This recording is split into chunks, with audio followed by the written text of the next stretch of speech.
by the Honorable Minister of Gender, Labour and Social Development.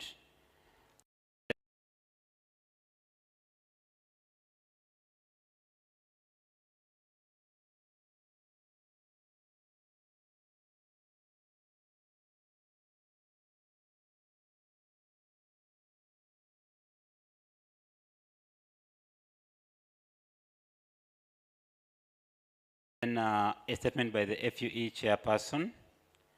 Then the statement by the Honorable Minister of Gender, Labour and Social Development. Then we shall also be recognizing some of our governing council members, the outgoing, because this is an election year, it's an election annual general meeting. We'll have one member of the governing council move a vote of thanks to the Honorable Minister and our guests. And then we'll have a group photo for this AGM.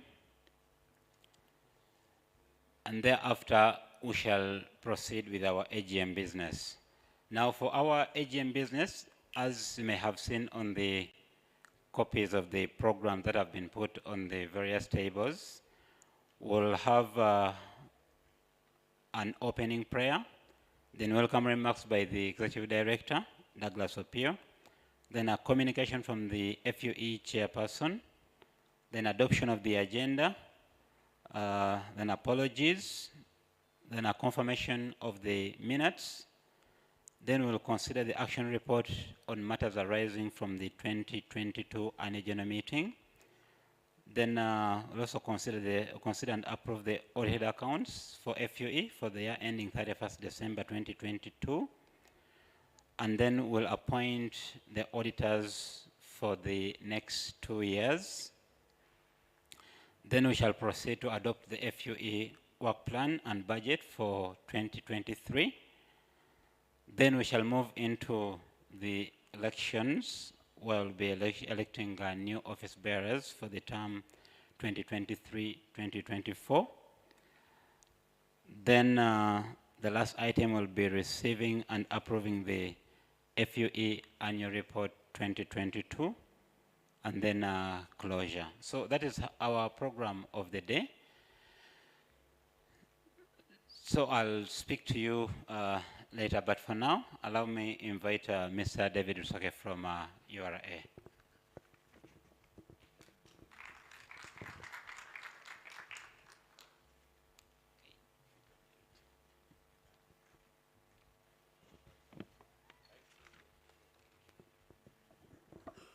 Good morning, ladies and gentlemen. Yes, I'm happy to be here. Always a pleasure to share some good tax nuggets and snippets which will help us, comply with the law. And then we won't be able to fall in trouble with the tax authority. I recognize all of you in your different capacities. And I have my former my former board member. I'm happy to see you. For all of us here, you're welcome. Uganda Revenue Authority, I'm sure we are aware, we are set apart to, and constitutionally, to assess and collect taxes. And yes, we've been here for 31 years. And growing strong. One of the things we're working at, especially in these next 5 years, is to increase on tax to GDP, which has been very low. And not only that, we have quite a number. We're about 60 million in this country, but the people on the tax register are only about 3 million. So we have a very big informal sector. We have a lot of people who are not contributing. And since you are employers, we believe when we remind you, I know some of us know some of these things, but we remind you, if they're new people, yes, we keep reminding. And we'll ask that you comply. All of you are employers, meaning you have a part to play in administering tax laws especially on your side.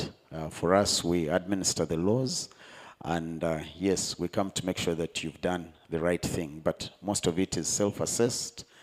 We are in the self-assessment regime where you are responsible for a lot of things, and I'll get into those. I was asked to talk about income tax and a few things, and yes, I'll talk about our rights and obligations. I'll talk about income taxes, requirements for registration, but I think, is there anyone here who doesn't have a TIN? An employer who doesn't have a TIN? That is very dangerous. But you can tell me here, I will look for a way of making sure you register. You should be registered. You have a TIN, and you have pay as you earn, which is a monthly tax head. And I hope we're all there. If you put up your hand, if you don't have a TIN, you don't have PAYE, please see me. I will help you start complying before we come, because we usually find out, and it's not good when we find out. When we find out and come and start enforcing, that's when we are called bad people, and yet you could have come earlier. I'll also talk about key compliance tips. I'll talk about employment, presumptive rental, advanced income tax, and especially what we shouldn't do or what to look out for. Our obligations. Excuse me.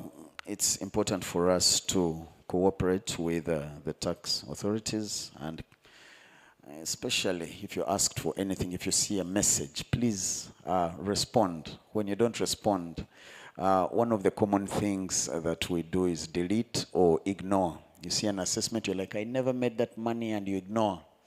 When you ignore, yes, you might find an agency notice, and I know some of us know that. That's where you find your account locked or money taken off your account. Reminders come. Please approach the authorities, keep accurate records. One of the things I found out, especially many of us who have this skin color, keeping records is a challenge. And I have to keep saying it, because some of us are starting what we call our hustle, side hustle, you know. Please keep records. Keep records, because you have an idea, you sit down, you write that big document, you start spending on it, you start having meetings, record. All that is investment, which will be needed for tax purposes. If you don't record, you'll find yourself with a high, the first tax bill that you'll have will be high, because you don't have any expenditure, you didn't record, and you're like, I put in so much. Yes, so it's important for us to keep records. Let us make accurate and correct declarations, because we're in the self-assessment regime for all the tax heads. We're supposed to declare them within due dates and pay the correct tax. Yes, some declarations don't have tax, but we get that information, and it's important for us on the policy side, on gathering information, in order for us to make proper decisions, especially in your sector. Yes, register, file returns, make payments within the due dates, and you will not have any trouble. I think it's that simple, right? I can stop here. If you do that, you'll never have a problem with Uganda Revenue Authority. You have a right to prior notice and accountability. Yes, that's where you're getting a lot of SMSs, you're getting a lot of emails, you're getting a lot of, apart from SMSs, emails, yes, calls, reminding you and telling you to take action. That is your right, and I think we're trying to do that well Only that some people say there's so many messages. Please don't get tired. Just make sure that when you get the message, yes, you've either done it or you have a process or a system that is carrying out what you ought to do.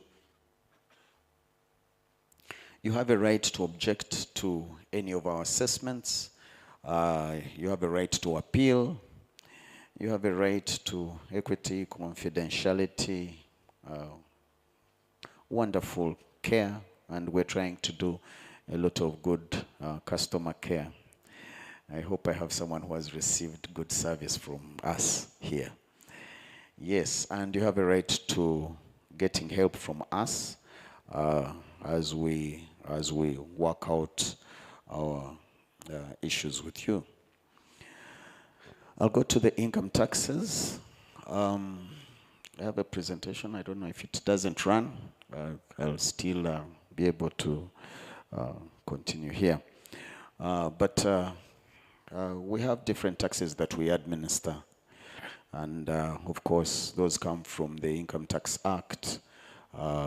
That is income tax, the Tax Procedures Code, and the VAT Act, Local Excise Duty Act, Stamp Duty Act. So there are quite a number of acts that we administer. But usually what we do is check and ensure that you've done the right thing. If you've done the right thing, obviously, we are happy and you're happy. Then you start looking forward for services from government. Okay? Oh, yes, I didn't mention something. Government has a 48 trillion budget for 2022-2023.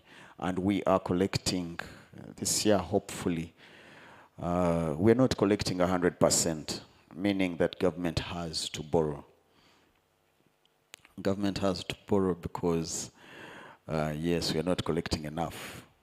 Out of the 48, we will only collect 25. So you can do the math. Okay? You can do the math. We are not there on the 48. So government has to look for other resources. They borrow, they look for resources to take care of the citizen. Who are the 60 million and maybe beyond, or 50 or round about there? We'll have a census soon. We'll know how many we are. But you find that government wants to take care of everyone, okay?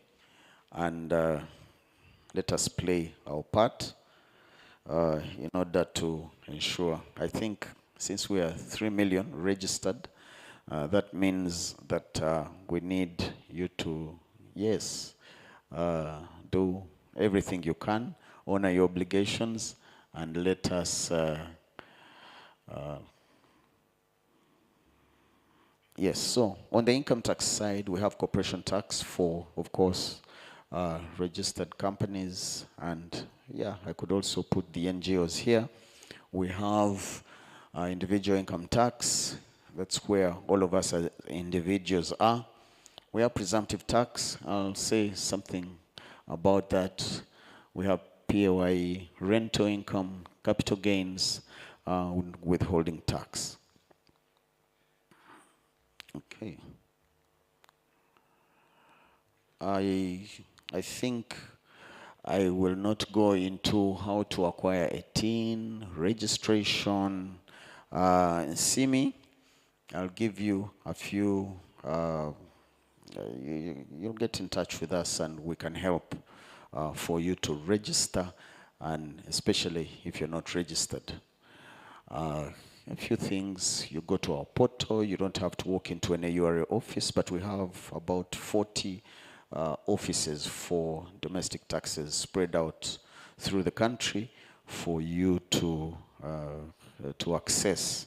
And there's a self-help and a lot of care that will be given to you. So in case you can't have self-service, well, you could go online and download forms. You could walk into our office, and what is required is really a NIN. But right now we have improved. You could actually get a TIN right here. If you have it all, we have the instant TIN. We can actually, I can help you get a TIN in 5 minutes. Yes, I know we're here for the AGM. We are waiting for other topics. I would have expected a lot of clap there on our good services, but it's okay. Let me get into, yes, you have a tin, and you not only have a tin, but you start getting those emails. And I expect us to also talk to our people, to our employees, in order for them to understand, to know what they are supposed to do. Because we are very few, as you teach, as you have those on-job trainings, talk to people, because as they do the side hustles, they need to know some of these things. And so we have the withholding tax, and it's a multi-stage tax, which, of course, us here, especially employers, you'll find us filing, and we're the ones to pay, but we deduct it from someone, and it's a monthly tax head. Okay? Important to note, beginning this month, we expect you to put the tins of the people you withhold tax from, with the exception of the non-residents. Non-residents are those who don't stay here. Yes, the PAYE, pay as you earn, that one is, it's taxed on employees, and again, it's us employers who account. And of course, it's a monthly tax. I'll be talking about the things that the challenges we have, and ideally here, it's important for you. Yeah, make sure you have that appointment letter. At times you go to audit and you find there are no appointment letters. It's true. Someone came in and he started paying them a salary. So ideally, even if they are casuals, they are short terms, let there be a document for them, and something that you can also put on file that really stipulates what the emoluments are. Yes, income tax for individuals and non-individuals. This is for especially, it's on chargeable income. And of course, there's a tax computation there. Most of the templates, which you can download, have everything that you should fill in.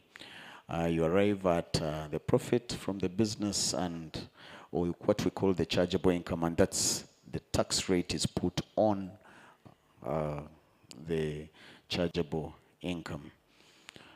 Okay, and of course there is rent there, and any other income. And I'm sure all of us do earn. Very soon, by the way, the law could change and say even all employees should file their returns. So it's important for us to also gather that information. But for now, it's individuals who are mandated to file a return. The employees who have one source of income don't have to. Yes, the due dates for the income tax returns is especially, we have the provisional and final. Provisional is during the year, you have an estimate of exactly how much you feel you're going to make, and you could amend it and you pay. Maybe, I'm sure all of us here are employers, so I know you're doing many of these things. If you're not, I won't be like that teacher who says, see me, but you can call me and I'll help. Then there's presumptive tax. Presumptive tax is especially for the small people, and not professionals, but small and micro. Those whose turnover is between 0 and 150 million. I will show something in that regard. Tips, I've been talking about this. Please prepare and keep proper records. Yes, it's important for us to register at the right time. At times we come and find you did not register. Oh yes, you registered, you have a TIN, but you didn't register for pay as you earn. And when you come, and when we come, we find out that actually your pay is starting in this month, March, and yet you've been operating or giving salaries for the last 1 year. That's a challenge. Yes. make correct and timely declarations. I talked about that. Seek guidance from us. We have a toll-free line. We have emails. Please, whenever you get messages from us, don't sleep on them. And I know some of you might be saying, look, boss, we're doing this. But I in my little experience of more than 1 decade in tax, we ignore these messages. And then we're like, yeah, but I saw them, I'm not doing business, so I'm not doing that. But usually, and at times we look at your submitted returns, and there are few things that we'd like to discuss or correct. Of course, many a time you'll find an assessment coming through. But when you come and have a one-on-one with us, you will, yes, explain, because there is a story behind your submissions, which we do not know. Now, we will only know when we have a discussion. So when you see that email, respond, come. Don't just, we are an important stakeholder in the business. Yes, be up to date. We're about to hear the budget being read. A lot of amendments will come through. Kindly, yes, keep a tab on that. Find out and ensure that you're covered. Some of us get to know 6 months down the road that actually I'm supposed to be a withholding agent. I'm a designated withholding agent, and we have issues. Your organizers a training for you, and maybe you're not communicated through, or the right person doesn't come, and you find challenges. So keep up to date with new tax provisions. And yes, where there is a delay, we have mechanisms of dealing with you, especially where there are late payments, where cash flows are not doing well. We can listen, and we'll be glad to. There are mechanisms in the law which allow you to do the needful, especially, let's assume you declared the payee but can't pay it.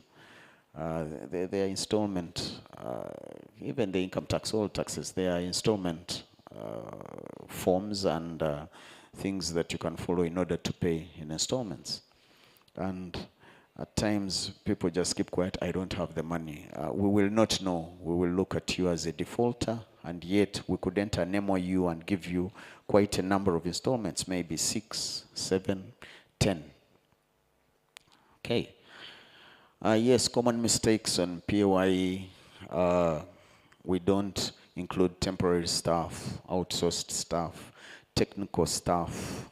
Some people fly in, come and do some work and go, and they're paid. That is income sourced from Uganda, and we don't count it.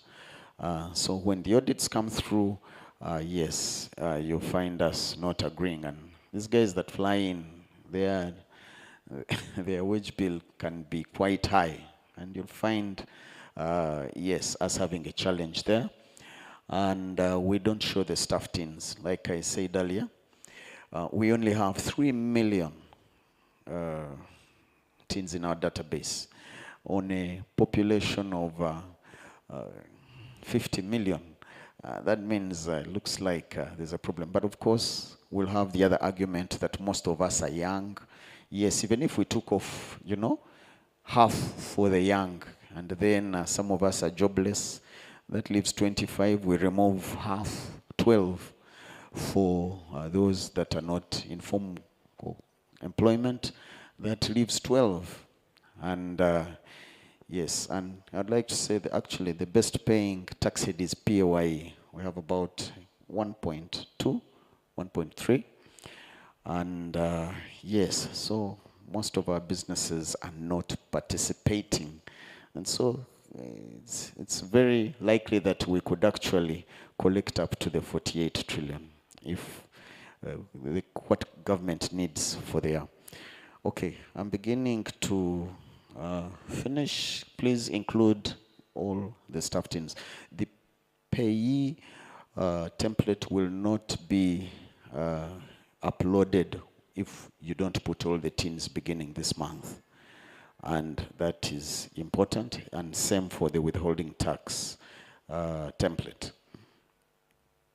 Others are duplicating the teams and including arrears. Yes, at times we decide to maybe we are paying people this month and we didn't pay them last month, and we put them in the in this template.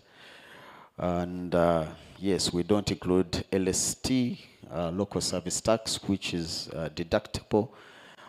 Yes, then also benefits. At times we don't put benefits. Some of us have those benefits which are calculated differently.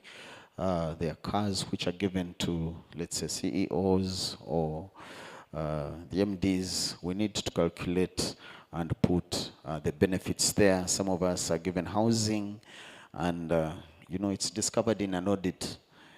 And yes, you find we're having challenges and the penalties are high. Okay, I'm preparing to finish common mistakes on the withholding tax. Again, of course, at times some of us have made it point to deduct everything, but we shouldn't deduct 6% from people who supply 1 million and below within a year, because some people are suffering and they come and explain money is deducted from us. We have that capacity. We should tell if someone doesn't have supplies below 1 million as an aggregated. Yes, some people have exempted supplies. We need to take a look at that, and we should also, especially on people who have supplies. The other thing maybe which hasn't been put here, we should make sure anyone that supplies us anything beyond 5 million in a year, you must have their TIN. Otherwise, it's not an allowable expenditure. Okay, some of us don't register for withholding tax, and yet we are withholding agents according to the law. Many of us deduct that money and don't pay it. Many of us actually don't file the return, and we don't generate the tax credit certificates. If you paid someone 94%, kindly make sure you account for the 6% by giving them the tax credit certificate. That's only when it will work for them. Otherwise, there's a problem. And do it on time. Yes. I think, yes, actually, on this other side, we forget to check those who are exempted from withholding tax. Some of us are exempted. So you deduct and then you get into a fight. But let's not forget to check those that are exempted from withholding tax. Okay, for individuals, these are the rates. I don't think I should go through this. They're much automated. Once you download the Excel sheets, they are automated. I want to talk about the presumptive tax rate, which is a very friendly tax rate for those who have a turnover of 150 million and below. Yes, you can file your VAT, you can file your pay as you earn, and file the presumptive return. It has friendly rates, especially if you're not professional. Okay, it's a simplified return which accounts for your turnover, and it's for the small and micro. I want to encourage some of us to use it until we are able. Because when you have more cash flows, you're able to do much more. And once you cross over the 150, you're ready for, you're in the big boys, paying 30%.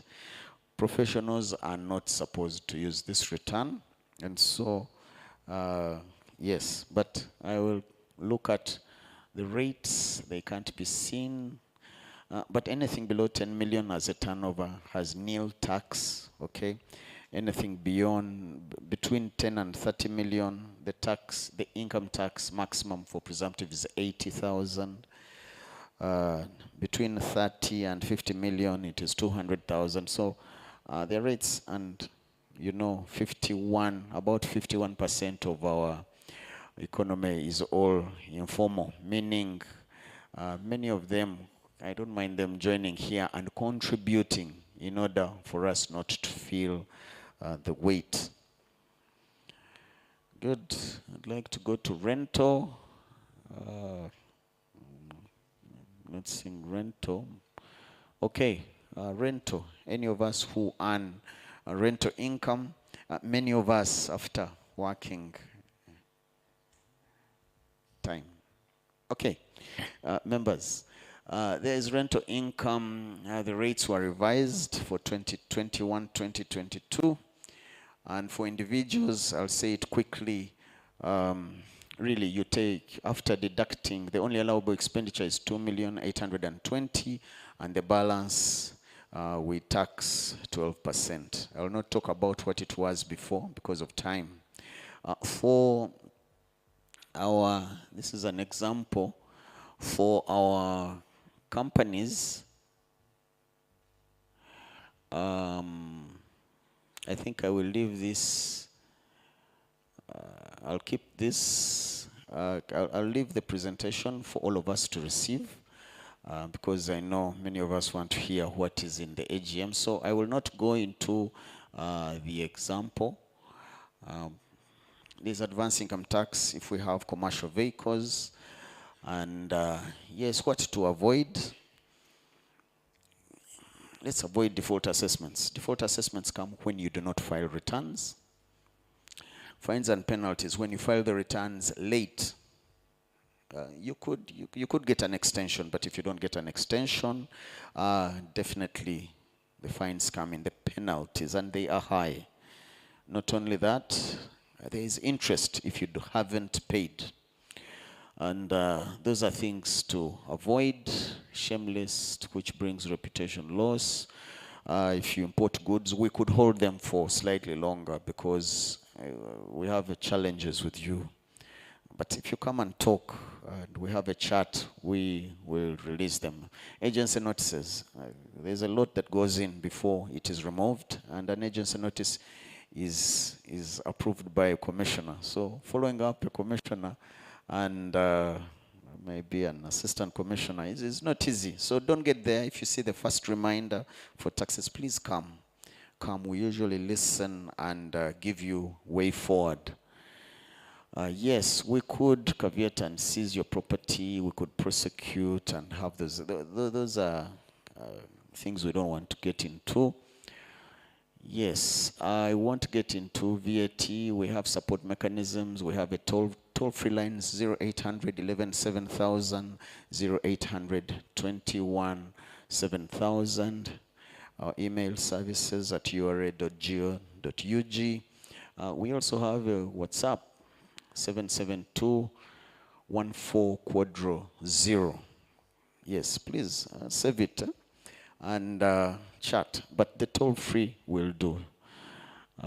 Social media, I don't think so, but ura.go.ug, please go there, and when you go there, you'll find all the information you need, but we are available to help you comply to the law. Thank you very much. Thank you so much for the wonderful presentation. As you were told earlier, we have 3 presentations. That's already 1 down. Let's have another one from Smart Applications. They'll take about 15 minutes maximum. Thank you so much. Judy, are you set? Okay.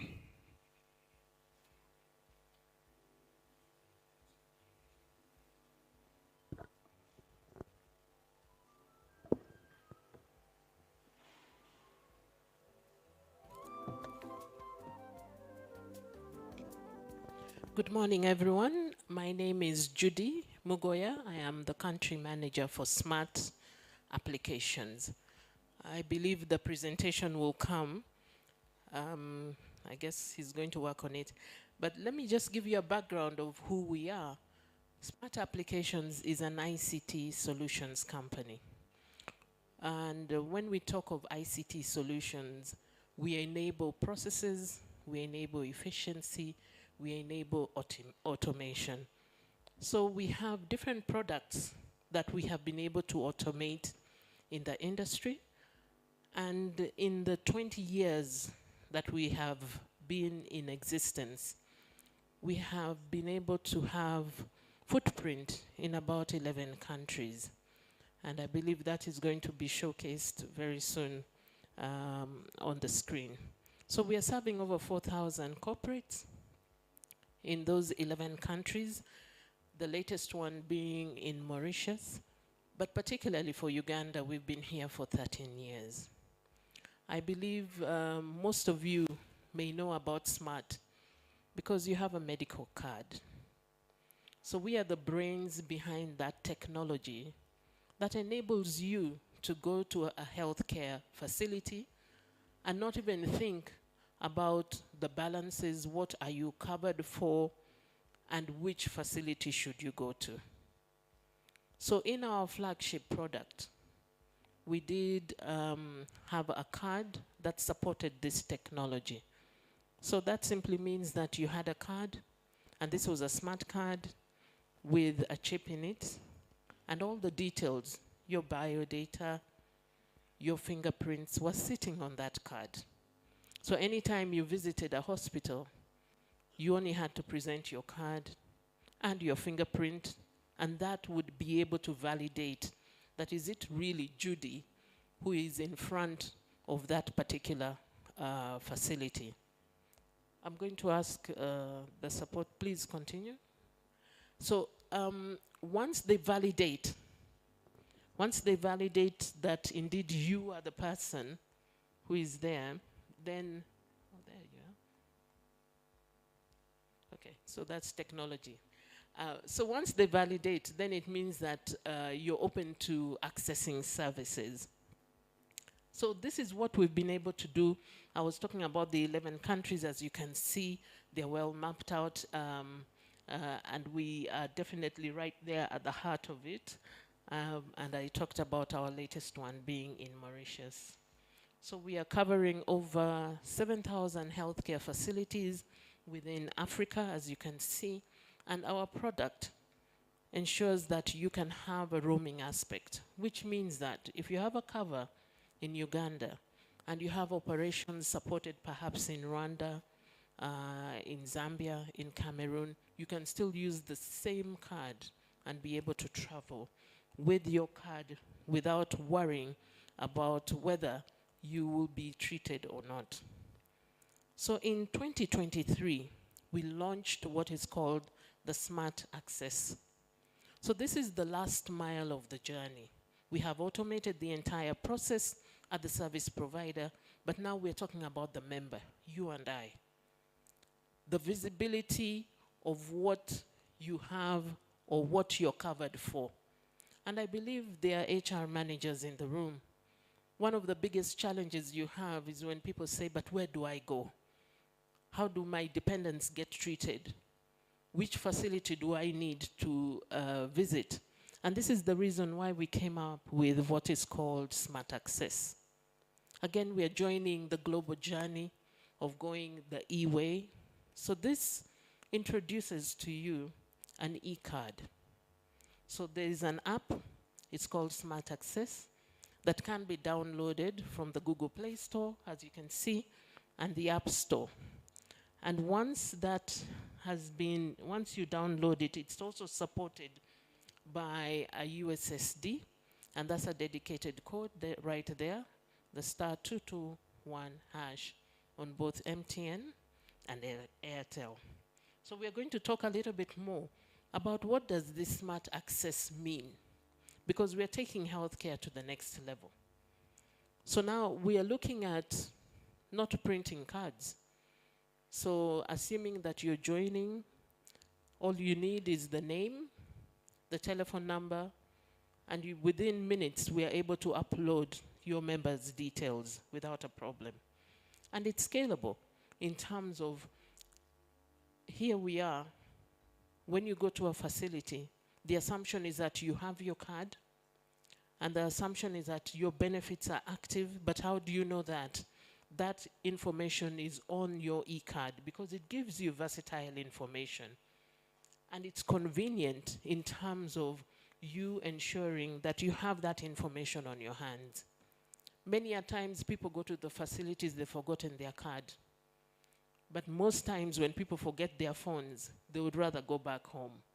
So we are also helping the service providers, and this I'm talking about the medical service providers, in terms of how, if I don't have access to my card, does that mean I cannot get treated? No, with Smart Access, we are making sure that you can get treated. And we're going to discuss a few of those trends. I've already talked about the global trends in terms of the mobile penetration, and indeed we are leveraging on that aspect in terms of ensuring that gadget that is constantly in your hand, that you constantly look at, actually enables you to know and manage your health care a little bit better. And of course, in terms of sustainability, reducing the carbon footprint. So this is how the app looks like. And I know in the interest of time, we may not be able to go through a demo, but we will do so at the back there. We have a desk. But you'll be able to check your utilization. Because many a time when you've left the hospital, yes, you have utilized the service, but how much have you used? How much is remaining? The next time you go to visit a hospital, are you sure that it will be sufficient to cover your visit? That is amongst the most important aspects that gives you visibility, you and I, as that last mile user, the member who goes to the facility. You can also check your family member status. So for example, it's myself, I'm the principal member with my spouse and children. I can be able to check how much have they utilized, first of all. As a principal member, I have that visibility, and be able to also educate my spouse and my dependents on which facilities they can go to or how much is remaining on the cover, whether it's a shared cover or it's at individual level. You can also check your status. Is your scheme active or not? Many a times HR managers receive very many calls. What's happening? I'm going to the hospital. Things are not working. But perhaps your scheme is inactive. It has not been renewed. But that kind of information is right there. And the last one there is about managing multiple medical covers. So in this corporate world, Judy works for Smart. The husband works for Link those accounts and be able to decide which one you want to use at the facility. Now, in this day and age, topics of interest and wellness come hand in hand. There are certain things that we are going through, chronic diseases, issues to do with mental health, stress management. We have provided a platform that supports the wellness programs. So therefore, the member, the individual member, without discussing it with somebody, you can be able to download your topics of interest. On the privacy and on your phone, be able to tell, okay, I need to get information about how to manage my skin, for example, and you can be able to download that. You can check on the renewal status, as I mentioned earlier, in terms of, okay, the scheme is coming to an end, but what are the dates? Some of us like to plan ahead. So that information is readily available. And the most interesting part is the last one. You can geolocate your provider. So you're in a location X, you have traveled, and therefore you need to locate which service provider can I go to access medical services. You don't have to call anyone. There is the capability of geolocating the service providers. It's not very clear, but it's that number 4 there.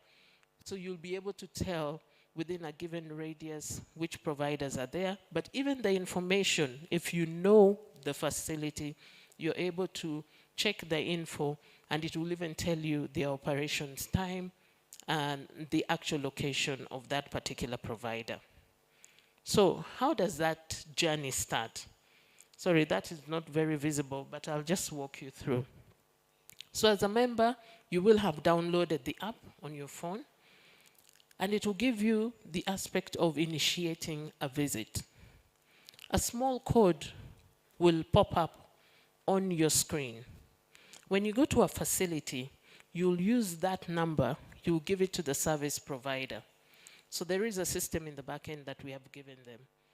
Once they input that number, your details will come through. And this is also supported by a one-time PIN, so ensuring that the person who is at the hospital is actually you and not anybody else. And the process now then begins. If you are a first-time user, we register your fingerprints. If you're already existing in the database, you place your fingerprint and it validates that you're there. You're the person who is there. So chances of you actually trying, or somebody else trying to give their card to a friend to be able to use this facility might not work, because our fingerprints are unique. So you have to be there. So the process now continues in terms of you accessing the service. Now, the most important thing is that at the end of that journey, you also need to place your fingerprint, and then that information, or what we call the claim, is captured and relayed to the back end, whereby you're able to actually get reports. So these reports are versatile in terms of where have you visited, and that can come to you in the form of member statements. So if you wanted a statement of your utilization, where you've been, you can actually be able to download that by requesting it on the app. Now, if you wanted to look at where is it that my particular dependents go to, and perhaps you wanted to have an addition, that also is available on the app, because you'll be able to see on the panel that you have which service providers do you not have, and you can be able to engage. So what we are saying in a nutshell is that we have empowered our members, and that is you and I, who is covered for medical, and this can be done either in-house, a particular facility, or an organization decides you do not want to go through the insurance way. You can still use this platform. Or if you're going through a medical insurance company, then you'll be enrolled onto this platform. So we, as I mentioned earlier, we have a desk at the very end, and perhaps in the interest of time, we may not walk through the demo, but it's a very simple process. And I would urge you to visit us at the back there so that we can walk you through this process. Thank you very much, and that's it from me.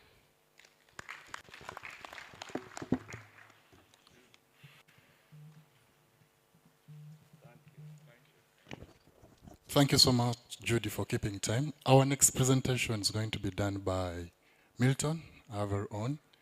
Milton, you also have 10 minutes, but the Holy Spirit tells me you'll use 7. So come over here and make your presentation. It's going to be projected. It's going to be projected. Okay, thank you.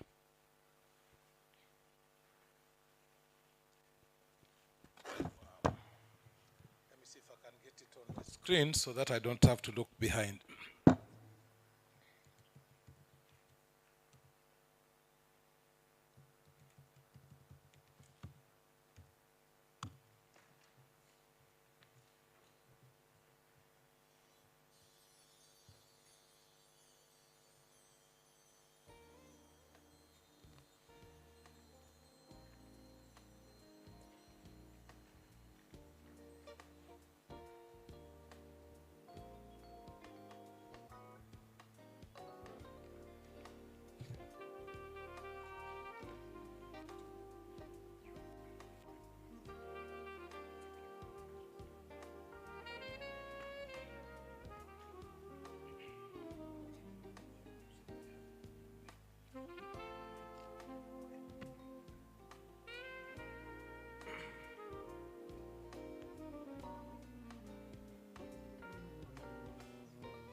Okay, good morning. The technical team are trying to get my presentation on the screen, so maybe I can use this time to introduce myself, say a few preliminaries, yeah? Like the MC said, my name is Milton Owor. I work with the National Social Security Fund as Chief People and Culture Officer. But the reason I'm standing in front of you today is that I am a member of the Governing Council of the Federation of Uganda Employers. I also have the privilege to chair the subcommittee called Finance, Human Resources and Administration Committee. And it's on that capacity that I'm going to spend 10 minutes with you. When people hear NSSF, there are so many questions that come to your mind. And I suspect some of you would want to ask me this and that and this and that, right? But let me say it up front, that it's public information. There are reviews being done of the institution. The parliamentarians finished their piece. The IGG is continuing with what they are doing, and any other arm of government that will be interested. So because there is work which is still ongoing, it would be inappropriate for me to get into detailed discussions on that. I think we just have to let the authorities that are making the reviews to do their reviews, and the reports will be published. But knowing that all of you, or at least most of you, are members of NSSF, the only two things I can say is this: be 100% sure that your money is safe. It's safe, it's growing, and it's there. The second thing I want to tell you, for sure, is that we are operating 100% normally. If there is any one of you who qualifies to access your funds through the 6 ways that we do it, come to the fund tomorrow and you'll get served as you have always been served. So please be calm. There is no cause for alarm. The government institutions are doing the job they are mandated to do. Business at the fund is operating normally. I think that's all I can say about that. I hope our friends have got the slides up now, because time is not on our side. Technical team, please save us time. By the way, our chairman of the Federation of Uganda Employers is a board member of the fund. In his position, he has more leeway to say more things that I can say. So when he comes up, try your luck. Ask him some questions, you might get a few details. Okay. Technical team, please.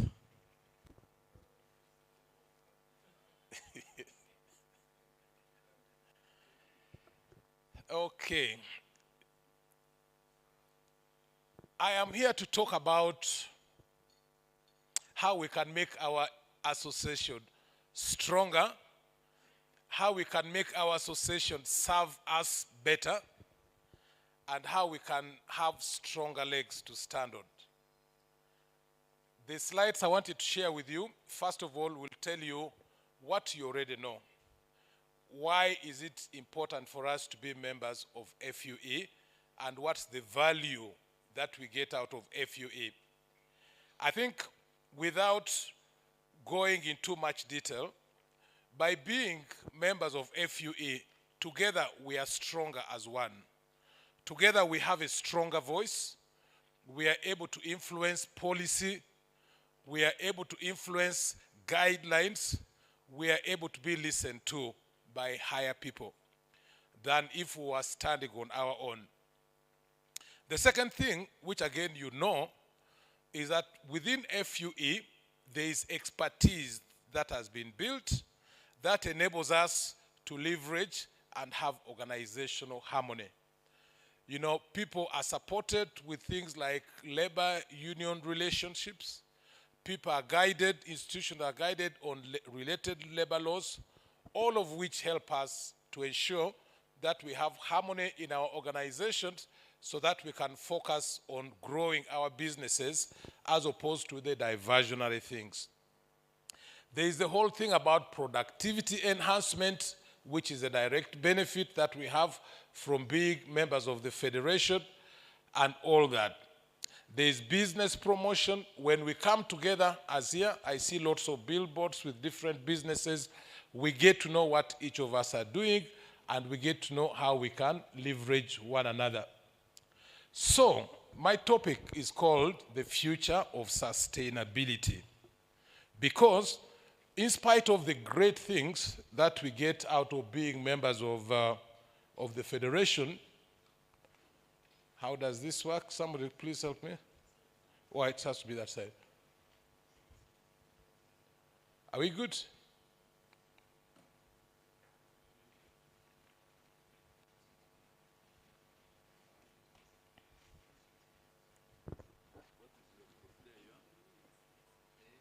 Okay, I think it's, which one are you pressing? Okay. Okay, brilliant. So, I spoke a little bit about the benefits. They are much more than that. If anyone wants more details, Douglas, our ED, is here. Please talk to him or other members of the Secretariat. The benefits of being members of FUE are enormous. A lot of our organizations are stronger because we are members of the FUE. Director, and welcome. Now, in spite of this strength that we all have, I want to share those numbers, which should worry all of us. How does FUE get the blood to run as it is now? How is FUE financed as we speak? Those numbers are not too good, because what it tells you is that our membership subscriptions, and we are more than 700 members, only contributes 14% of the revenue income for the federation. Less than 15% in terms of membership contribution. Programs, FUE are busy running all sorts of training programs, the Female Future Fit, all that. It contributes just 41%. The point I want to make is that as we speak now, close to 44% of the lifeline of FUE comes from donations, comes from charity, comes from non-members of FUE who are helping FUE to stand on its feet. FUE belongs to us. If we want it to give us the benefits that we enumerated, we have to make it stand on its feet. At the moment, it's through donations from those institutions that FUE generates close to 44% of what keeps it on its feet. That is not healthy, that is not sustainable. So what I'm going to be talking about is to share with you a thought coming from our Committee on Finance, Human Resources and Administration, that I said which I chair, on how we can put more blood on the veins of FUE. Okay. There are lots of opportunities for us to expand our income stream for the association, and I'll just share one of them. Because as I said earlier on, there are so many other things FUE does. We can either choose to expand on the training subscript or the training revenue. We can choose to expand on the project revenue, but I'll just talk about one, which I think is a low-hanging fruit that we can leverage. Let's talk about how we do our salary surveys at the moment. I know if I asked you guys to put up your hands, how do you determine employee remuneration? How do you determine benefits infrastructure in your organizations? How do you drive productivity in your organization? It's about leveraging the reward infrastructure. And the only way you can do it properly is by understanding how you compare with the market.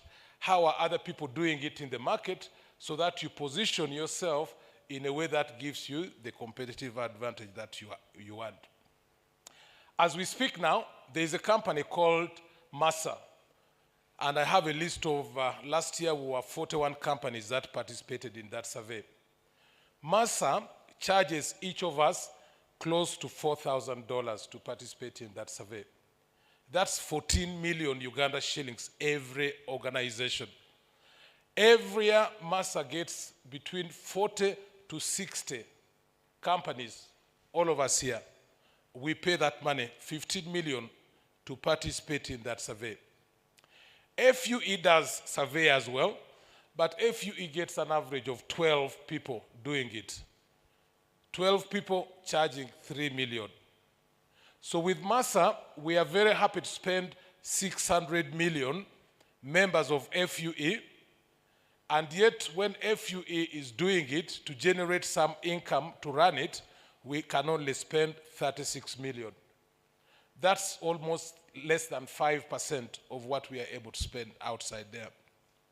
If we really believe in the value addition that we get out of FUE, we need to be more intentional about supporting the financial sustainability of the Federation of Uganda Employers. Needless to say, all the 60 people who are in MASA, or last year it was 41, all of them are members of FUE. And yet when FUE puts a call to ask us to participate in a similar exercise, only 12 organizations put up their hand. That can't be right. Let's move to the next one.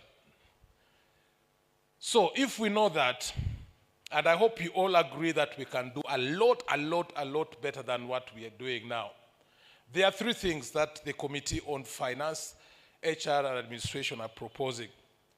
We certainly must rejig the way we do total remuneration survey in Uganda. We must strengthen how we do it at FUE so that we get more and more of us, the members of FUE, registering to participate in salary surveys.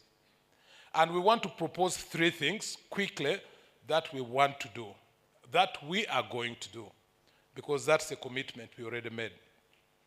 Number one, we have got to make our surveys more scientific.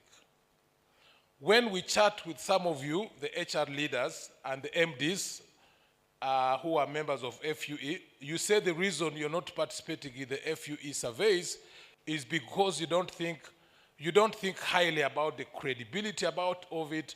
You don't think it's done as scientifically as it should be. You think it can be improved.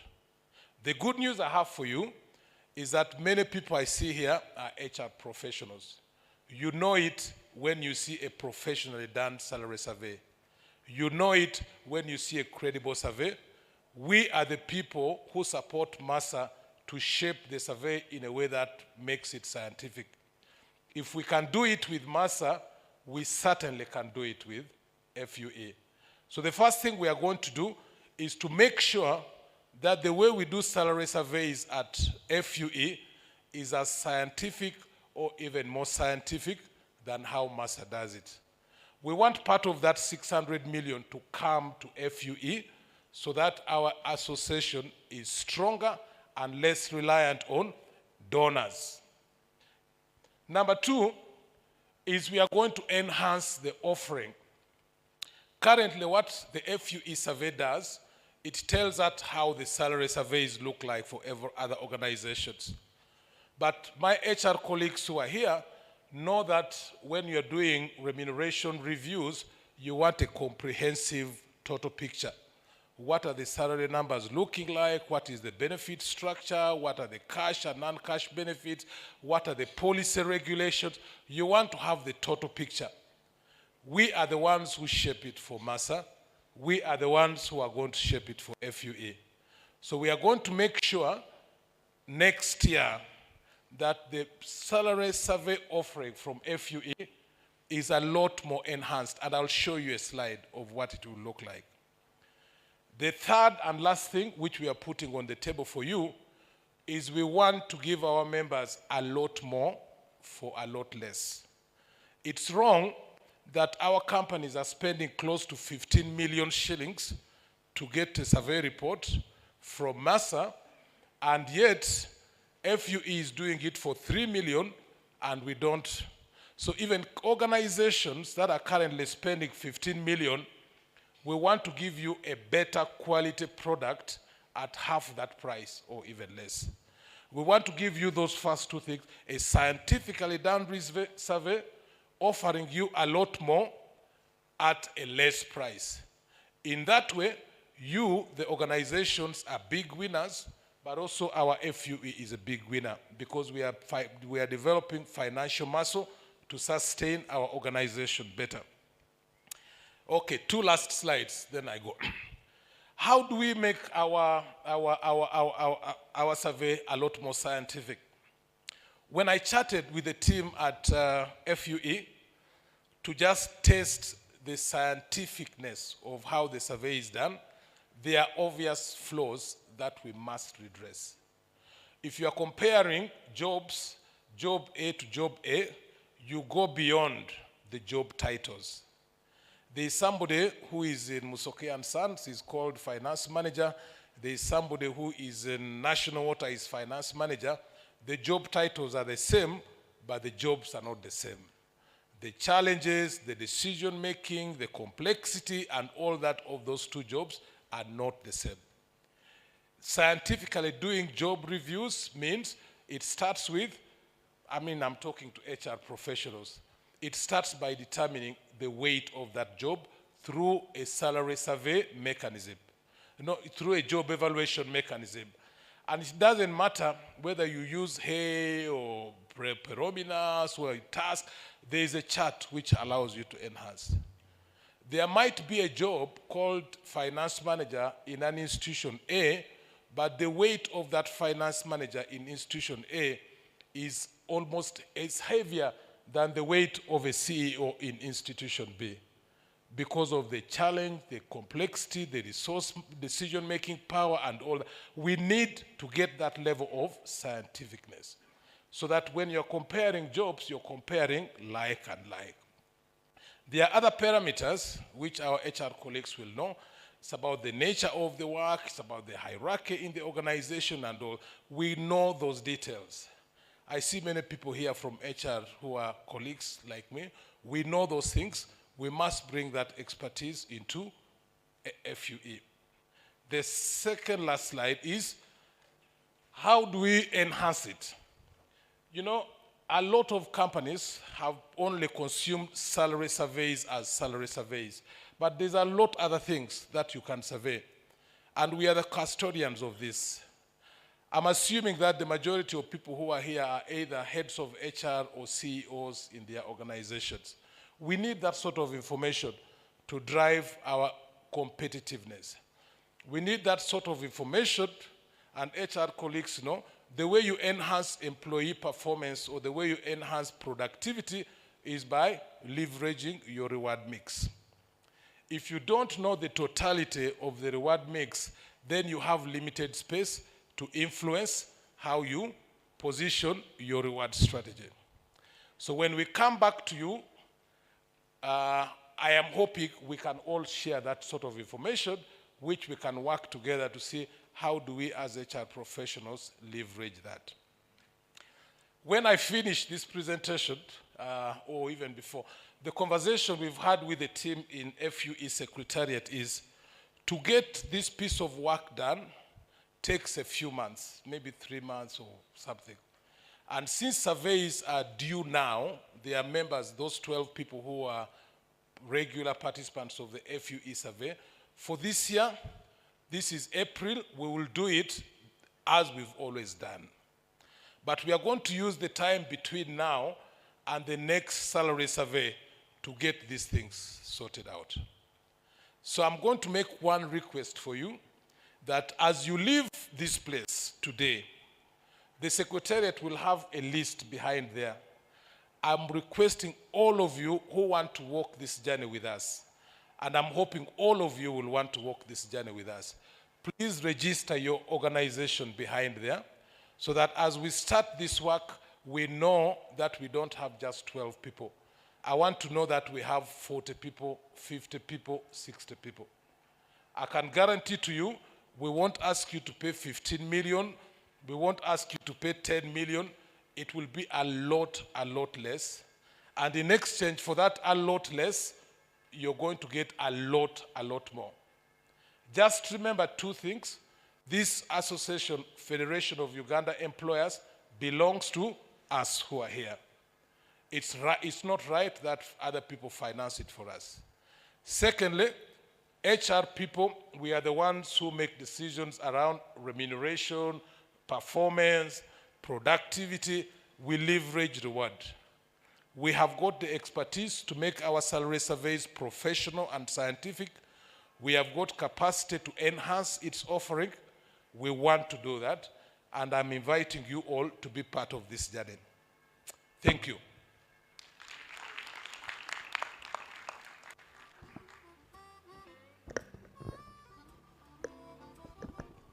Thank you so much, Milton. That was a very wonderful presentation. Now, we did wait for you such that you don't miss out on the prayer. Do you guys remember those who are here in the morning? Now that nearly everybody is here, let's have an opening prayer. Golda, come and lead us in a prayer.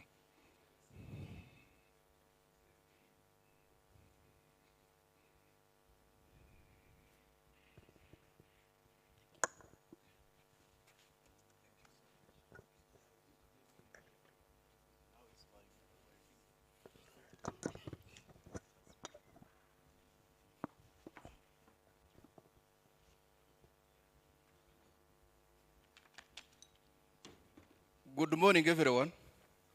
I think I need to take over because time management has become a problem. Opening prayer, my past president, can you give us an opening prayer? I've chosen you. I know what I mean. You normally bless us very well.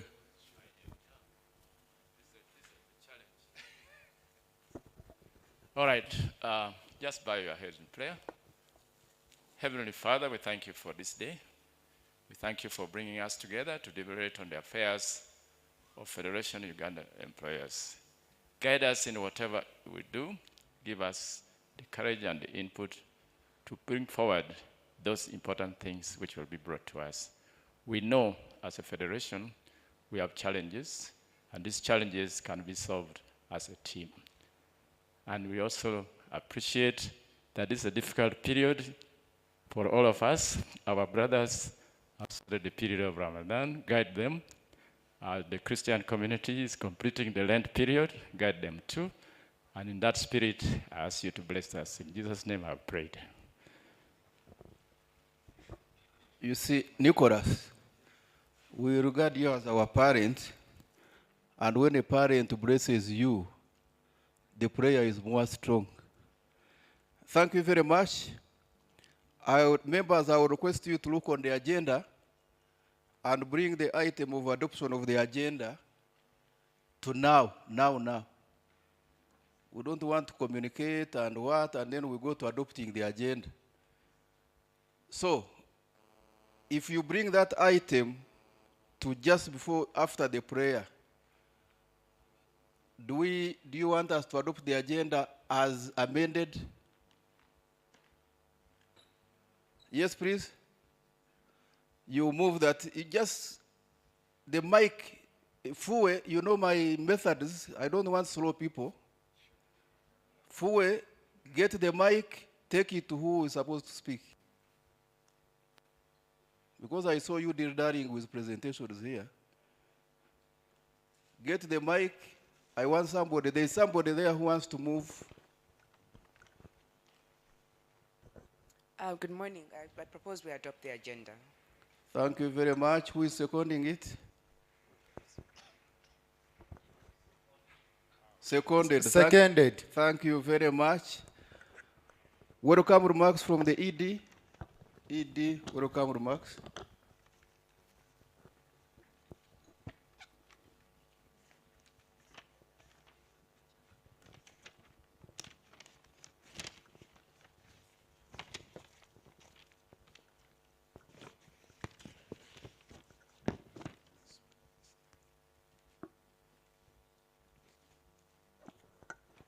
Good Good morning, ladies and gentlemen.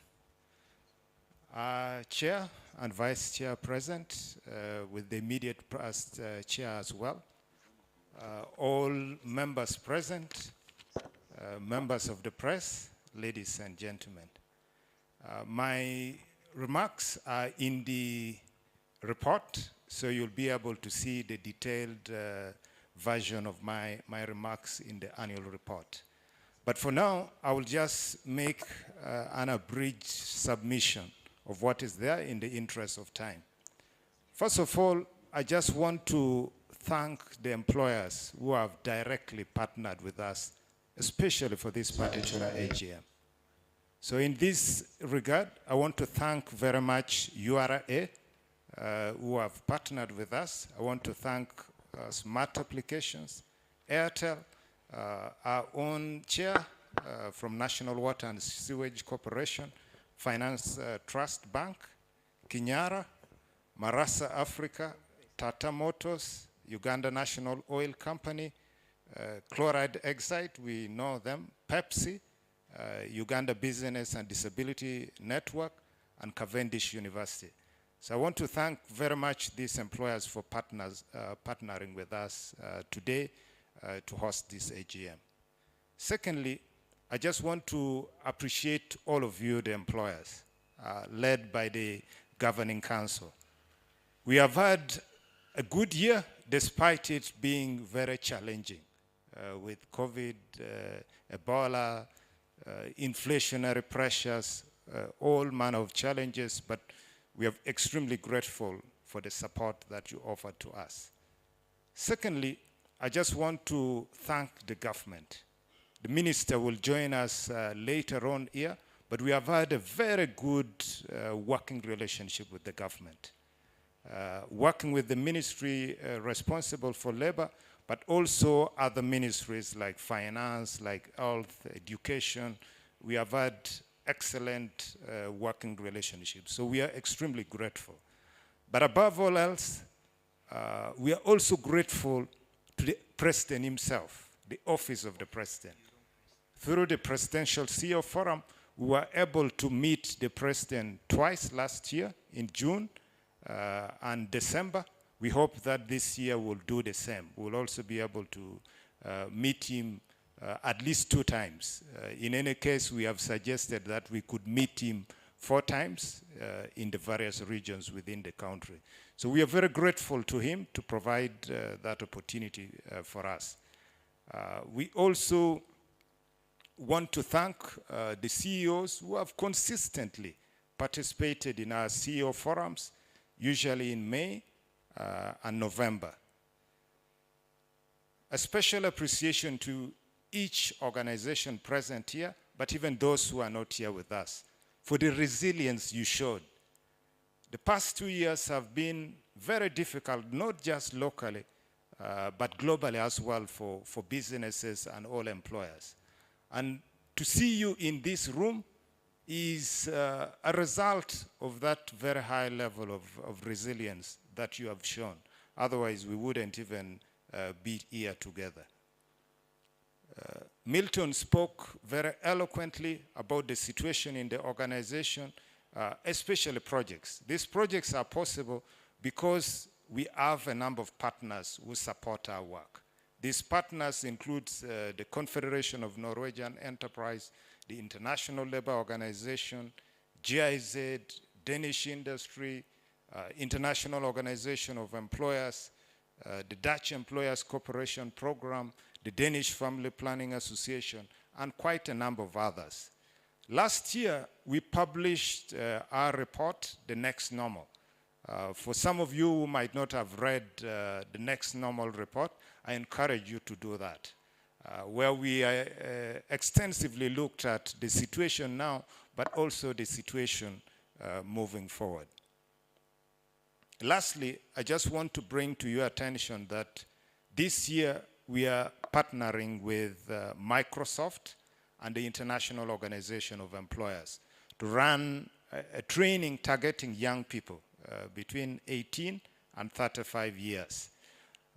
We are basically going to have 2 tracks of training. One will focus on digital skills for job seekers.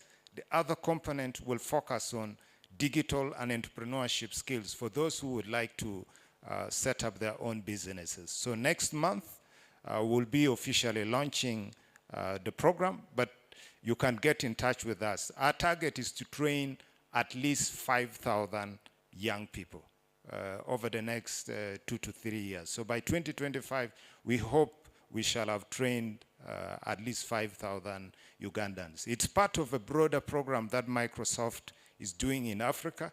So we have 3 other African countries. We have Lesotho, DRC,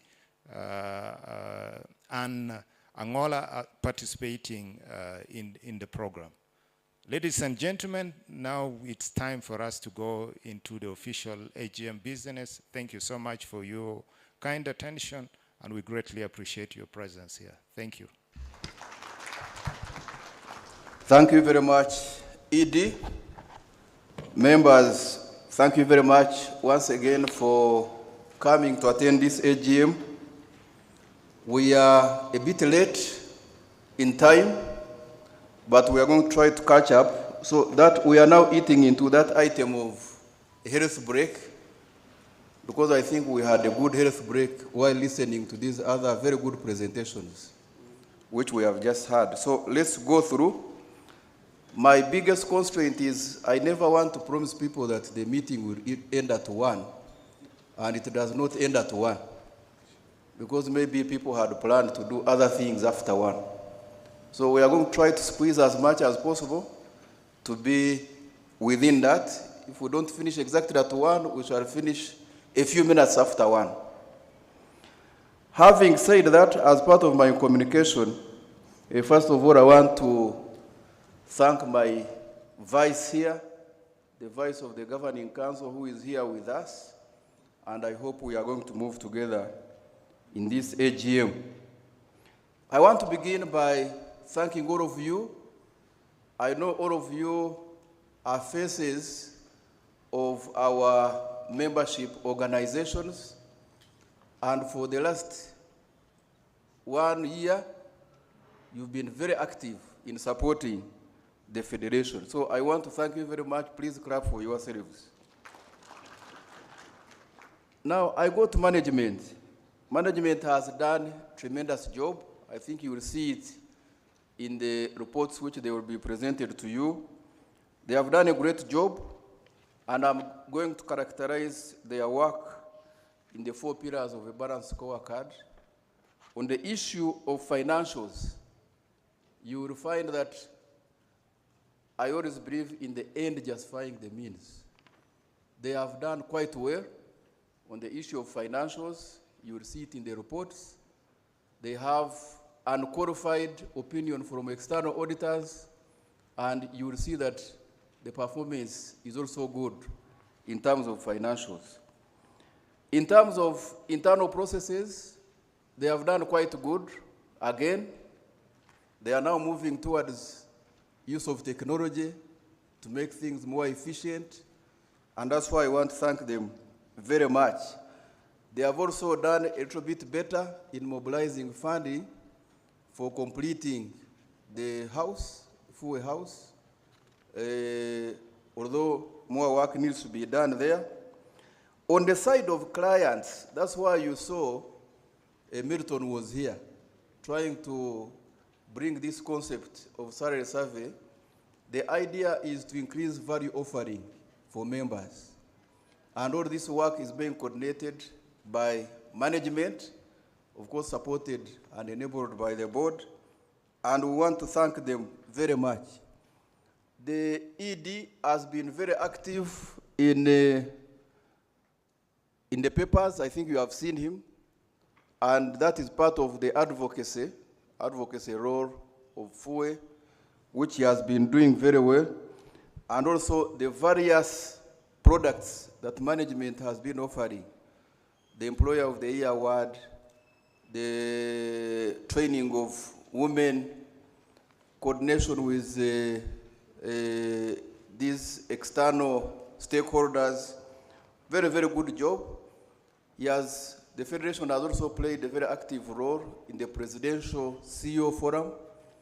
Our ED, every time there is that meeting, plays a very big role, although he tries to drag me there.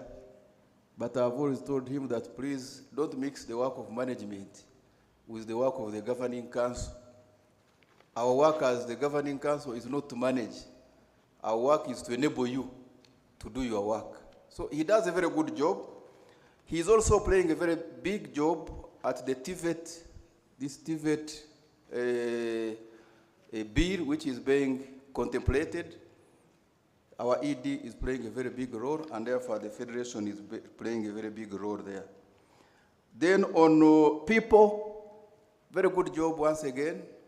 If Milton had more time, he would have told you how they are putting in place systems for making sure that our staff at the Federation are doing a very good job. And so I want to thank management and many more things, of course, which you will see in the reports.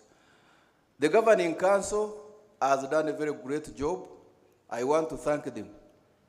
Those who will remain and those who will go by virtue of having served their 2 terms, I want to thank them.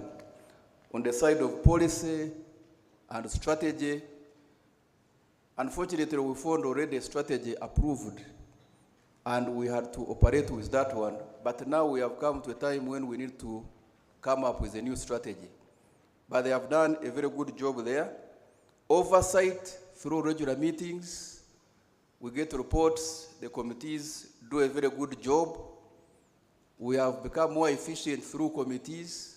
And I really want to thank the chairpersons of the committees, Membership Committee, Finance, Human Resource Committee, the Audit Committee. We want to thank you because it is through the good work of these committees that we've been able to provide effective oversight. And also enabling management. There's no good thing any board or council can do better than enabling management to do what it is supposed to do. I think they have done that very well. The working relationship between management and the governing council is very good. And of course, then we want to thank our ED. Then, of course, the Governing Council has ensured business continuity and growth of the fund. If you look at what the situation was 2 years ago and what it is now, you'll see that there's been growth in terms of membership, in terms of the products which we're offering to our members, and also in terms of the financials themselves. So we want to thank the Governing Council for that. Looking a little bit at the future, we are looking at the growth of membership through innovative value proposition. You will never grow membership if you are not offering what members want. And this is going to be a very interesting area to continue looking at. Having a strong financial performance with the possibility of having reserves. Any membership organization, its sustainability as a going concern depends on whether they are able to create a reserve fund to enable it to survive in times of adversity. And that is where we want to focus so that we can see how the fund, rather the federation, can depend much more on core revenues from membership contributions, much more than depending on donors. Right now, the federation has some significant dependence on donors, and this is not sustainable. It means if the donors gwebechanga ngamufune bizubu. Therefore, we want to see how we can put particular emphasis on reliance on our core revenues, and that is membership contributions. We want to see how we can do much more to complete the house for Federation Home. More partnerships and collaborations. You heard the ED talking about them. We want to increase technology. In the modern times, there is no membership organization like the Federation that can grow without extensive use of technology. So we want to see how we can also emphasize this area to create more efficiencies. And lastly, better people management. When we had the governing council a few days ago, there were very good proposals which were raised by the Finance and Human Resource Committee on how we can manage our people better. Because people is a very important pillar, and therefore it is always very important to see that our people are okay. So that is what we are looking at. Once again, I want to thank you very much for attending this. I feel very proud to see all of you here, to see all of you who survived COVID, because that was a very trying moment, and also for having prayed for the Federation to survive during that difficult time. I want to thank you very much, and God bless you. Thank you. We are going to go into, I will ask the Secretary to record apologies. If there are any apologies, please record them. Then let's now go to confirmation of minutes. Confirmation of minutes, and I'm going to ask the ED to take us through. We are going to confirm the minutes. Then after the minutes, we go to the action matrix, which I'm sure the ED will also be happy to present. ED? Thank you so much.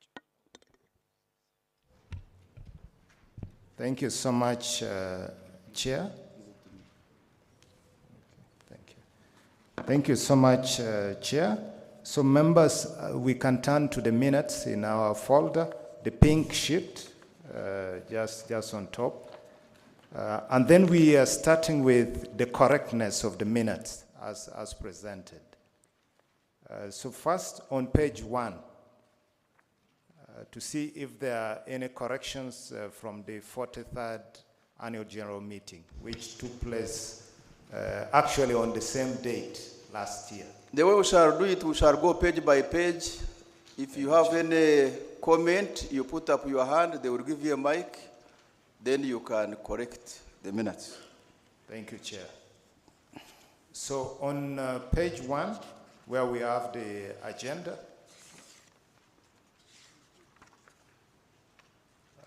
then we move on to the members present on page 2. Just to be clear, your names and the institutions are correctly presented. Then on page 3, a continuation of that list. On page 4, on page 3, we have a hand. Page 4, yes, on page 4 we have a hand, please.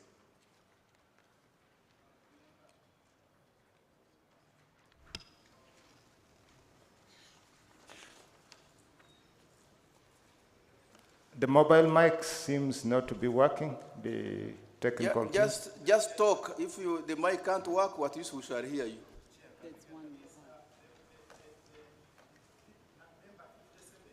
Member 57.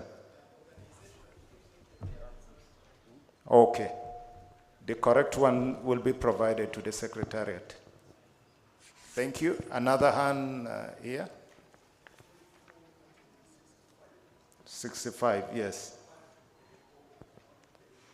Okay, thank you. The Secretariat is taking note of that. And then another hand right behind. Please go ahead. Yeah, on attendance still. I was present for the meeting, that 43rd Annual General Meeting, but I'm not on the You're missing list. completely? Okay. Yes. All right, thank you. That's noted.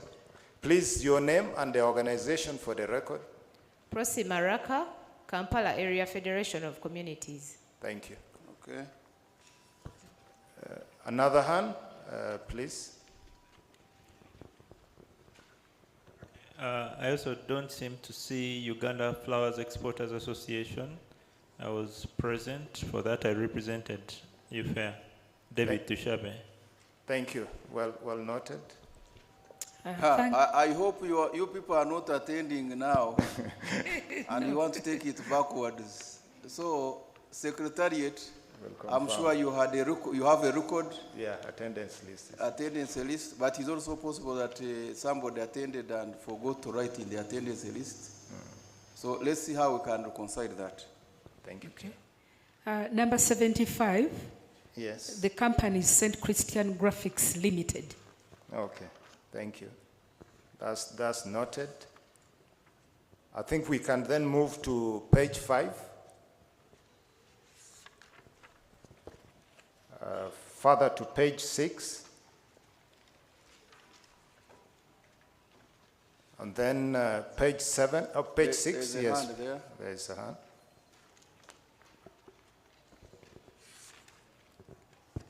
Yeah, page 6, number 6, part A.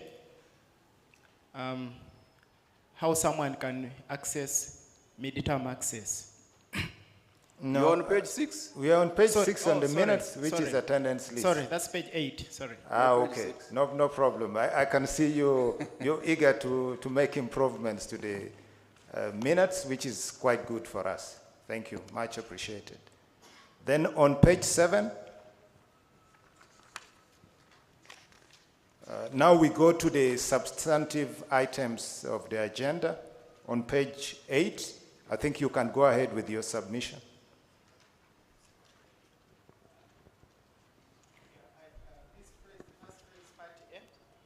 Of Yes. bullet 6 is talking of a member who is 45 years and above or has contributed to the fund for at least 10 years. I had an issue of and above or has contributed. That phrase sounds not to be the correct position. So you want to correct the minute to what? Because we are correcting minutes now. Yes. Yeah? Because it's giving alternative of O. If I have served the Yeah, the statement, you're right. The statement is "and," not Yes, "or." yeah. Yeah, the correction that is O noted. changes the meaning. Yeah, the correction is noted. Thank you. Yes, please. Yeah. Like amended from the first presenter, Yeah. we'll need to add the word limited. That is St. Christian Graphics Limited. Okay. Thank you. Great, This thank is you. noted. Go. So we move to page 9. Yeah, still on the same page. Please Thank proceed. you. Just a small comment on page 8, Yeah. minute 6. On sentence number 2, I think where we say a number of consultants there, then we start a new sentence. I think that's one sentence. Where? Yeah. Where we see the word where. Thank you. Yeah, thank you. Noted. Then we move on to page 9. I think we are okay with page 9. Page 10.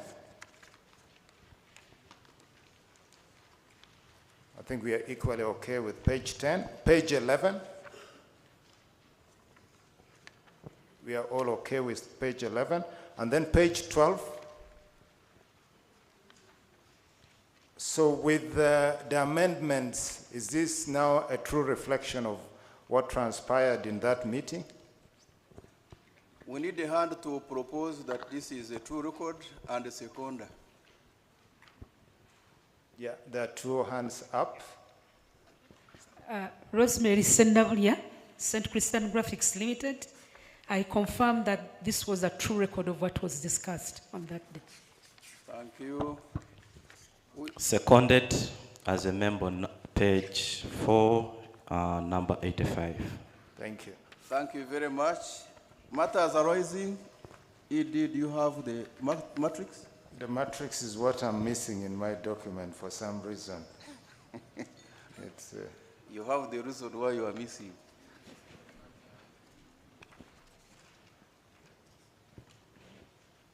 But was it prepared somewhere? Yeah, it was prepared.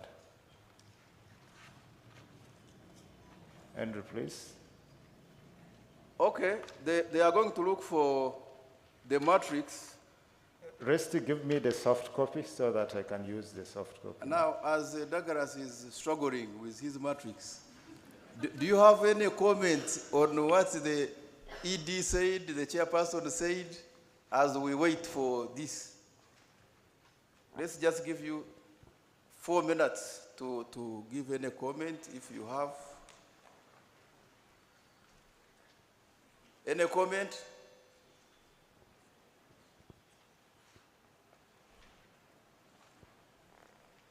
What is it?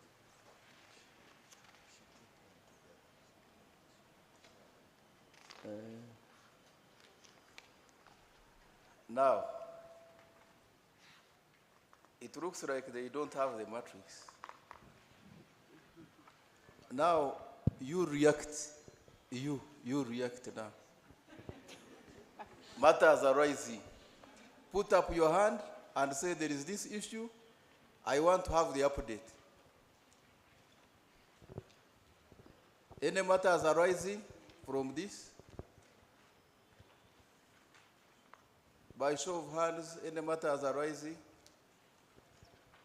One of the matters arising, I can tell you, is that the midterm access is being paid. So if you want your money and you think you qualify, go for your midterm what?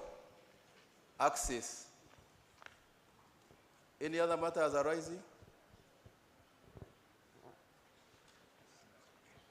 Any other matters arising? If there are no matters arising, we are going to progress.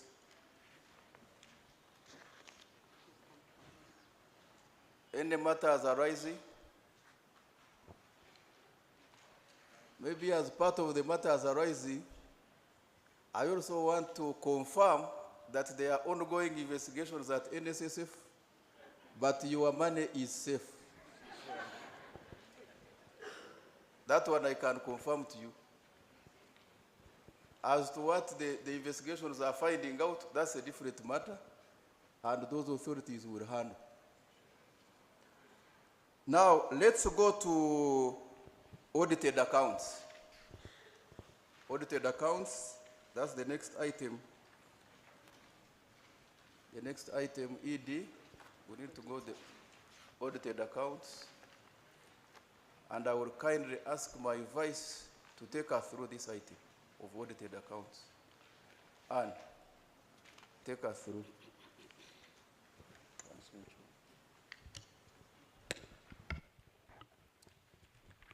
Thank you so much, Chair, and good morning to you, members.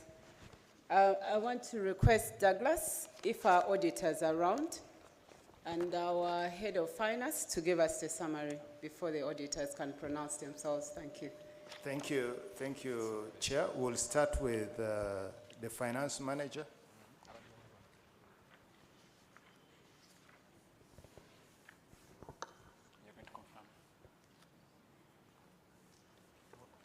I think for purposes of this meeting, we need to remind them on the corporate governance procedure which was used. These accounts were presented to the board, to the governing council.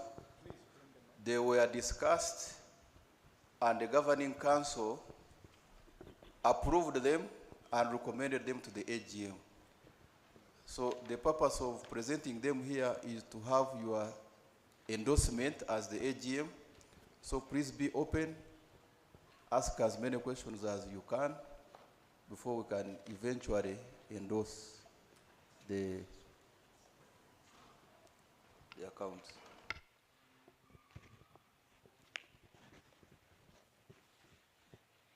Thank you very much, Chair, and everybody around. Good morning, everyone. I stand here as the finance manager of the Federation of Uganda Employers. My name is Stella Achola, CPA. I'm presenting to you the financials, the financial report as of 31st December 2021. Let's look at page 14 of our minutes, the file that we are having.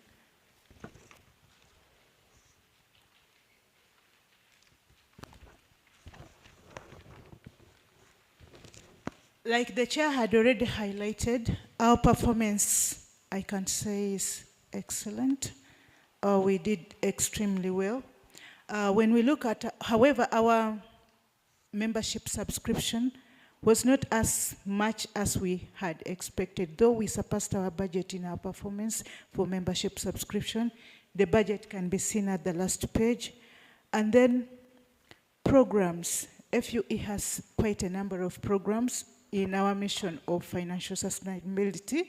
We have the trainings, we have the Female Future that I would request every lady here to subscribe. It's a very good program to attend. So we see our programs have really lifted our financials because we are looking at being financially sustainable. So the programs are performing much more than our core activity, that is membership. So I would encourage all of us to subscribe to our membership, or probably if you're subscribing to a lower category, you can upgrade to a upper category so that we can increase on our membership. Overall, our revenue for the financial year 2022 was 3,923,000,000 compared to last year where 2021 where we got 2 billion. That was a very excellent performance, I can say, in our revenue. And then our expenses, we also see that when we look at our budget, we had budgeted at least to get a surplus of about 87 million, but we can see our surplus is 173 million, which is way beyond what we had budgeted. That is really a very good performance. I can give a thanks to our ED and all of us here for supporting the Federation and for paying in your membership, and also for those ladies who have come in to train with us for FFP. I am really appreciative for everybody. When we look at our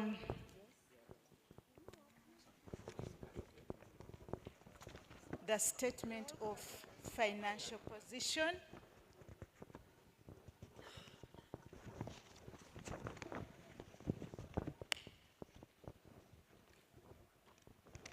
struggling to open.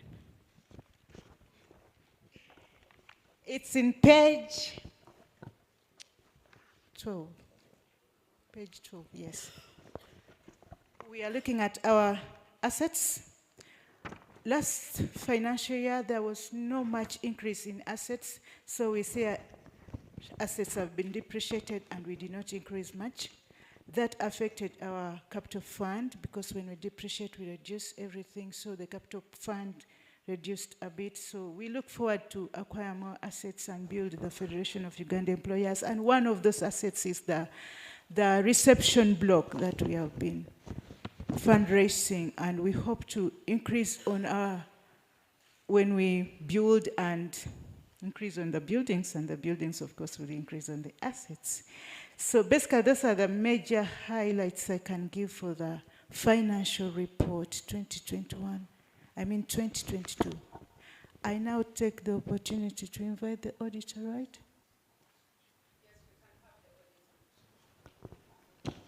Thank you very much.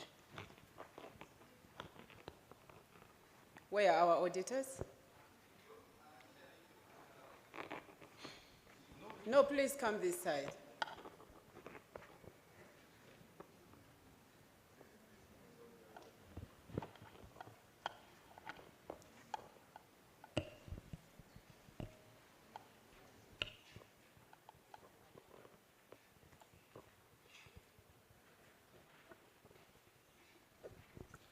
Thank you, Chair. My name is Katenza Charis from BVL and Company, Certified Public Accountants. Good morning, members. I bring you greetings from BVL and Company, specifically our managing partner, Mr. Ben Okello-Rum. We want to thank you, the Governing Council and Management, for the professional cooperation you have exhibited with us throughout our time in office. My responsibility is basically to give an opinion. The financial statements were discussed thoroughly by the board and management. And therefore, Here is the opinion on those financial statements. On page 9. In our opinion, the accompanying financial statements present fairly, in all material respects, the financial position of the Federation of Uganda Employers as at 31st December 2022, and of its financial performance and cash flows for the year then ended, and comply with the International Financial Reporting Standards and the Constitution of the Federation. Chair, I want to confirm to you and the members that we are independent of the Federation in accordance with the ISPAL code. And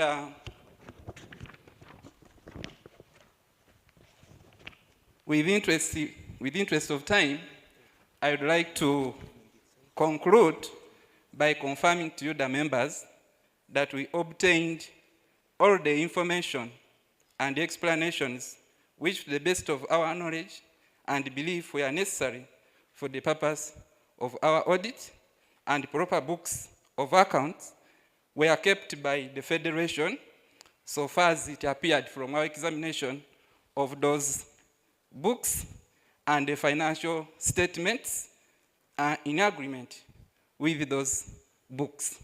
Thank you. Thank you so much, our auditor. Did we have any key issues in the management letter? Any? If none? No, we didn't have any key issue in the email for us to report on. Thank you so much. I would like to join my voice to the one of Chair to say thanks to management for the job well done. At this point in time, I would like to ask our members, do you have any questions to the numbers presented to you?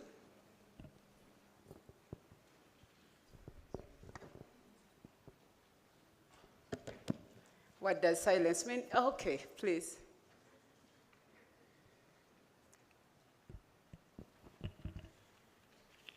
Thank you so much. I wanted to know the differences. I see differences on expenditures. If we go to page, that is page 14, on administration costs, and then the other one is business development costs. I note that in 2021, when we were under COVID, we spent more than this 2022, when it should have, it should have been stable. I expected more expenditure in 2022 as compared to 2021. And then for business development service costs, I'm just wondering what is happening. We just have a small figure of 125,000. Thank you. Thank you so much for that question. Can we get any other?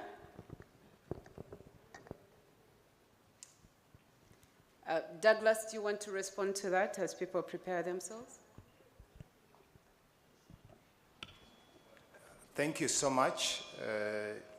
The main reason why you see a variance in the administrative cost is because in 2021, we are moving to a new system. Originally, gratuity was being paid at the time a staff is leaving. But the governing council guided that we shouldn't be doing that.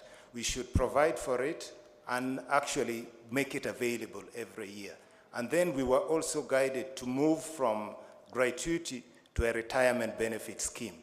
So in administration, we had around 290 million shillings that then became debt, which we cleared. So in 2022, we didn't have that huge cost anymore. This is the explanation for this. And then on BDS, why is BDS coming down? It's because a lot of BDS costs are now being appropriately captured under human resource training and consultancy. That is where most BDS costs are going. Originally, the department was called BDS, But when the department changed to human resource training and consultancy, this remained in our books of accounts. Thank you. Thank you, Douglas. Are you happy with that? Okay, do we have any more questions?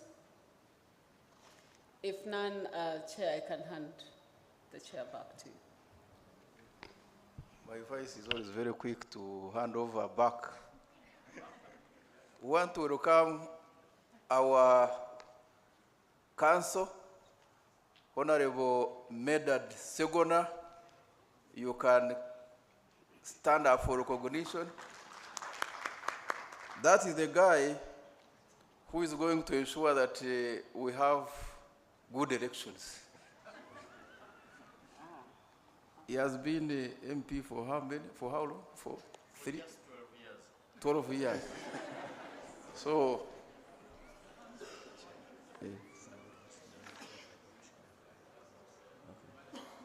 so we want to close off this matter by requesting you to move that we adopt these accounts as approved by the governing council. There are some hands that normally come up. Can somebody move?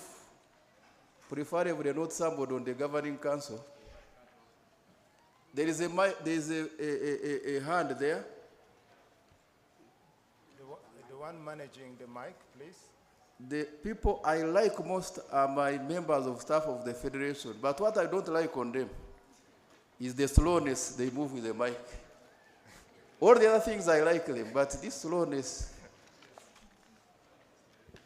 So if you can correct that, I would like you more.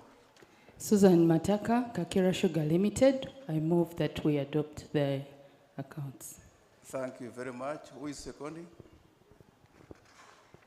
We are with Honorable Segona. We have to be careful. Wilbur Katuachire from Coastal Hospital. I second the motion. Thank you very much. So the accounts are seconded, are approved by the AGM. Now, appointment of auditors. Can somebody present to us the item on appointment of auditors? Members, I want to inform you that the external auditors we have been having have served their last term, and now we are going to get fresh auditors. The process was undertaken according to the administrative structures of the Federation. They were presented to the Audit Committee of the Federation, and they were approved, but then we need your endorsement to have them confirmed for the next, how many? For the next 2 years? For the next 2 years. After 2 years, we shall still come back to you for a decision. So, can we have those auditors, somebody presenting that item? Maybe ED? Thank you, Chair. And also to thank very much BVL, who have been our auditors for the past 4 years. We have a brief summary of the profile of the new auditors in our accounts and in our file. And Chair, if you will allow, I would like to introduce the auditors as well. We have Julius with us, CPA Julius.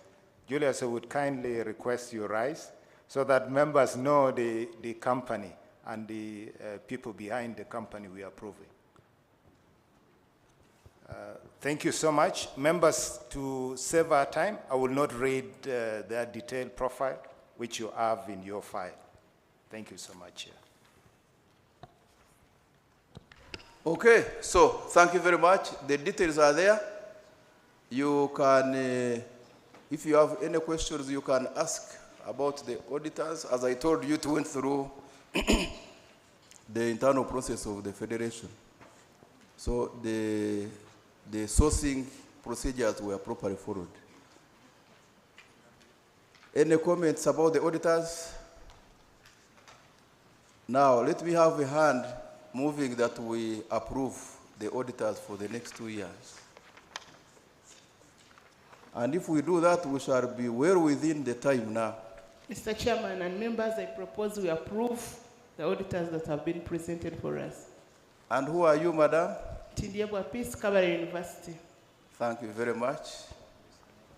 There's another hand. Where? Good morning. Winnie Mwembe Mugabi from Brookside. I second the motion. Thank you very much. The auditors are approved by this council. I want to give you just, where is what we are supposed to do? Is behind there. Just 15 minutes. Please take a break of 15 minutes. Do whatever you like in the next 15 minutes as we prepare for the next item on the agenda. And as you notice on the agenda, if we do that, we shall basically have caught up with the time, isn't it? So just take a break, talk to whoever you want to talk to. You can begin with Honorable Segona here, and then you partake anything. Thank you very much, and see you at around 11. Thank you.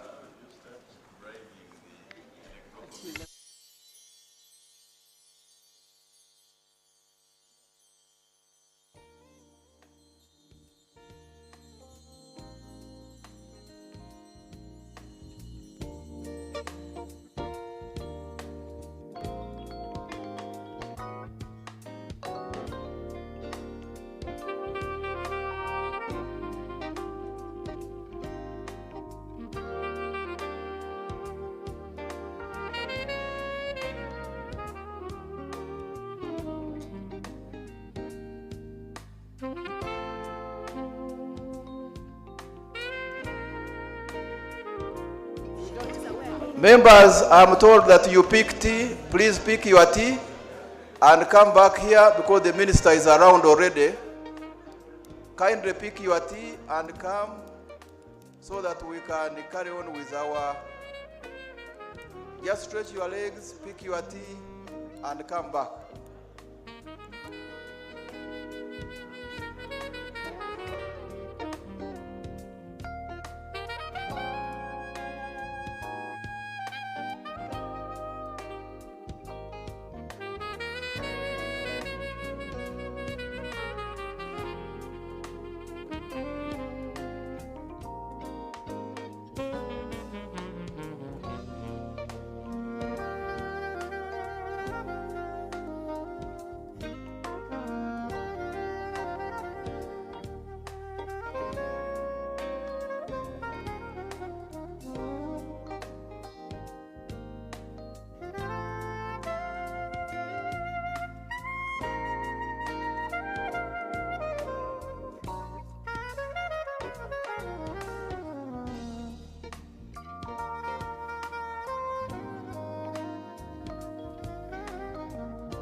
refreshment.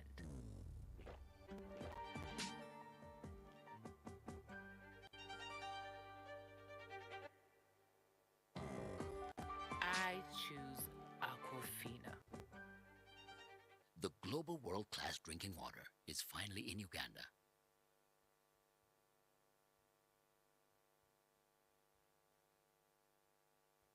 When it comes to my number one, I choose world class. Aquafina enriched drinking water. Quality, purity, refreshment.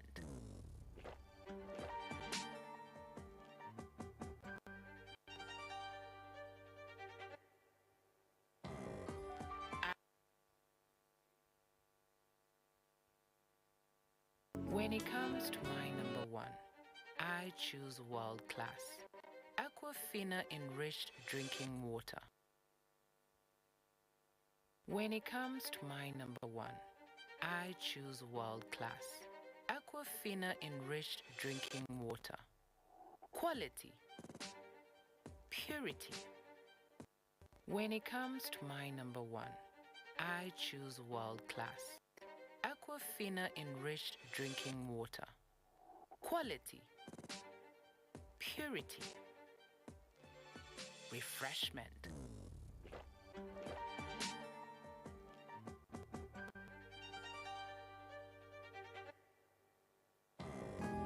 I choose Aquafina. The global world-class drinking water is finally in Uganda. Taste the enriched and pure perfection of Aquafina. Try purity today. Aquafina, only what's essential. Available countrywide at only 1,000 shillings. Aquafina is bottled by Pepsi Cola International in Uganda. When it comes to my number one, I choose world class. Aquafina enriched drinking water. Quality, purity, refreshment.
Hello. As you take your break, we just need to tell you once more about the companies that are organizations that have supported the AGM. We do have Kinyara. Kinyara says they have the best sugar. We have Airtel. Airtel has the newest packages for individual and family, a family of 5. Can they reach out? They're also exhibiting. Later on after the AGM, you could go and talk to them at the exhibition table. We do have Excrolide for solar power. Just in case you need solar power, kindly reach out to Excrolide. We do have Unok. These ones are more into oil. Just in case you need to know more about them, you could reach out as well. We do have Marasa Africa. Just in case you've never slept in a national park, Marasa Africa, they say they do have the most friendly charges, just in case you need to go and sleep in a national park. We do have National Water, of course, National Water and Corporation. They have also supported us. We also have Smart Applications. They were here in the morning and they did a very beautiful presentation. Would like to thank them. Then we do have Cavendish University. Just in case you need to go for any further education, they are available to help you. They have online courses as well as day and then weekend. You could reach out to them. They're also exhibiting. They do have flyers, brochures, etc. behind, just in case you need to know more about Cavendish University. You could as well reach out to them. We also do have Tata. Tata also supported us, and they're saying that once you buy from them, they give you a 5-year warranty. So if you're there and you'd want to enjoy a 5-year warranty, you could as well reach out to Tata. We'd like to thank these companies, Kinyara, Airtel, Peps. They have the newest water on the market. It's called Aquafina. Kindly, when you're out there, always ask for Aquafina. Why? Because this is the product of Peps Cola, and they have supported us. So those 10 companies have been able to support FUE, Kinyara, Airtel, Peps, Aquafina, Excrolide, Unok, Marasa, National Water, Smart Applications, Cavendish University, and Tata.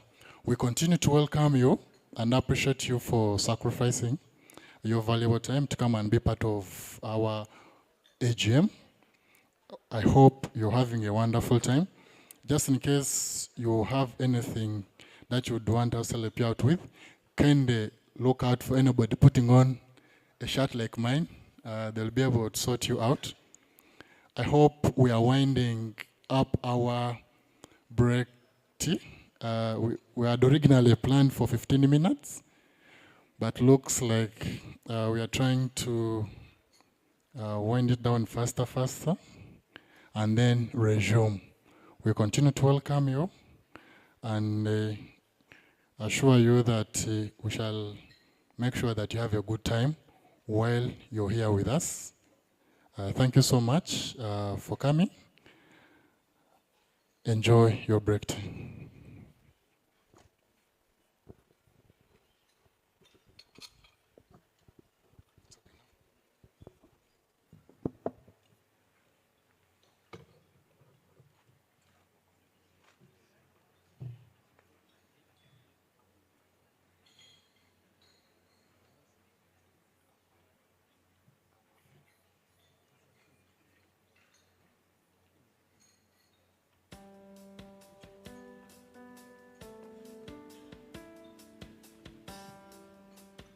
Have you ever wondered what successful people have in common? They all got got a solid foundation. They built this foundation by pursuing their passion. They found the right place to develop this passion. And they pursued these passions in a practical, interactive, hands-on way. With courses in law, science and technology, business and management, and social sciences at conveniently located campuses, Cavendish University is the ideal place to build your foundation and to start your career.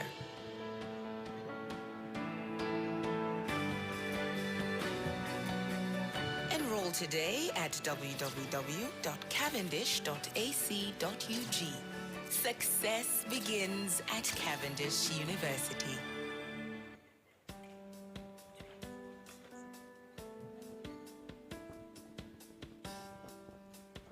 Have you ever wondered what successful people have in common?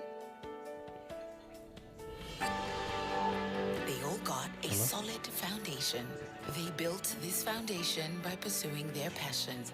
They found the right... We'd like to call everybody back to their seats because the minister has arrived. Kindly, if you're still standing behind, take up your seats. We are kind of requesting you, especially in the interest of time, to take up your seats. The minister has arrived, and we would wish to welcome her while you're all in our seats. I request that you take up your seats, ladies and gentlemen, as we plan to officially welcome the minister. Take up your seats. We'd like to welcome the minister, but we shall officially do that. In the meantime, I'll request that we take up our seats, just in case you need some cup of tea. I'm going to ask the hotel to serve you. Let's just take up our seats. I'll ask the hotel to serve you wherever you are. Just put up your hand. In the meantime, the minister has arrived. We've been waiting for her, and she has indeed arrived. Kindly take up your seats.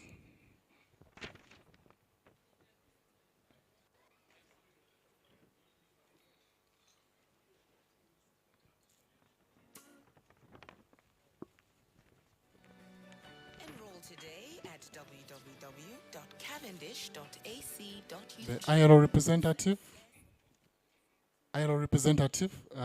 Could you be here with us? Where is the ILO representative? If you're here with us, you kindly take up your seat up here.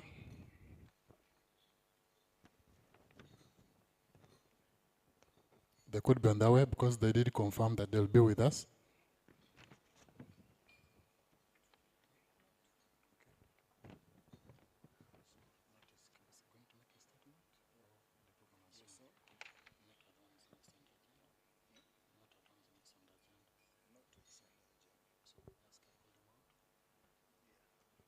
Okay.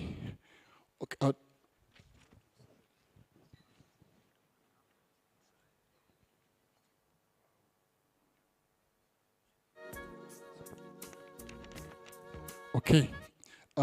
I'd like to welcome you back from your break tea. As per the program, we are going to have a statement by the Secretary General of NOTU, who is here with us. We kindly request you to use the most limited time possible while you're delivering your statement because of time.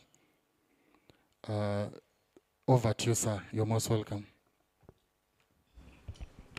Thank you. The Honorable Minister of Gender, Labor and Social Development, Honorable Betty Angom Akena, the Chairman of the Federation of Employers, Mr. Mugisha, Dr. Mugisha, and all our employers and the partners who are here. My name is Richard Bigirwa. I'm the Secretary General of the National Organization of Trade Unions. I'm delighted this morning to be here with our bosses.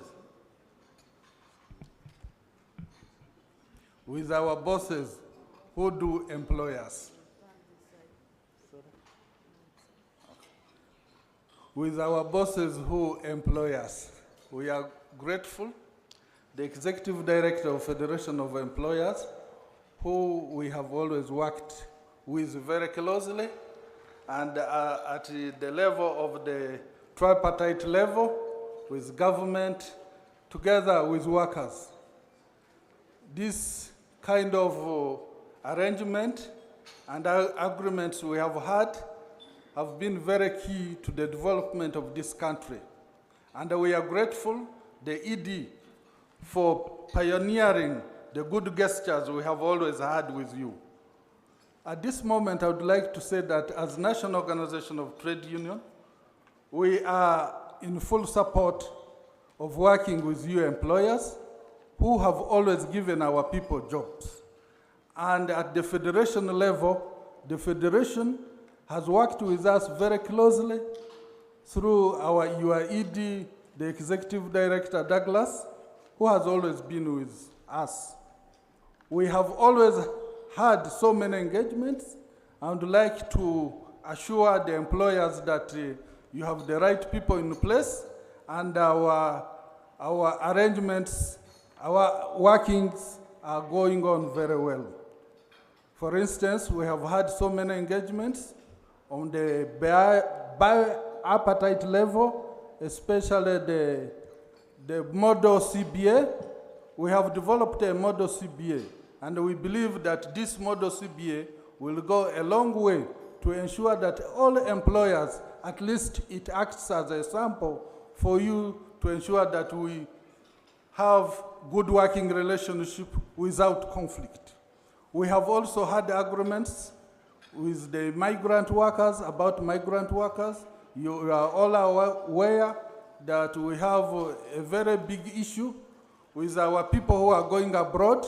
We have developed something together with the Federation to ensure that we work together. So at that level, for us as the workers, we are grateful.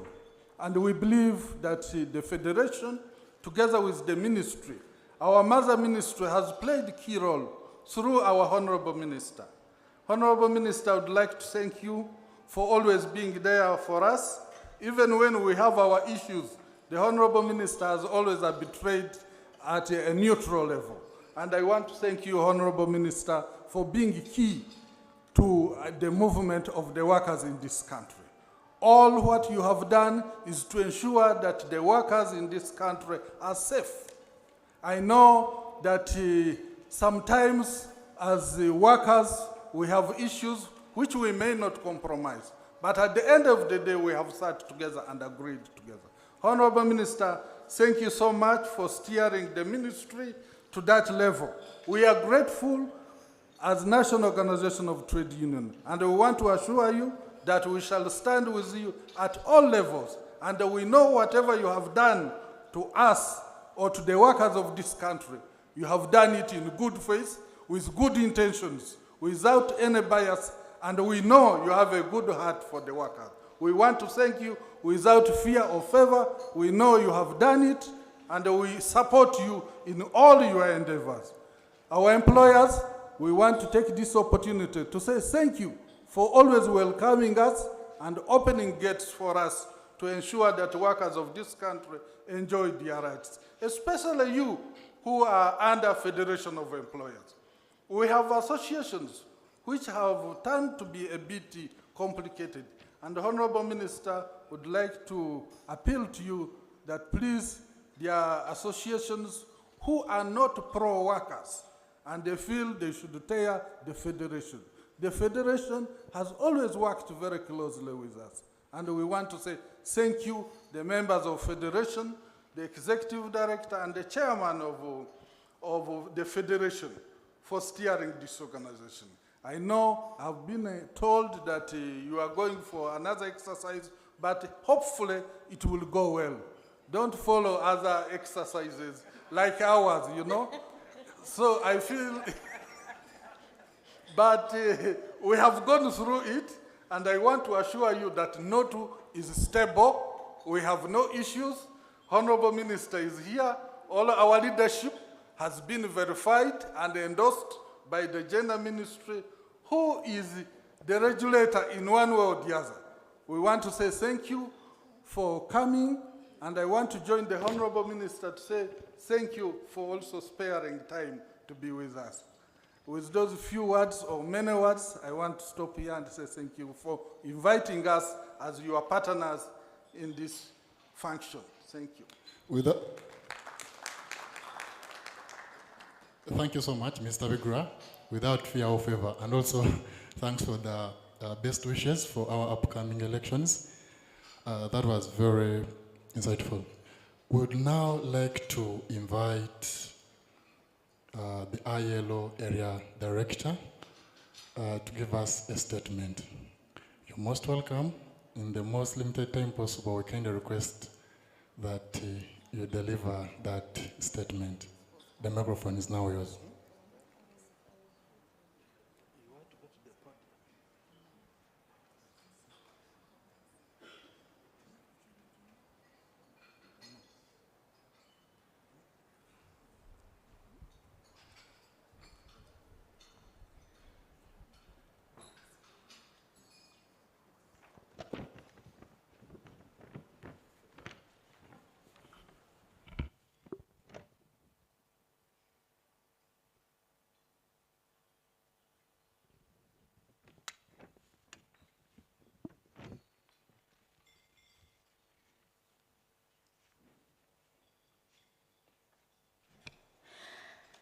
Thank you so much.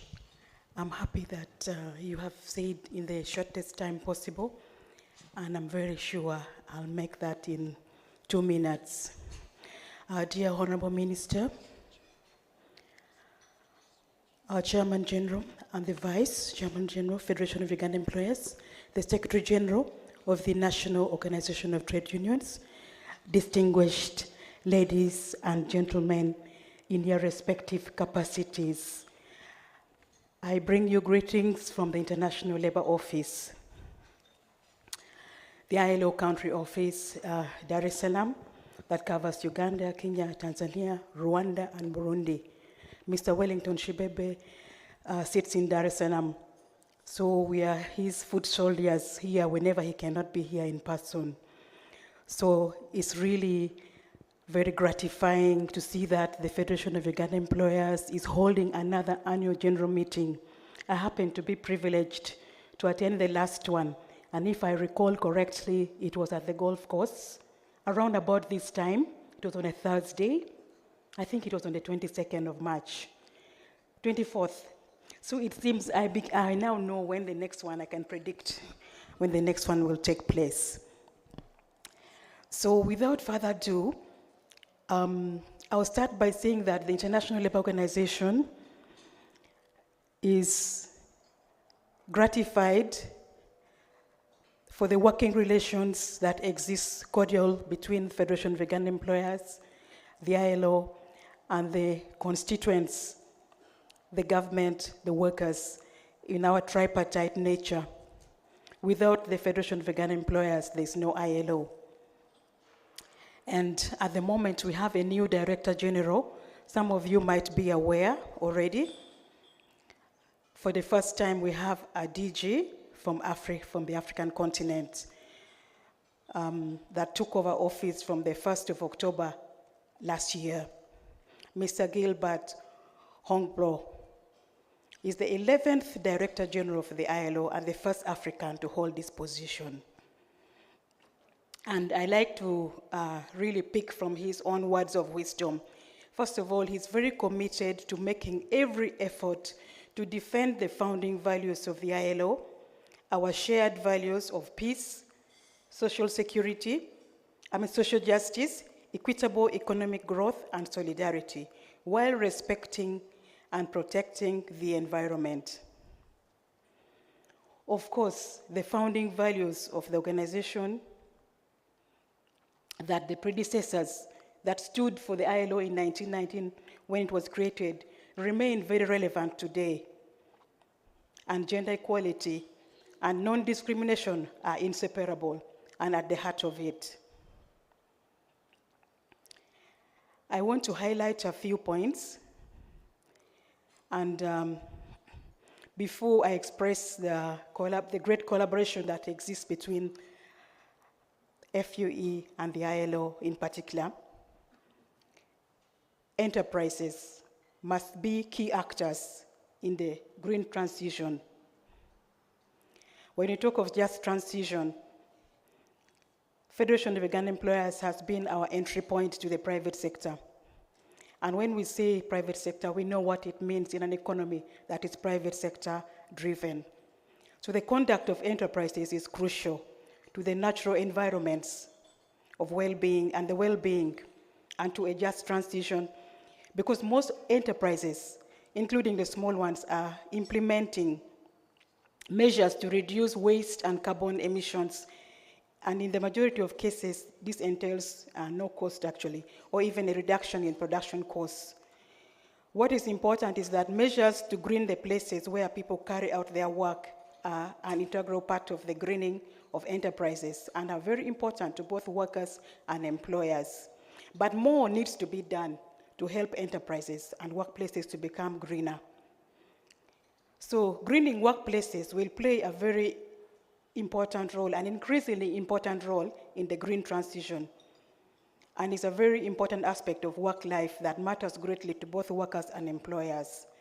I want to quote Catherine Sargent, head of the Work, Income and Equality Unit, who said, "Values of entrepreneurs and aspirations of workers to work in a healthy work environment are powerful drivers of change for green enterprises." So I will focus on one key message.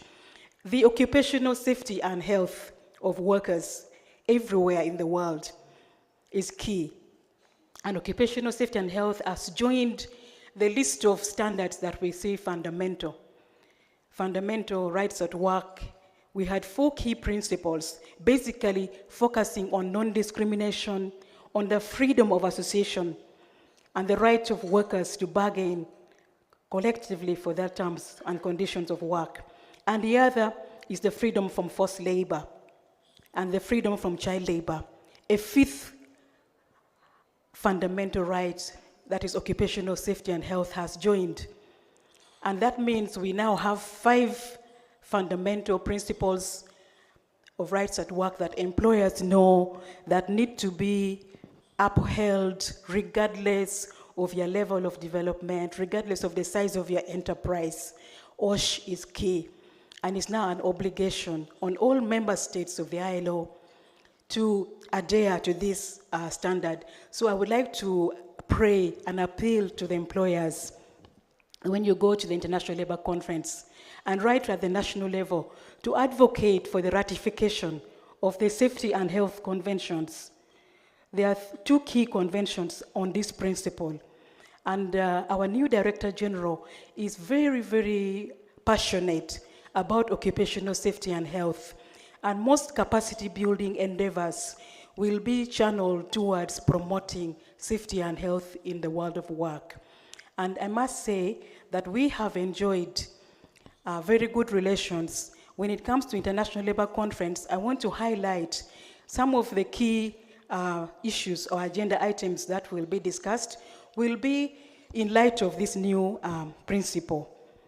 And one of the important things to realize is that having joined the list of fundamental principles and rights at work, there's a consequence in that there's going to be a necessity to revise some previous standards to align with this new one. So without further ado, I would like to now appreciate some of the key areas of work that we have, areas of collaboration with FUE in the area of child labor. I think a lot has been done. We have seen the development of key tools to support businesses in what we call due diligence on child labor. And right now there's a training going on for companies in the tea and coffee supply chains. And there are other tools that I don't have time to mention, but that FUE has really invested in building capacity of their members and beyond the membership, beyond the tea and coffee supply chains. And we have a number of technical cooperation projects, like through the Prospects program, recognition of prior learning, work-based learning. I know I'm limited with time. I'm not going to elaborate in detail. we have social protection, which is a key theme, and universal social protection is the outcry. And we know that with universal social protection, we would not be having challenges like forced labor, like child labor in the world of work today. So I will not say much more, but I want to emphasize that labor market policies that actively pursue job creation, that limit job loss and ensure that adjustments related to greening policies are well managed. Occupational safety and health policies to protect workers from occupational hazards and risks. Skills developments to ensure adequate skills at all levels to promote the greening of economy. The establishment of mechanisms for social dialogue throughout policy-making processes at all levels is key. Social dialogue, without social dialogue, we will achieve no progress at all. And at the upcoming International Labour Conference, I want to appeal to the employers here and those who will be representing their membership. Really, when you go there, strategize. A just transition, including consideration of industrial policies and technology, is going to be a general discussion at the conference. That's why I'm really focusing on this just transition.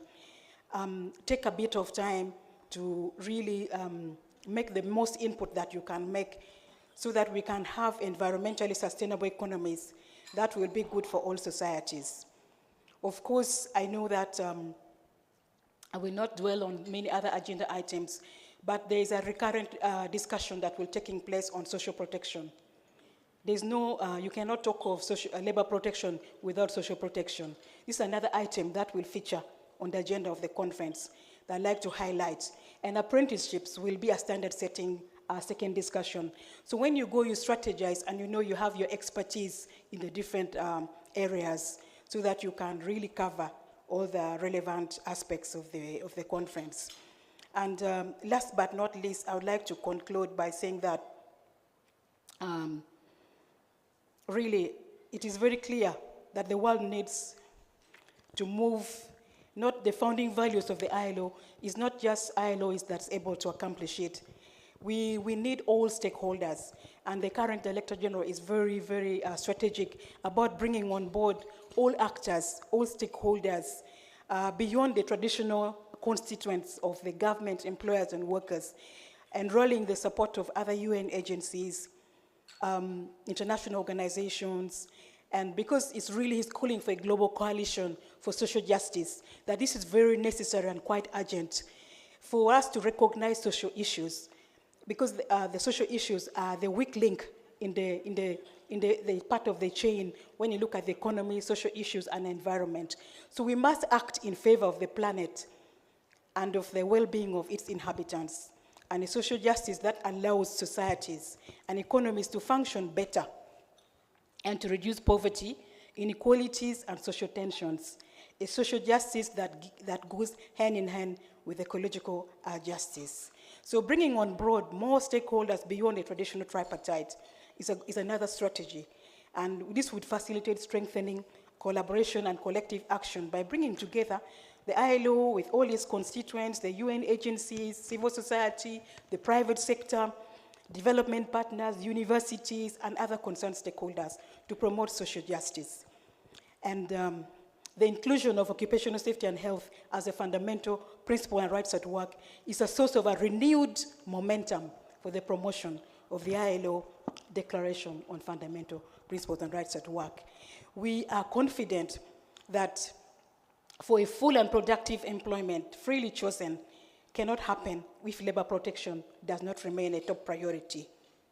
So I would like to conclude by expressing our deep heart appreciation to the Federation of Ugandan Employers for having, I don't want to say the habit of having the annual general meeting, but keeping it up and really wishing you a very fruitful deliberation for the remaining parts as you dwell deeply into the AGM, and may your new team do the needful. Thank you so much for your attention.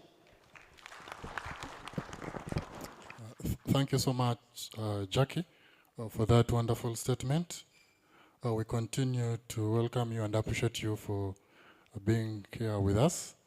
I would also like to tell you that we have companies that have supported us. We'd like to take a few seconds to recognize them.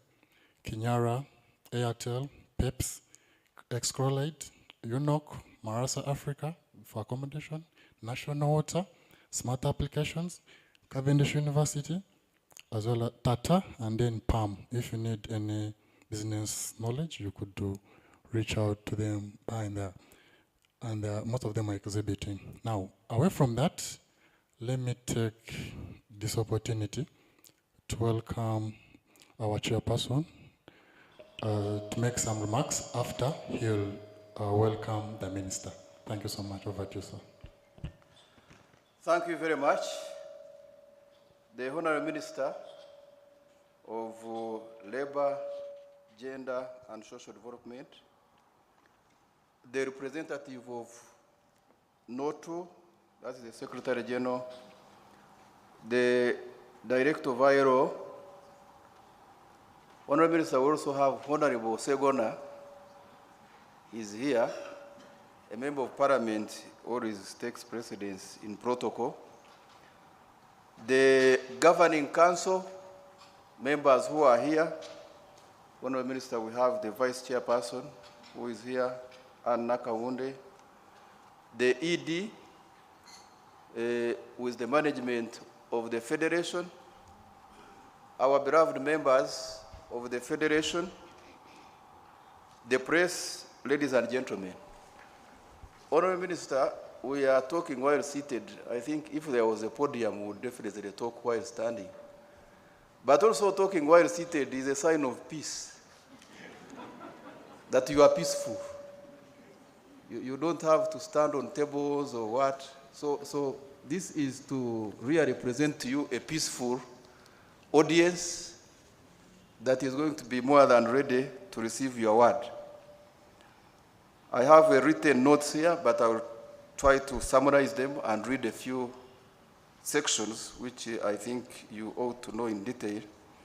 I want to thank the Governing Council members who are here for the oversight, for the strategic direction you have provided to the Federation, and that is why we are here peaceful and talking.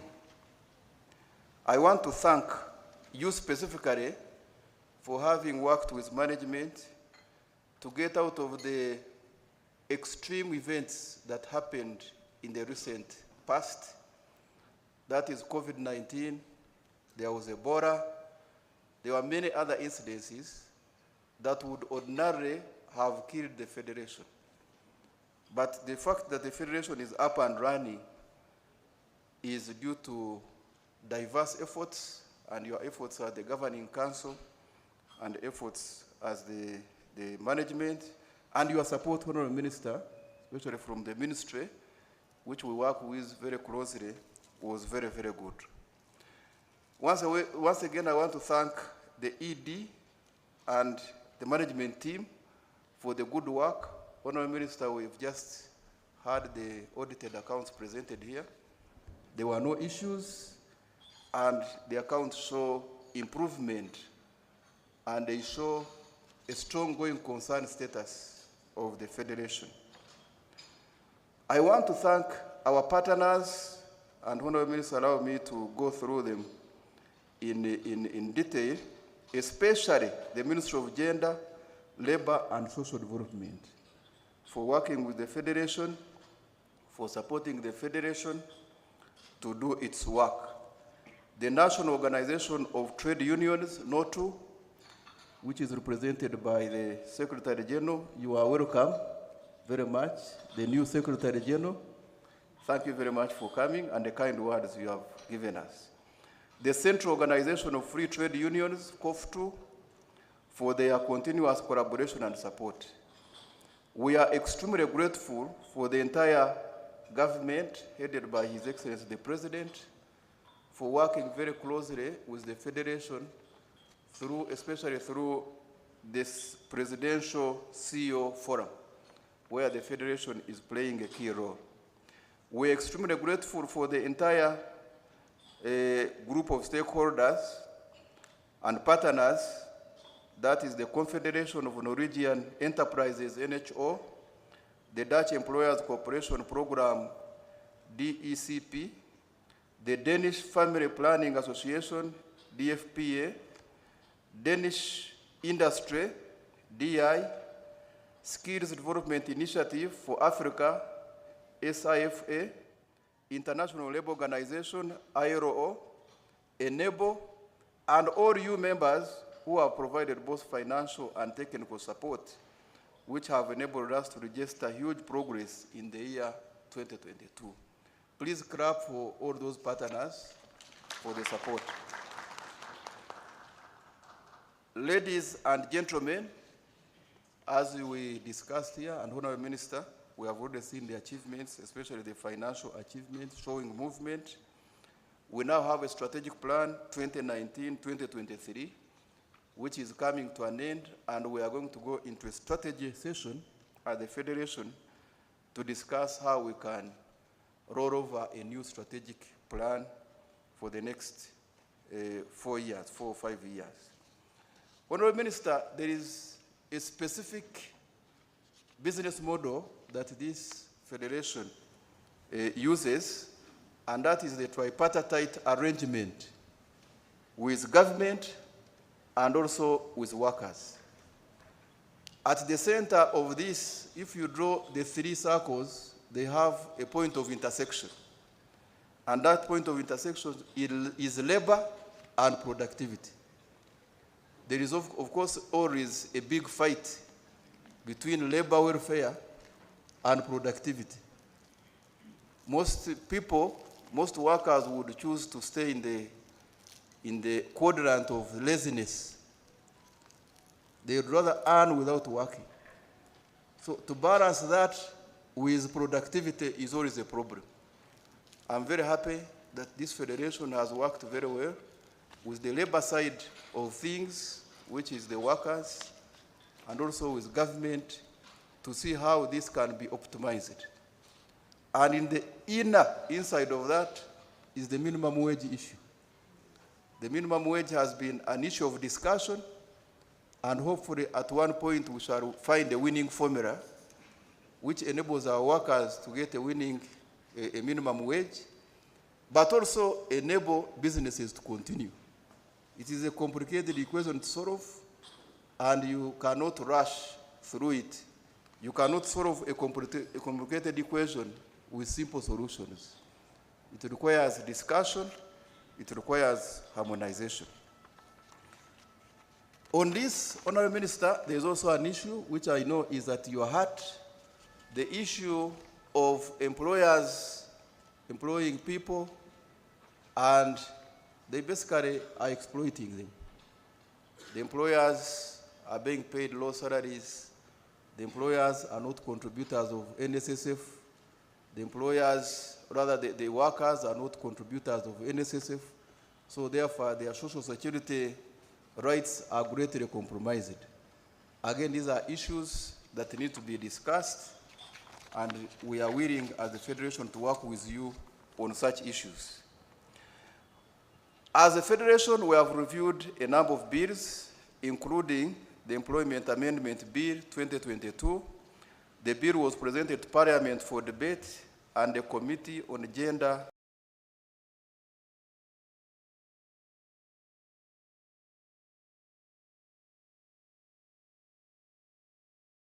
Labor and Social Development was tasked to undertake consultations among stakeholders. The bill came at the right time and is welcomed by employers of Uganda. This is because the old act has several gaps, including issues of severance pay, remote work, domestic workers outsourcing, and casual workers, among others. The Federation presented a position paper to the Parliamentary Committee. The processes for this amendment are still ongoing, and we shall keep you informed, members, on its progress. Ladies and gentlemen, I'm also happy to inform you that during this review period, we took an initiative to support integration of refugees and host community members in the labor market of Uganda. Having realized that most of the refugees have skills, but they are not recognized, the Federation partnered with DIT and National Water with support from the ILO to undertake recognition of prior learning in the refugee hosting communities of Arua, Isingiro, Madiakor, and Terego district.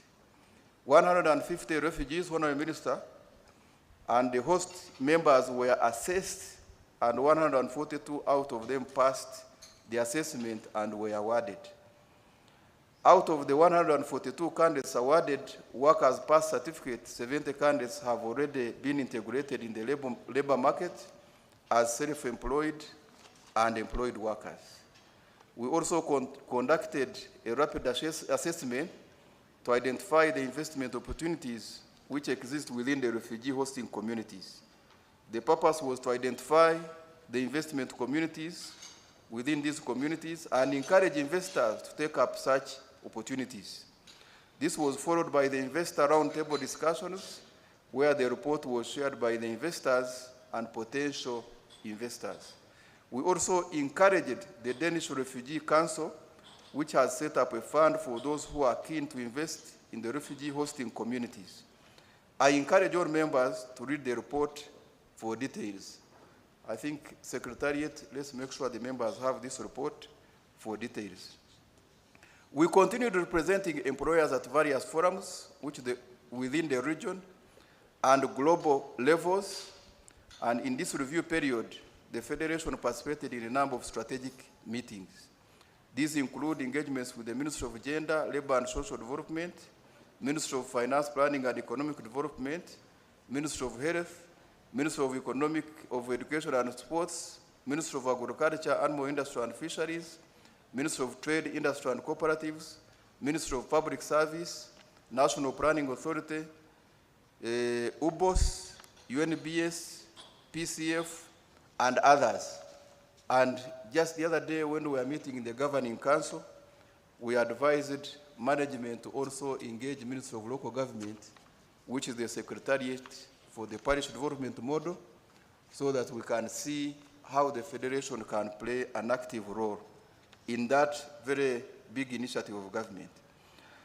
At the East African community level, the Federation has continued to be an active member of the East African Employers Organization, and we continue to lobby and represent your interests as provided in the East African Common Market Protocol on the free movement of labor within the region.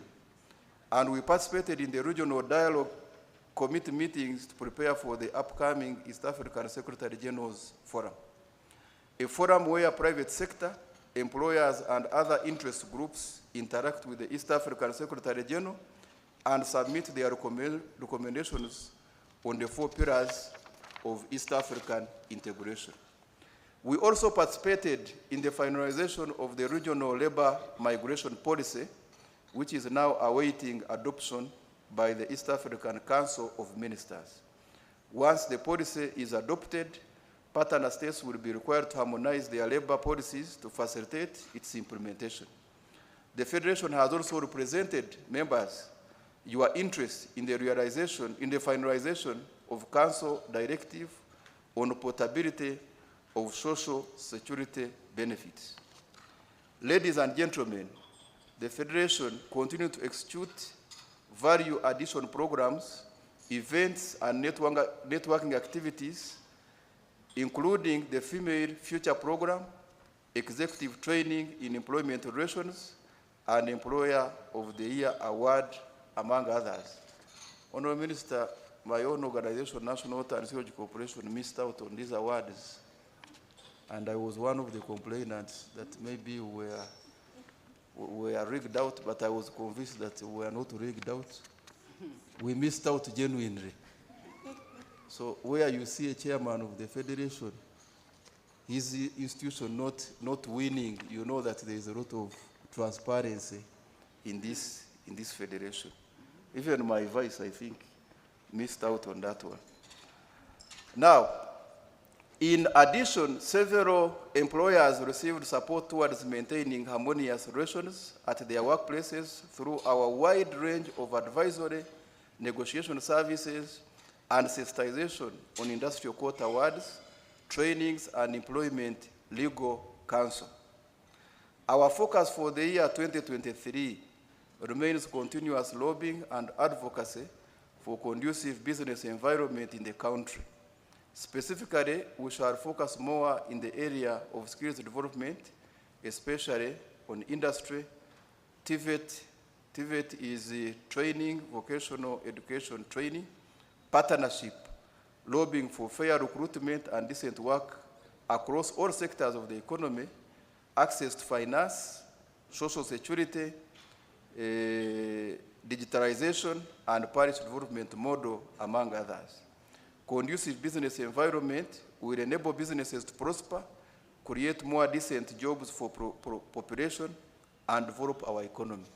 On this note, Honorable Minister, I want to report to you that we work very well with the Private Sector Foundation so that we can be able to know what is happening on the private sector and also on the public sector in order to create an enabling environment for businesses.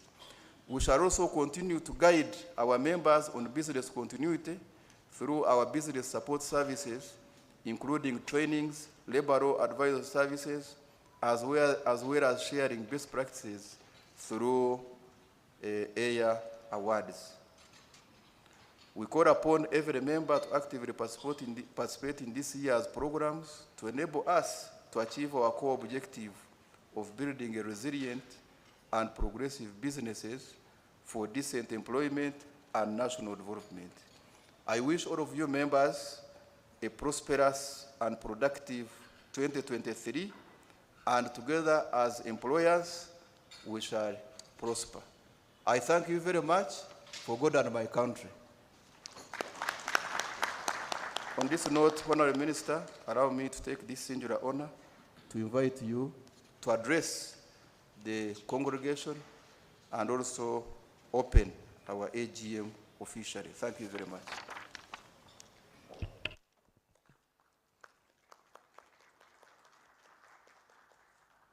Thank you, Chair of the Federation of Uganda Employers, my colleague, the Member of Parliament, Honorable Medard Segona, the Governing Council members, the Executive Director of the Federation of Uganda Employers, the Secretary General, ILO Area Director, distinguished members, ladies and gentlemen, it's my pleasure to be with you this morning for this very important AGM as a great partner for government.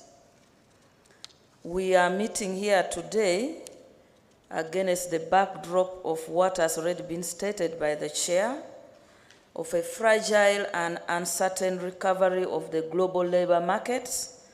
And of course, for me, when I'm here, I'm looking at the labor market, which is both the employers and the employees.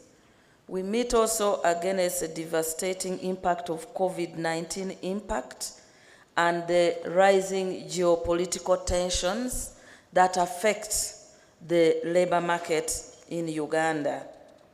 The compounding effect and impact of the pandemic and the conflict around the world is causing joblessness, inability to attain decent work for employees, is leading to disruptions on the labor market.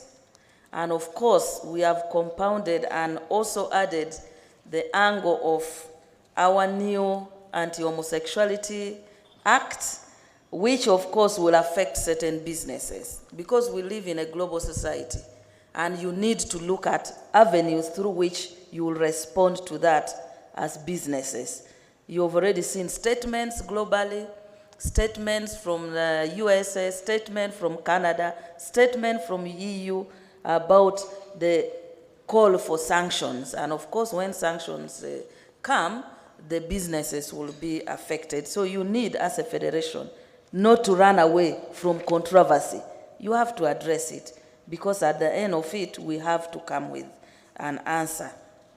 Also today, as I come to this meeting, I come to seek common grounds.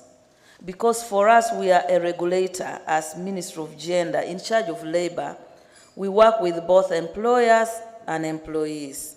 So for me, it is about the common grounds. what should enable us to recover together, recover stronger, and to achieve our common objectives. I come here to seek your commitment as employers so that we can jointly pursue an inclusive labor market, particularly in the efforts of addressing some of the key issues and questions that I want to pose to you as employers. So I want you to help me in your strategy to answer for me in the next 1 year, so that next year when I come back here, you'll give me answers to some of these questions.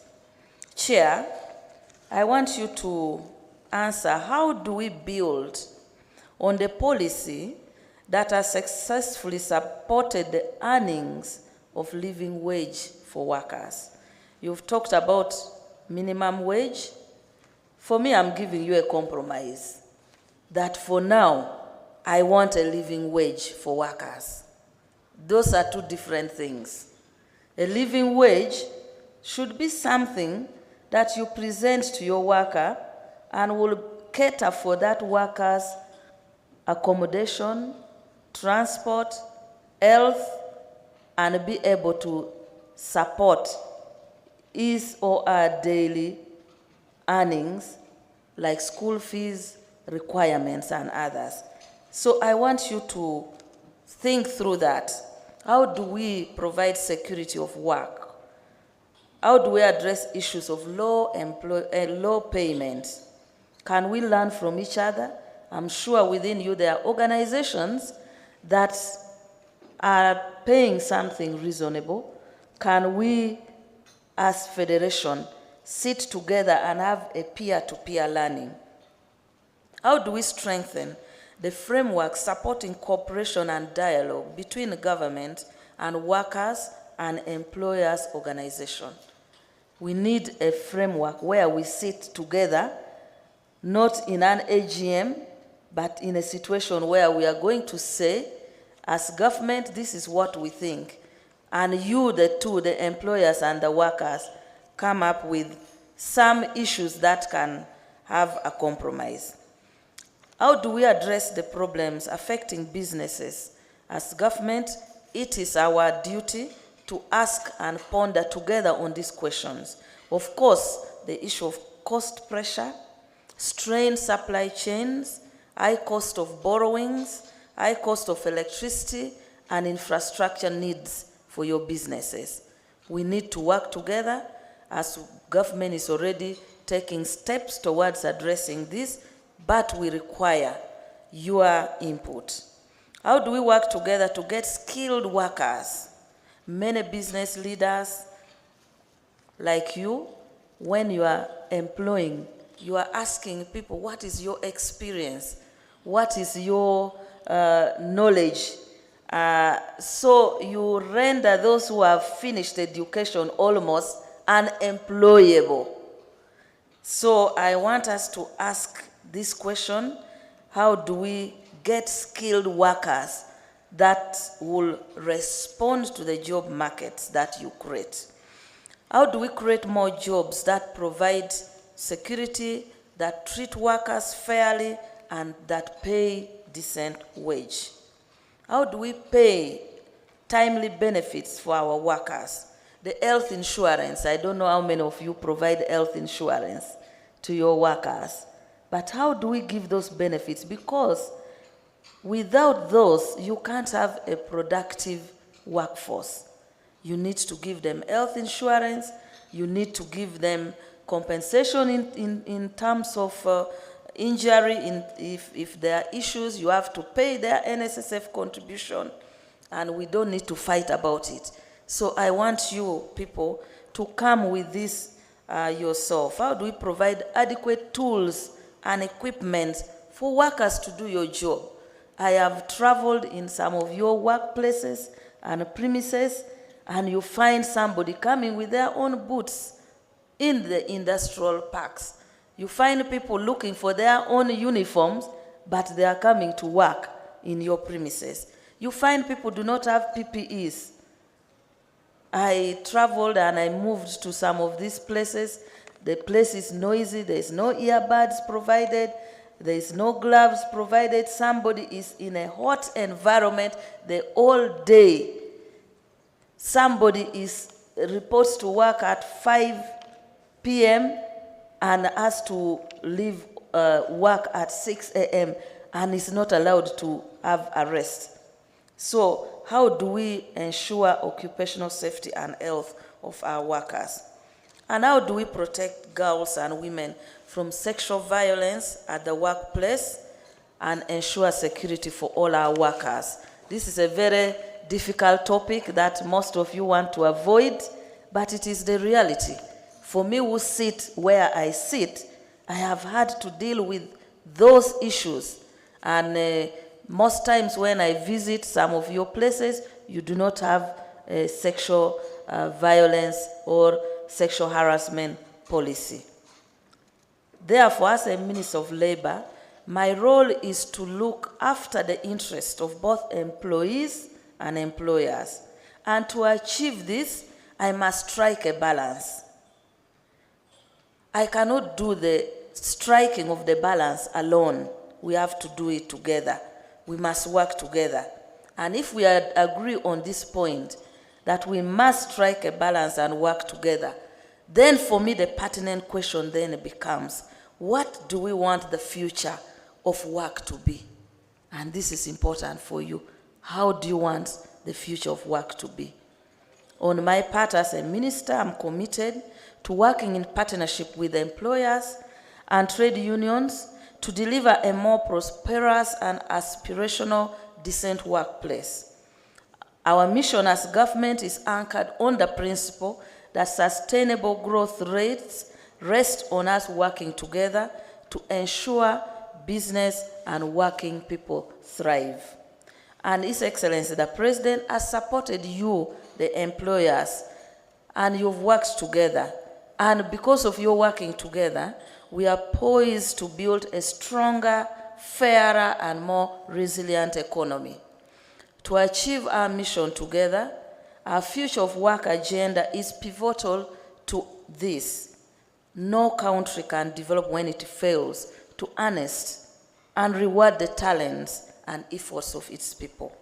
So today, I want you to support government in achieving the plan where we create an environment in your business premises that works for working people, that brings the world of work into the 21st century, that improves the condition of workers, that they are fit for the modern economy. I'm sure most of you are now technological agile. I'm asking for your cooperation because it is essential to the mission that we have to deliver this together.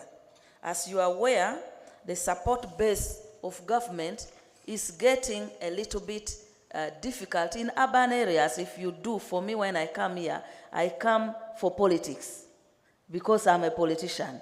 So my assessment is that in urban areas where majorly the working class are, there is agitation among the population, the voting population. And assessing from the last election, seems that in those working class parameters, the voting pattern for government has not been good.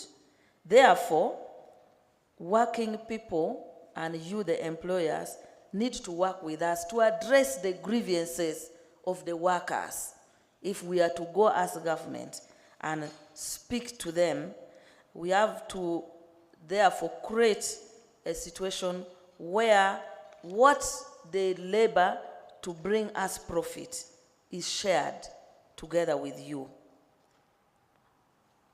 So today I want to deliver that we work together and see how we can ensure that the living wage and decent working condition for our workers in your companies are honest. And of course, not to forget the role of government in ensuring that we support your businesses, we create an environment for your businesses to thrive. You are aware we still have a high unemployment rate. with youth between 18 to 30 years, unemployment rate standing at 13.3%, with most of the youth creating jobs in informality, the informal sector, most not yet registered, most not yet paying taxes, with 83.5% of Ugandan population aged 15 to 29 working in informal jobs, and that figure is even 10% higher for younger women than for the men. Therefore, I call upon you as a federation to work towards achieving and creating more jobs so that the youth that comes out of the university, the training institutions, are able to achieve the job. We will work together to create an education system that produces youth who do not lack the skills and competencies and knowledge to enter the workforce. Therefore, I want to conclude, Chair and members, by saying that on behalf of government, I want to pledge our commitment to work together with you to address issues that will support your businesses, and while we expect you also to treat the workers well. Already in Cabinet, we have passed several policies like special electricity tariffs for industries to provide energy support for businesses. We've harnessed tax incentives in tourism sectors and other vital areas. We have strengthened supply chains for businesses, prioritized infrastructure for business growth, including rehabilitation of railways to reduce transport costs from the ports. We have championed recovery funds for businesses through UDB and supported financial institutions working hand in hand with the trade unions and businesses on our industrial strategy. We've also supported startups and businesses to grow. So as we do all this, we want to work together with you, and I hope that, Chair, will find another platform where we speak and discuss on how we can achieve this partnership together. With that, I want to welcome you, thank you for inviting us, and declare your AGM open.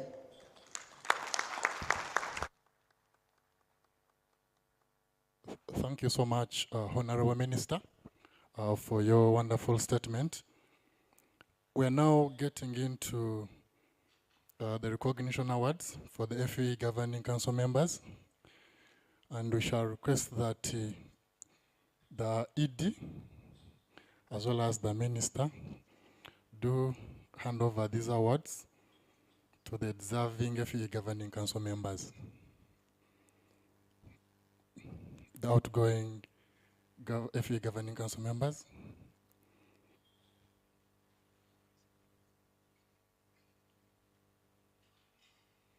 Douglas has stepped out a bit.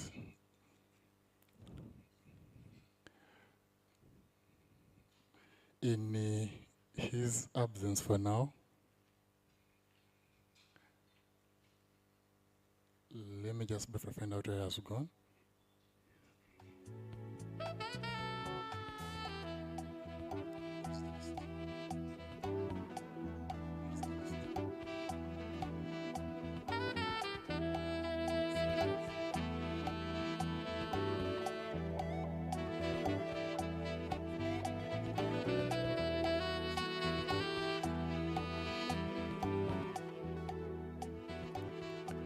In the interest of time, let me request the Chairman and the Honorable Minister to hand over these awards to the outgoing committee. No, maybe as we wait for ED, let's request the Vice Chair to give a vote of thanks so that after the awards, we know that that function is finished.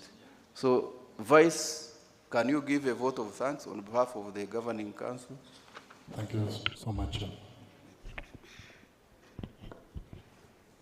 Thank you so much, Chair. Honorable Minister, I want to welcome you personally for honoring our invitation but most importantly, for your remarks. I have not seen somebody who is so passionate about labor matters like our Honorable Minister, and we want to thank you. For us who work very closely with her, if you want to annoy her, touch that subject matter. Then you will see the woman in her. So we want to thank you for the kind remarks that you have given. And it touches so much about what we do as employers and the many questions, if people listened carefully, should form part of our strategy. Because if you answered all those questions right, then we shall have perfect systems that address labor matters. I really want to thank you on behalf of the council members. Can we see the council members in the room? Because those are the guys I'm representing now.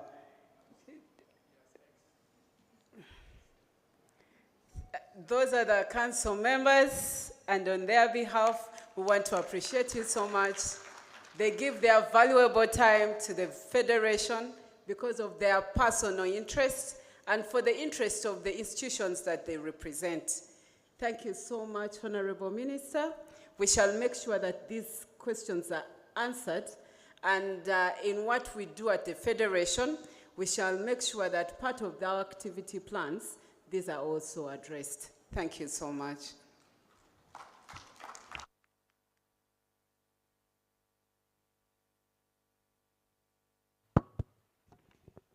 Thank you so much, Madam Vice Chairperson. Honorable Minister, we are now getting to a session where we recognize our outgoing Governing Council members. I would also like to bring the apologies chair of the ED. Douglas is multitasking. He's making his remarks in an ILO virtual meeting just outside, but he'll join us in about 3 minutes.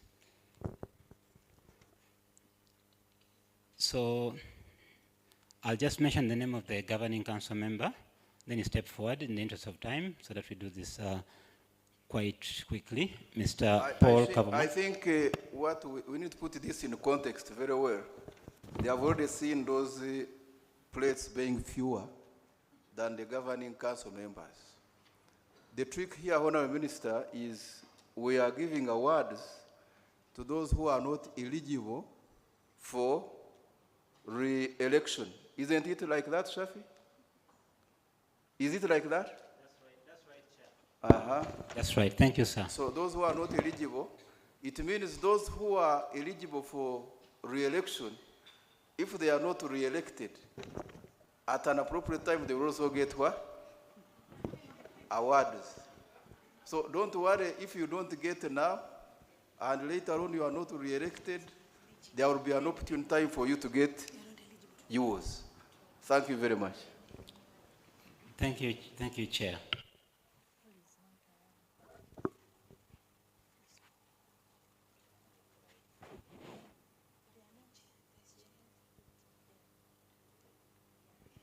Mr. Paul Kavuma, do we have Mr. Paul Kavuma? Okay, he's not here. Mr. Robert Valikenda. Thank you. Please step forward.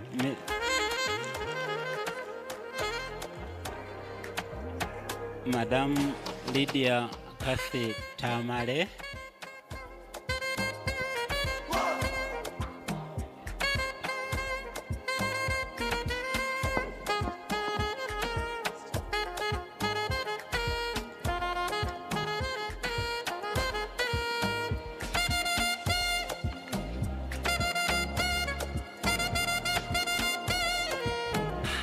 Mr. Mwambu Wadolo from Torre Cement.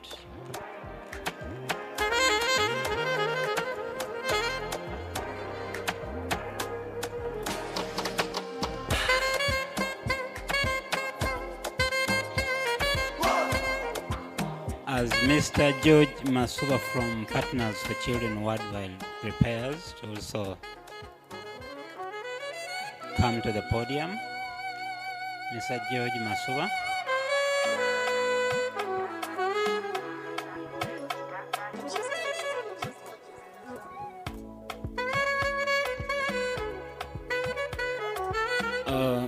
Madam Betty Ogiel. Miss Betty Ogiel. And lastly, Mrs. Juliet Impima from Vivo Energy previously. Okay, the last two are not represented, so Chair, I think that's it. We appreciate the Honorable Minister. Members, we are now moving into a quick group photo before the Honorable Minister departs, and then we shall resume with our AGM business. So can we all convene here for the group photo? I think we shall. It's a group photo for all members, for everybody. Yes. So can we please step forward in about 2 minutes? I think we shall make. I think we shall all stand behind the chairs. So we shall just adjust the chairs forward, and then, yeah, we shall just push them forward a bit. Then I hope this space will be enough for everybody. Yes, but we may need to push.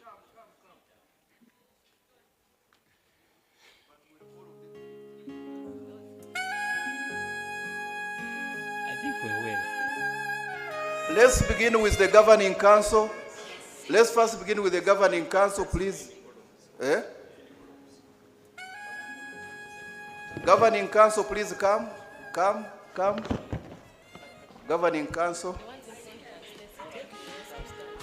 Yeah, the governing council people can sit behind, can stand behind.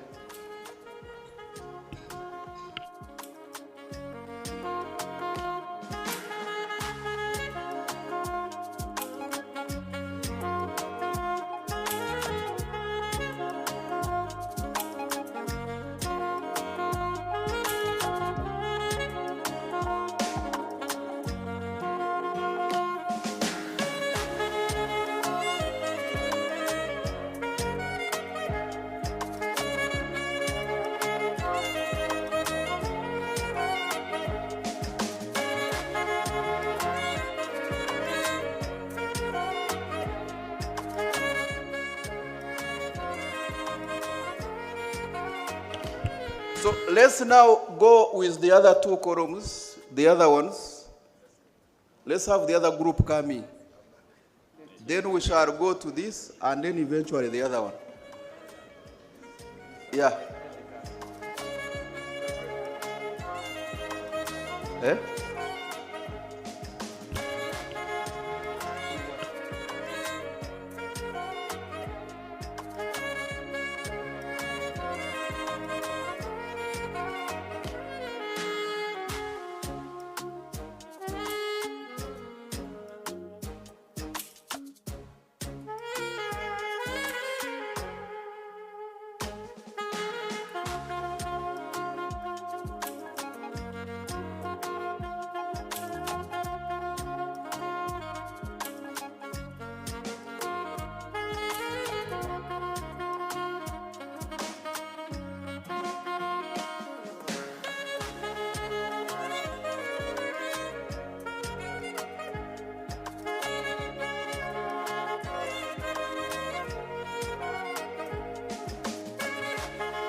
let's have these columns.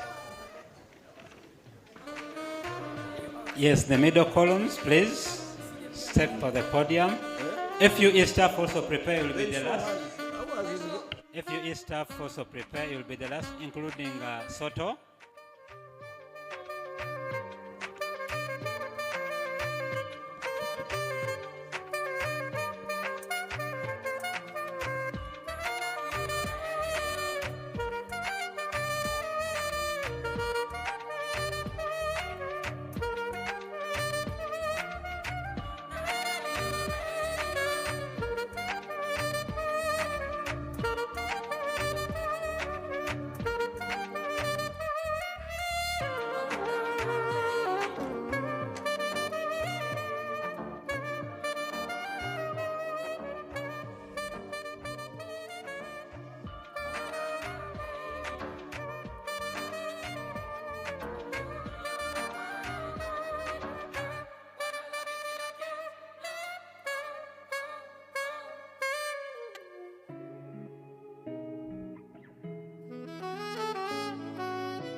So finally, can we have the other group?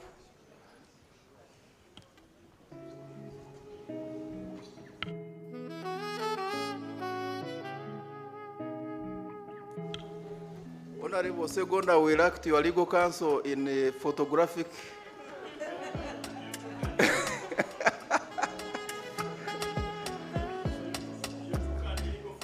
Yes, yes. Now we have to pray that you don't take us to court for constitutional interpretation.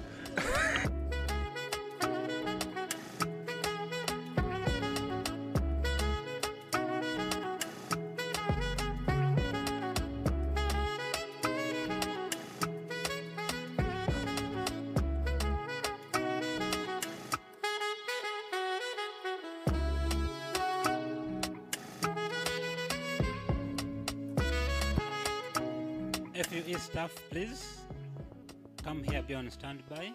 FUE staff.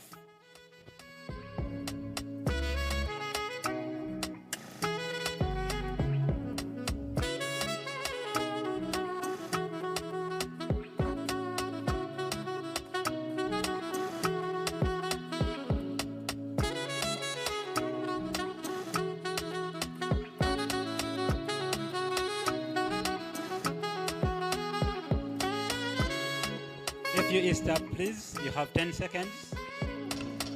Lastly, FU staff, we shall just miss ED.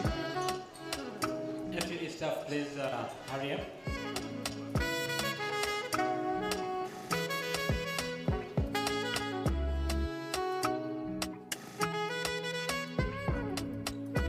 We shall shop the ED into the photo. We shall have to Photoshop the ED.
Last and least, Madam Gidongo, Mr. Mobuke, Julian Nyacho, our employer industrial court panelists, please.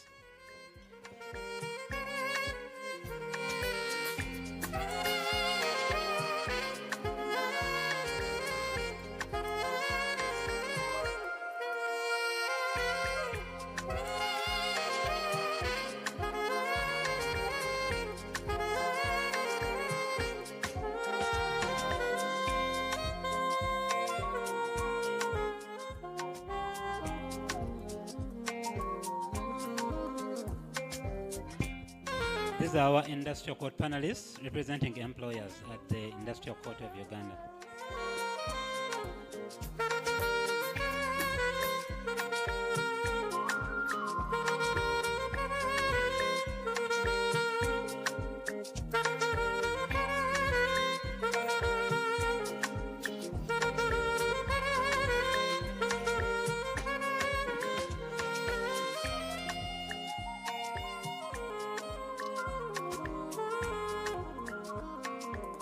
Thank you so much.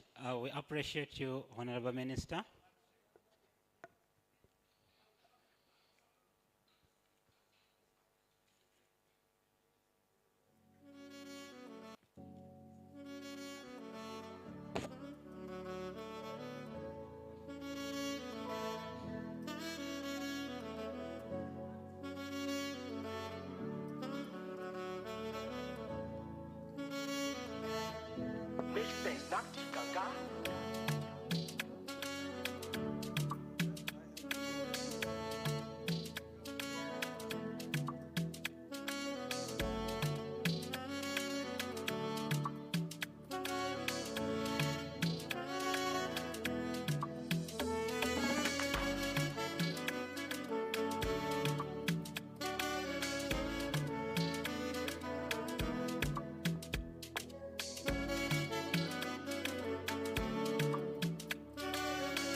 Members, let's call the meeting to order again. And we are going to handle the next item. And we are going to be presented with a work plan and a budget for 2023. And once we adopt it, we should be able to go to the next item. Can I have the finance manager?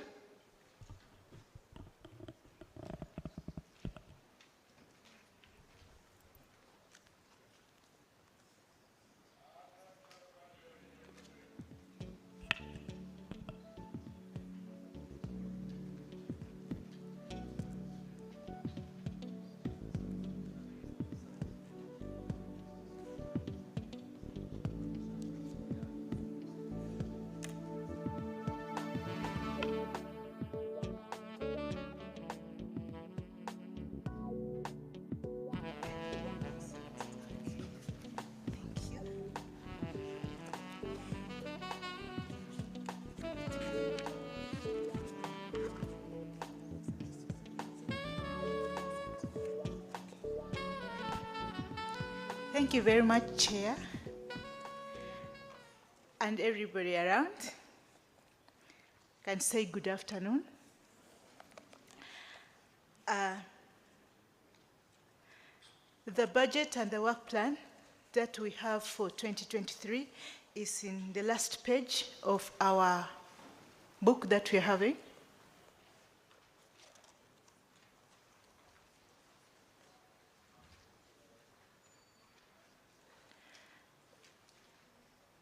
Dear members, for 2023, we have budgeted to have membership subscription of 610. From our actual performance of this last financial year, 2022, we had 571. So we expect some little increase in our membership subscription for this financial year. And then for our trainings, that is ER and legal, we have also increased our budget, anticipating better performance compared to last year. We have a slight increase from our actual performance of 2022. Our project incomes, we have not anticipated much, but there is a slight decrease from what we actually received 2022, because in 2020 we already had many agreements, proposals that we had approved, compared to this year that we don't have much, so we have put actually the proposals that have been approved and that we are sure we are going to be supported. We are going to have the projects. That's why you see, you can ask that you have performed highly in projects in 2022 and yet you are budgeting for lower monies for this year. It's because our proposals that we have approved are what we have reflected here. In total, our incomes that we have budgeted for this year is slightly more than what actually we received, though not so much more, because we want to be realistic in what we are anticipating. The expense, we have not made any increments in our expenses, so we anticipate to maintain the expenses. So there are no major increments in the expense side of our budget. So dear members, we have budgeted to have a surplus for this year of 115, much as last financial year we had 142. Always we prefer to budget to anticipate lower, but our arms are up, we are working harder, and we believe we are going to achieve much more than we achieved in 2022. Thank you very much, Chair. That is my presentation. Thank you so much. Members, over to you. Do you have any comments to the presented budget for 2023?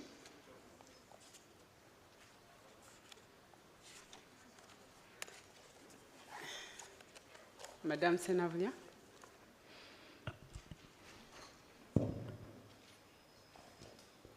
Thank you very much, Vice Chair. I have 3 questions. First, I would like to thank the Secretariat for the good performance and the budget they have put before us.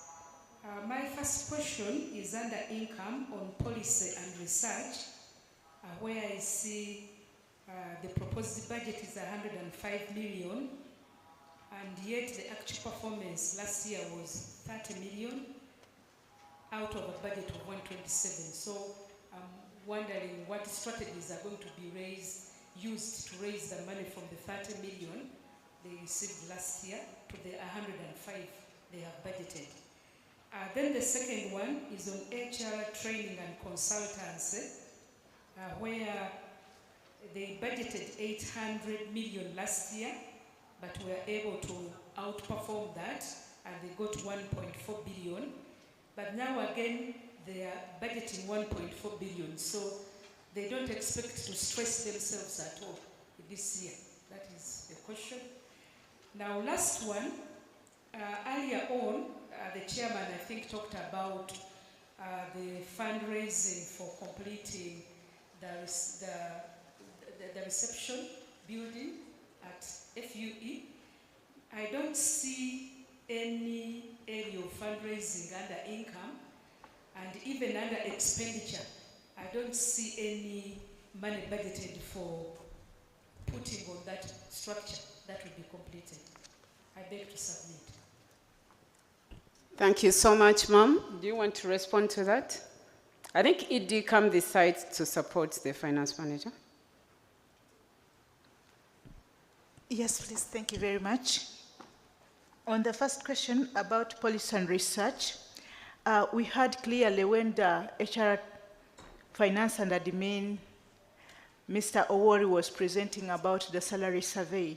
That's where we expect to get all this that we have budgeted for, and we are really optimistic that the salary survey activity is going to go on very well and we'll be able to attain our budget. And then when it comes to HRTC, the HR training and consultancy, we have maintained the budget just for a few reasons. We believe we are going to outperform this budget, but we also don't want to get so excited. We are not certain of the economy because this money has come from trainings. That's why we have kept a bit of maintain the budget. Then the fundraising, when we look at finance and administration, that's where we have covered the fundraising activities.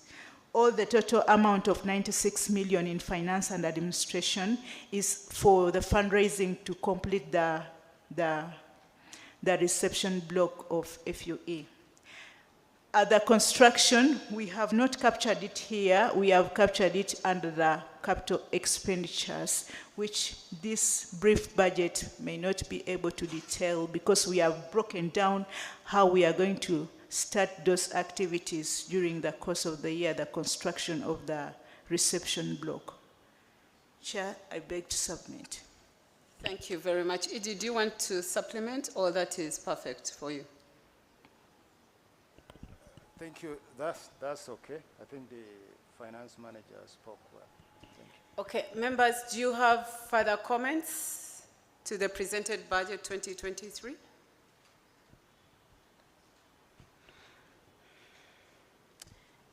If there are no further comments, can I have somebody propose and another one second that we adopt the budget as presented?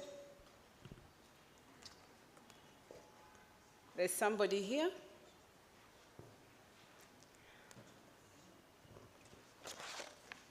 I propose we adopt the budget. Thank you, ma'am. Yes, okay. Another lady that side. Thank you. Dora from Uganda Breweries. I second proposal. Thank you so much.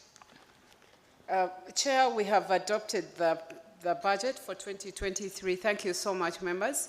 We expect that management, you will report back with positive results, not a shortfall, but a surplus.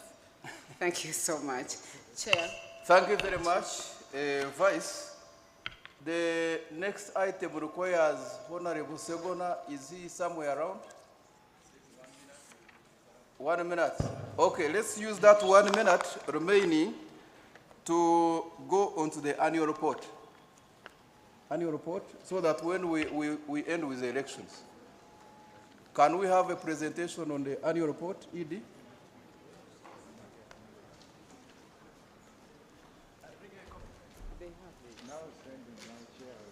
Eh?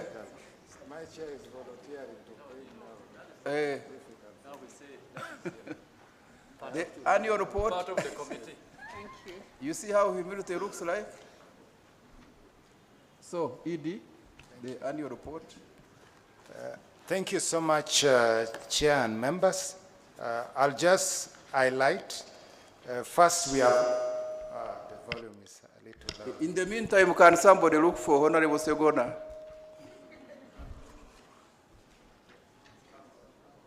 Shafi can help with that. So thank you so much, Chair. We have already recognized the partners who have supported us in producing this publication. Some of them appear with their adverts in the annual report.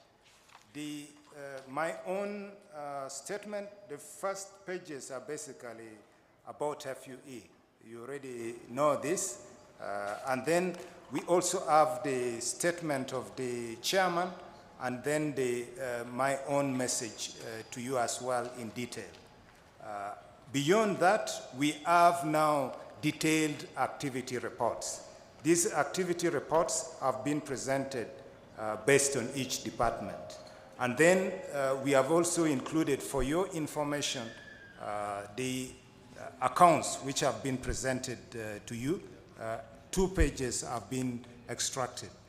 The report also includes special programs that we run, including, for instance, the Uganda Business and Disability Network, which I'm encouraging all of you here present as employers to join as members so that together we can create a more inclusive work environment. It also includes initiatives like the Female Future Program, a special program that the finance manager spoke about at the beginning that targets raising the competences of the ladies so that together we can have more women in leadership positions, but also on boards. It also includes a summary in the area of child labor. As the Federation of Uganda Employers, we are keen to ensure that the business of children is to be at school and the parents, their business is to work. So as parents go to work, children go to school. This is our commitment. And of course, we have also published a list of the membership, at the moment standing at 653. You can have a bit of a sneak peek of just the pictorial highlighting major events that took place in the course of the year. At the end of the publication, we have inserted our training calendar for 2023. This training calendar are for fixed training events, but for specific in-house company trainings, that is agreed between us and the employer on a case-by-case basis. So Chair and members, that's a summary of what is entailed in the report. Thank you, Chair. Okay, thank you very much. This one is really going to be a ratification. It can't be approved because the thing has been printed very well. If you don't approve it, you can imagine the cost that will be incurred. So we just proceeded hoping that you will trust us and just kindly ratify this. So look at it. And if you have a comment, kindly don't bring comments that will result into changing the report, because you know what that one means. Okay, some comments. You can also raise your hand and say, I propose that we ratify the report so that we have your mandate to distribute it outside this August House. Who would like to move that you ratify it? Yes, sir.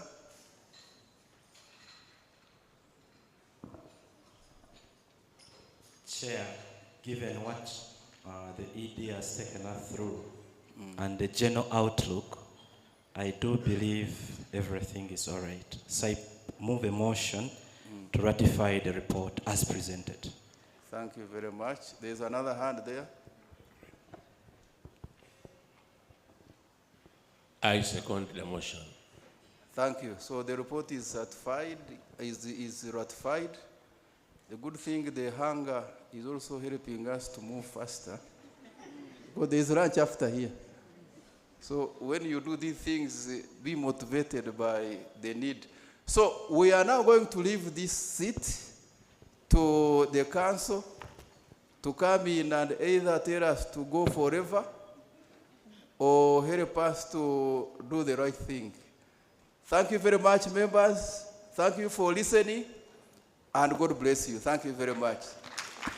So we now invite our lead counsel, who understands our constitution very well. He was there when we were making it, to take us into the last item on the agenda. Thank you. Thank you so much, Chair. I think he can stay here with the ED. ED can guide him. Thank you so much, Chair, for the guidance. Members, as we go into the last item on our agenda today, I would like to bring your attention to the FUE membership list, which is the last pages in this report. As you will see, we have the name of the organization or company or the member, and then we have a membership number. Please take note of your membership number, because later on there is a product we are going to launch and you'll need to make use of that membership number. Thank you so much. So it is that time of the AGM which Medad likes so much, where he takes over the chair of FUE, and I can see he's very excited, so I'll usher him in and please take over. It is true, I love this moment. The only concern is that the time is too short to change the signatories to the bank accounts. And as you noticed, Dr. Silva Mugisha and his team did not hand over the requisite documentation, the vouchers and the keys to the safe. I have struck a deal with somebody. I am going to declare that they will not take up office for the next 1 month so that I'm able to organize the office accordingly. Welcome and good afternoon, members. I want to thank the former chairman of the Federation and his entire team for steering us through up to now when they have handed over to me. I have a secretariat that I'm working with, headed by Mr. Douglas Opio, and I'm now in charge. You can rest assured that I'm fully in charge and that everything will be okay. Colleagues, pursuant to Clause 4, Appendix 1 of our Constitution and the voting guidelines, members were notified in time that the following positions shall be filled at this AGM, which is the 44th annual general meeting. Today, Friday, the 24th day of March, 2023, at Hotel Africana. So the following positions are vacant and are ready to be filled. For now, I am painfully occupying all the seats, and I want to vacate at the earliest possible. The first is the position of chairman of the Federation. Second is the vice chairperson. We need one person for each of those. Members to the governing council, the gold category, we need 2. Members of the silver category, we need 1 person. Members of the bronze category, 1 person. And finally, copper category, 2 persons. So we are here for the election of 8 members of the governing council. You may appreciate that some are remaining because we operate on a rotational basis, and the reason is to maintain institutional memory. So, we have a list of eligible voters. Now, for you to qualify, you must have been a member of the Federation for the last 2 years, at least 2 years. The second is you must be fully paid up for the year under review, which is the year when the election is taking place. Have you all paid? Uh-oh.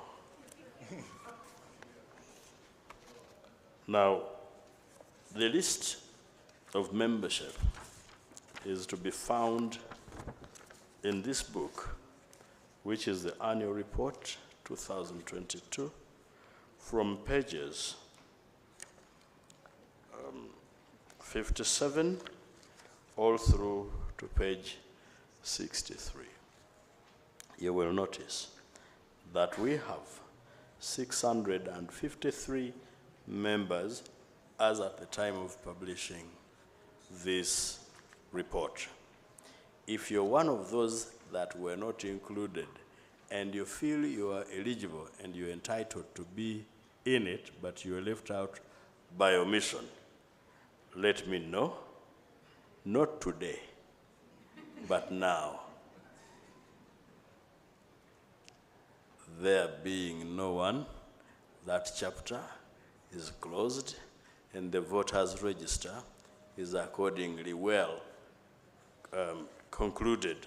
The registration process is concluded and the register is constituted. I am now going to start inviting nominations. First, for the position of Federation Chairman or Chairperson for being gender neutral. There is a hand. The former chairman complained of microphone moving very slowly. Now, before I leave office, do not tempt me to fire some people, because mine is summary. Somebody with a microphone? You see, a good employer must be one who knows how to hire and how to fire. If you don't know how to fire, you will need my services. Yes, sir? Chairman, Electoral Commission, I want to nominate. Please proceed. You give us your name, which organization, and you proceed. I'm Masuba George. I had an NGO called Partners for Children Worldwide. I'm fully paid up member, and I would wish to nominate. Chairman, Electoral Commission, I wish to nominate Dr. Engineer Silva Mugisha for many reasons, but I'm going to... It is about nomination. Okay. Thank you. You nominate him for what? For the position of Chairperson, Governing Council, FUE. Any seconder? Who seconds? Yes, there is a hand this way. Shafi? Mr. Mara is here ready. Somebody bring the microphone.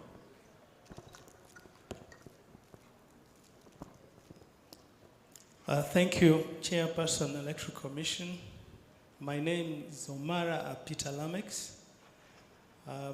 My company is the Foundation Leads Limited, a consultancy firm in Kampala, where I'm the managing director. We are fully paid up members of the Federation of Thank you. Uganda Employers. So seconded.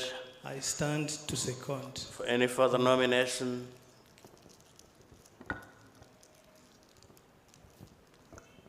You know, when there is no further nomination, okay, Mr. Okwi. Chair, Mr. Okwi is my name, Nicholas. I fully paid member, Nisi Farms Limited. I want to propose the nominations closed for that position. A motion has been moved. A motion is not taken until it is seconded. There is somebody, there is a hand there. I'm Robert Mabonga. I represent an organization from Bali. I second the motion that the nominations be closed. The motion is seconded and it is carried, and that business is concluded. I will not declare now. Can I receive nominations for the position of Vice Chair?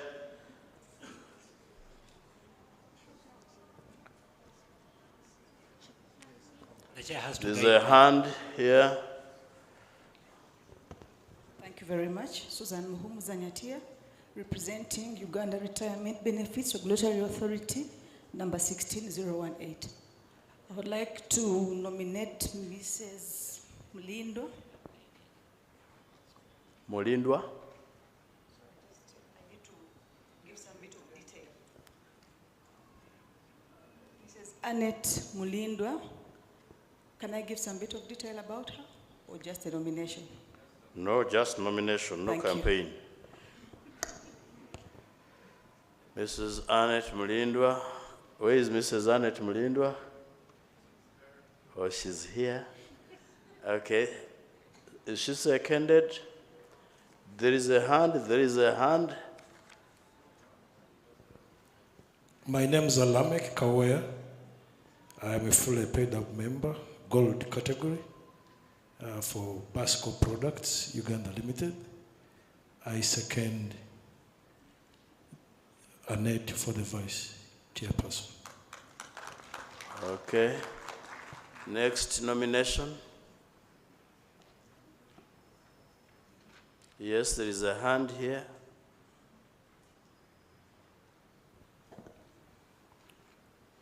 Chair, my name is Kulafa Herbert, fully paid member, 18005, Busia Area Communities Federation.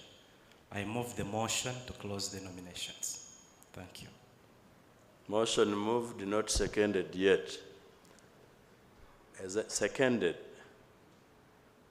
I'm not seeing any hand. Yes, there is a hand. There are two hands on the same table. I hope there is no conspiracy there. My name is Prosi Maraka, a fully paid up member, number 19032. I second that we close the nominations. Motion is carried.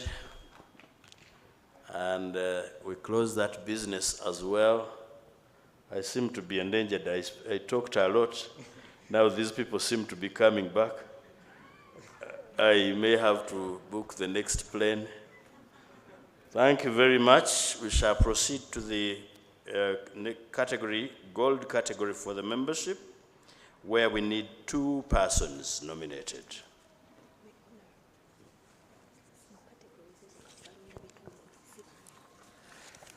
In these categories, we vote organizations. So I will receive up to 4 nominations and we shall choose 2. But if I do not get the 4 and I get 2, I will proceed with those. So gold nomination.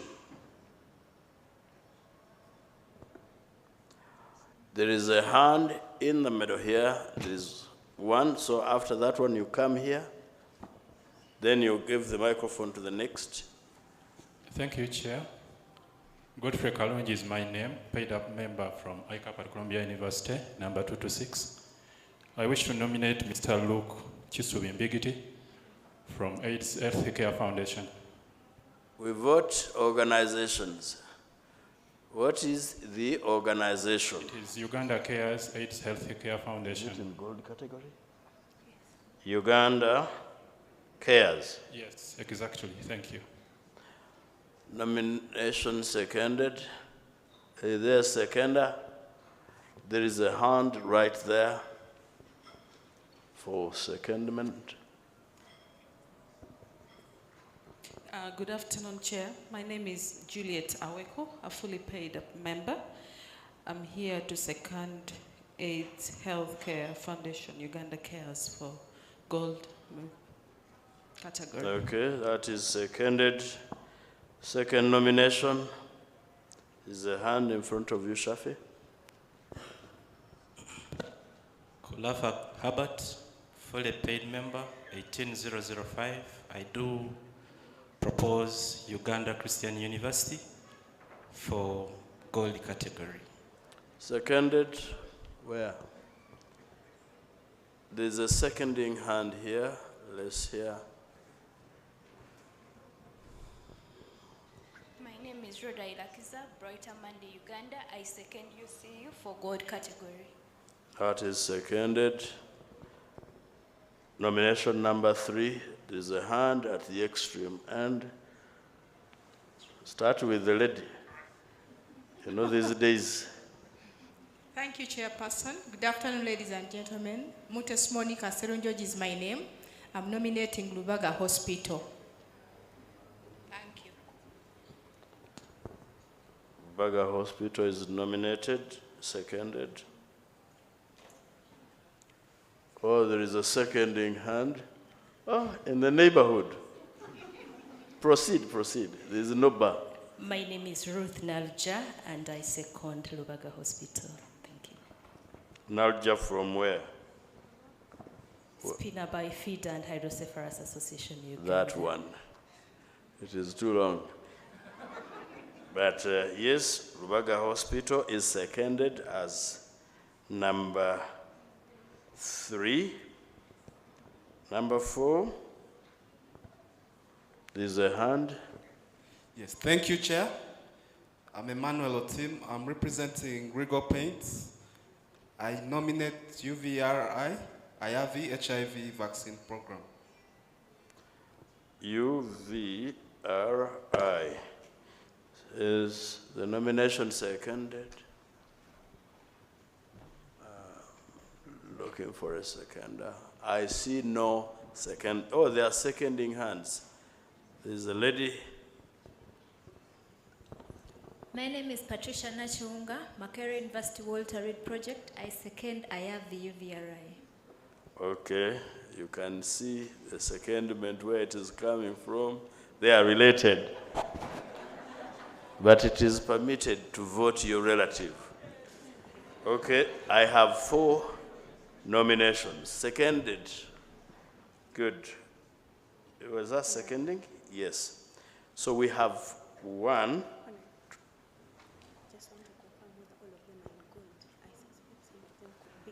Yes, now the next thing is to verify whether all the nominees are in that gold category, and the Secretariat is working on that. Meanwhile, as we wait for that, I think we can't lose time. You remember on the day of the general election, we elected the president, or we voted. The word is not elected. We voted the president, or for the president. After that, we voted for the directly elected MP. We voted for the woman MP. So we can still proceed to vote.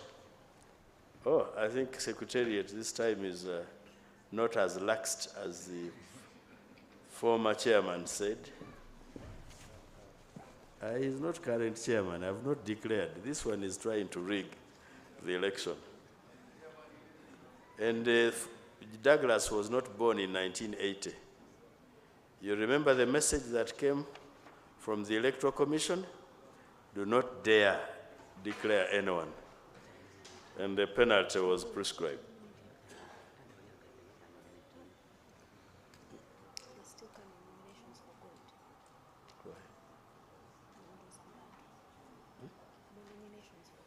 Why?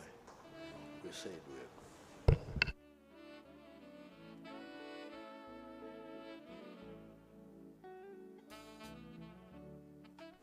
So she's cross-checking. Anyone who dares declare anybody,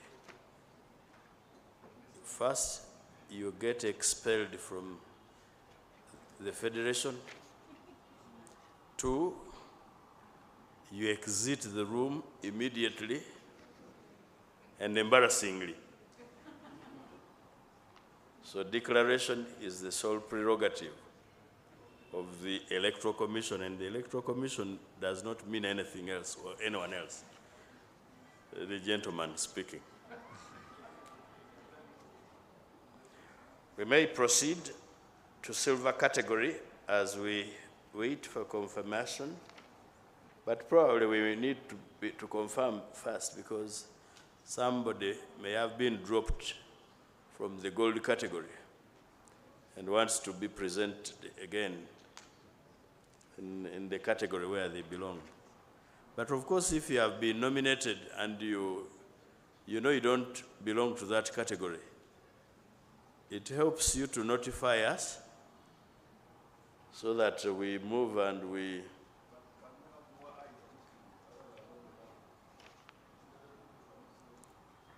you gave very little money to the Secretariat, to the Electoral Commission, and I was not able to employ. Shafi, would you please get some more eyes to look through the list other than one person?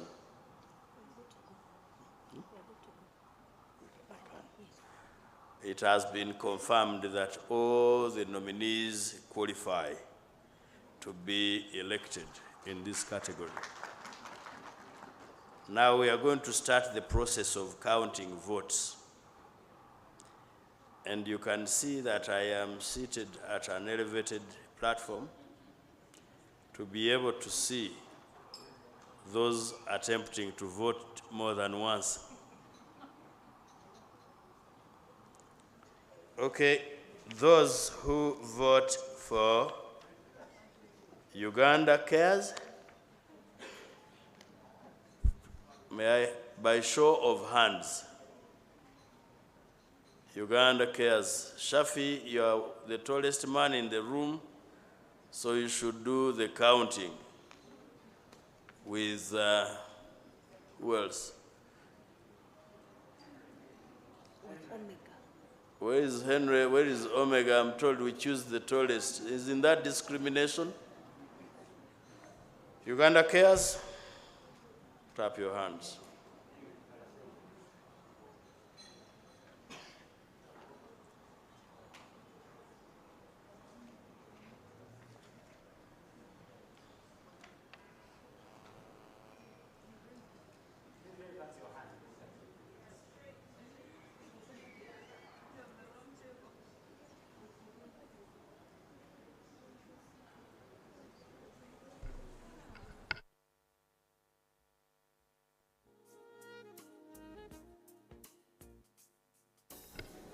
Shall we proceed to UCU? Put up your hands, those voting UCU.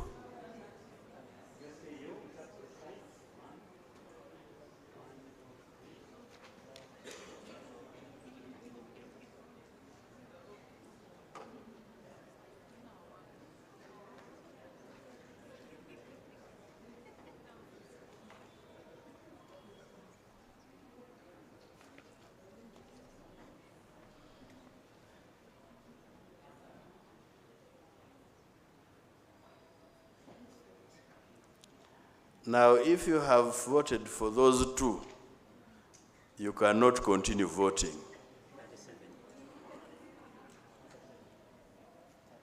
And you know why? Because you want two. So your right is limited to voting only two. Number 3, those voting Rubaga Hospital.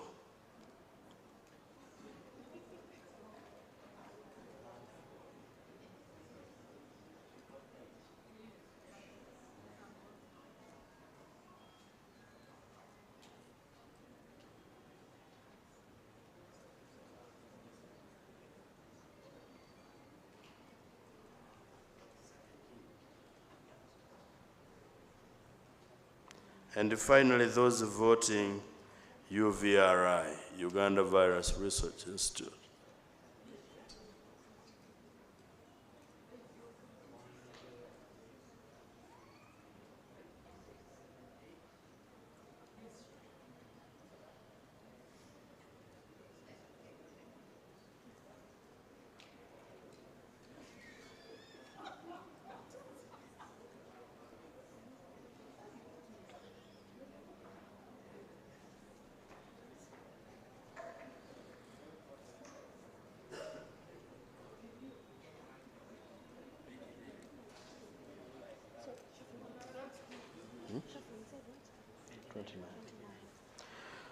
Okay, we shall move, thank you very much, to number category silver, where we want only one organization. But let me first declare or give you the votes. I will not declare, but I'm giving you the scores. Okay, 1, Uganda Cares gets 21 votes. UCU gets 37 votes. Rubaga Hospital, 17 votes, and UVRI 29. So those in that category of gold will be UCU with 37 votes and UVRI with 29 votes. Congratulations to those, but that is, now actually I had made a mistake. Those ones are not eligible to the next category because they were confirmed to belong to gold. So silver, we need 1 member. And I proceed to open nominations. Who are those in silver? How do they know they are in silver?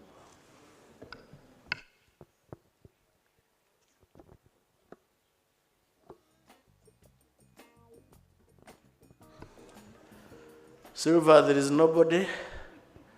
I just pick one and declare. Oh my God, that would be the last time I'm conducting this election if I did it. Nominations. The members in silver category. Yeah? Can we project the list?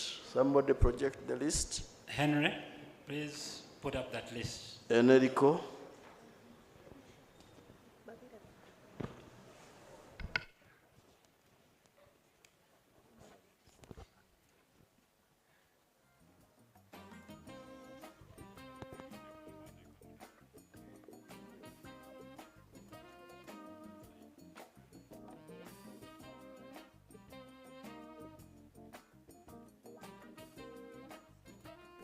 If you had looked at your, yes, I see a hand.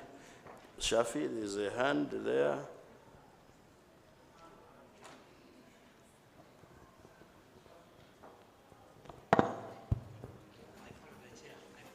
Yes. Chair Electoral Commission, I'm a fully paid up member, Uganda National Roads Authority. I would like to move a motion on this particular category for silver, that if we do not have representation from the members of that category, my proposal is that we do not cater for that position, rather increase the number on the next category. Well, it is constitutional that you have one. The option from a technical point of view is that if you are not ready, you can delegate this power to the governing council. But there is another hand before your motion is seconded. First, it can't be seconded because it is unconstitutional. Thank you. My proposal, Chair, is that... Who is proposing? Lydia Kathy Tamale Tasso. I'm proposing that members who are seated here and you're paying in that category of silver, put up your hands and let us vote you. Because your certificate indicates the membership you enjoy. Even that one has not been responded to. So, we have no motion on that matter. Mine was only to guide, I can't move a motion. Yes, there is a hand, Shafi.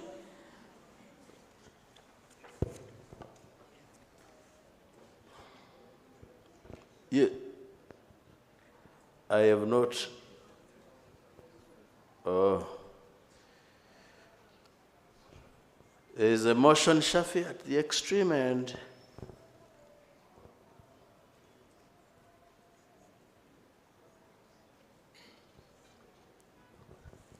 Patson Ernaito from Signum Advocates. I move a motion that the constitution of this category, silver, be delegated to the governing council to fill within the course of the term. Is that seconded? Do I have a seconder? There's a hand, yes, next. Sydney Kaua, Baila, Uganda. I second the motion that selections be done by the council. Thank you. That one is concluded. We go to the next category of bronze category. We need one person.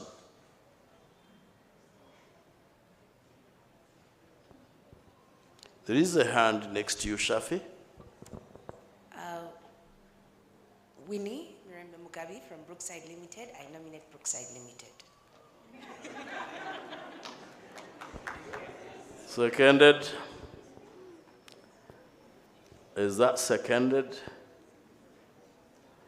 Next, there is a hand. Emmanuel Otim from Regal Paints. I second. Seconded. I earlier talked to the former chairman and told him that in law, anything that is not prohibited is allowed, because there is a presumption of legality. There is a hand from UNRWA, and remember, in this category we need, oh, this is bronze, we need one. Okay. Yes, I see a hand. There was a hand, you don't negotiate it. Next, yes, there is a hand. Yeah, Mr. Chair, Electoral Commission. I believe it's I love it when you address me that way. Yes.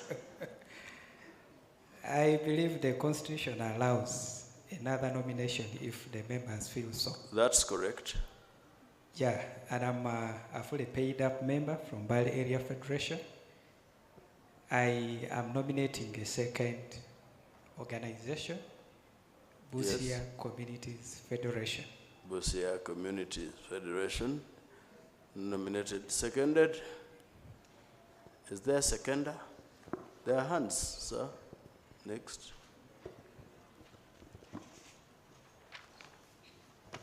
Thank you so much, Chair, Electoral Commission.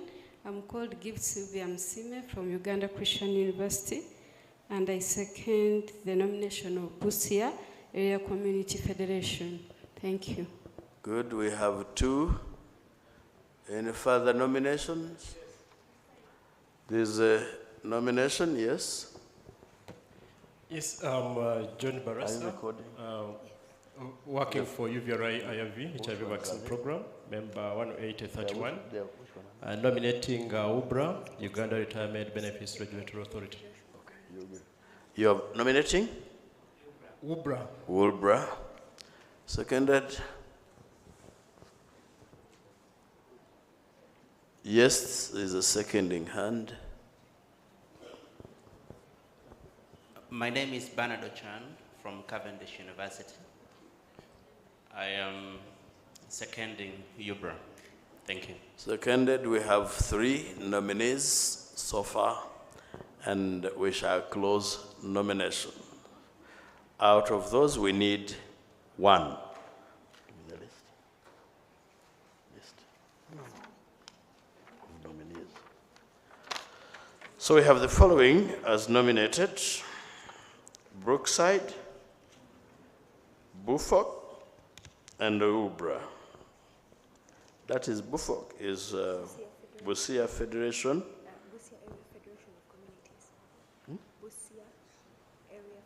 Yeah, Busia Area Federation of Communities. We have UBRA and then Brookside.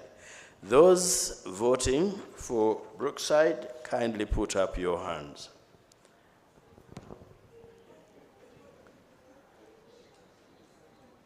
My returning officers, please count very quickly.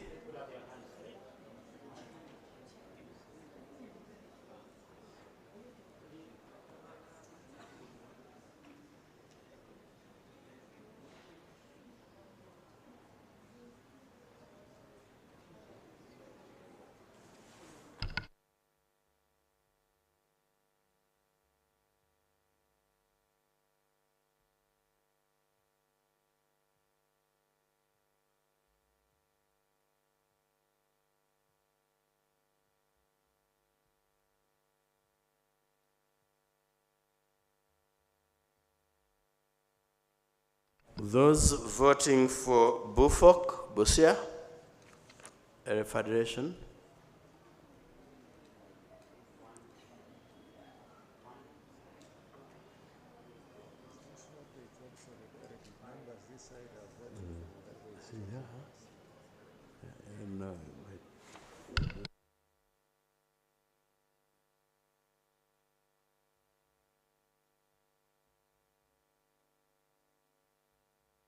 And finally, those voting for Woolbra.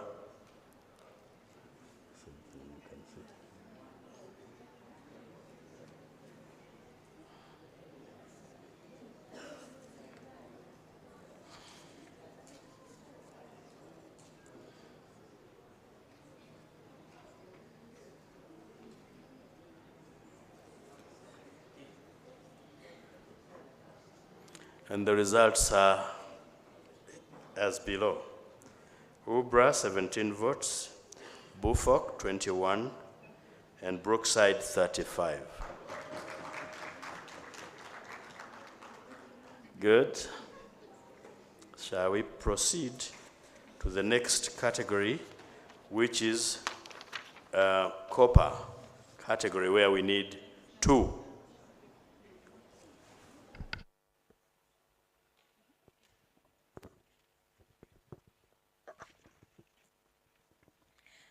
Thank you, Chair, Electoral Commission.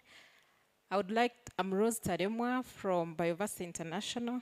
I would like to nominate Bioversity International, fully paid up organization, as number 99035. Thank you. Is the nomination seconded?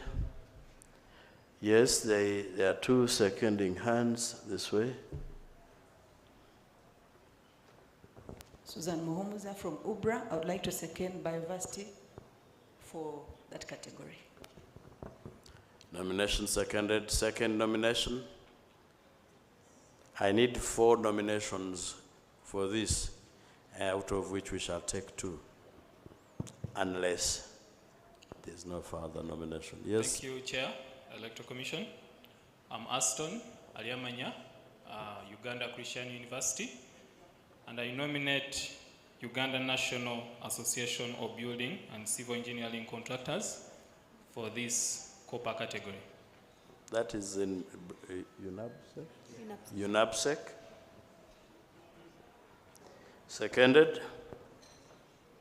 Is there a seconding hand? Yes, Hannah Mary Nakaonde Terrain Plant Limited, I second. Okay. Thank you very much for the vigor. Next nomination this way. Shafi, right behind you, is a nominating hand. Godfrey Kalonji from ICAP at Columbia University. I wish to nominate Nodipo for the copper category. National Union of Disabled Persons of Uganda. Okay. Nodipo, seconded. Is that a seconding hand? Please proceed and deliver the mic. My name is Dora Kukunda from Uganda Breweries Limited. A fully paid member. I would like to second Nodipo. Thank you. Okay, Nodipo seconded. There is a hand which has been persisting here. Edison, you will not nominate this time. Yes, ma'am. My name is Annette Bigala from Trans-East Uganda, number 21020. I'm nominating Signum Advocates for the category. Signum is nominated, seconded. There is a hand seconding at the extreme corner on my left. My name is Trevaza Angela. I'm a fully paid up member from Atlas Industries Limited, and I fully second Signum Advocates. Signum Advocates seconded. And as you notice, we now have 4 nominations in the copper category. The first is by Bioversity International, UNABSEC, Nodipo, and Signum Advocates. May I invite voters for Bioversity International? Kindly put up your hands.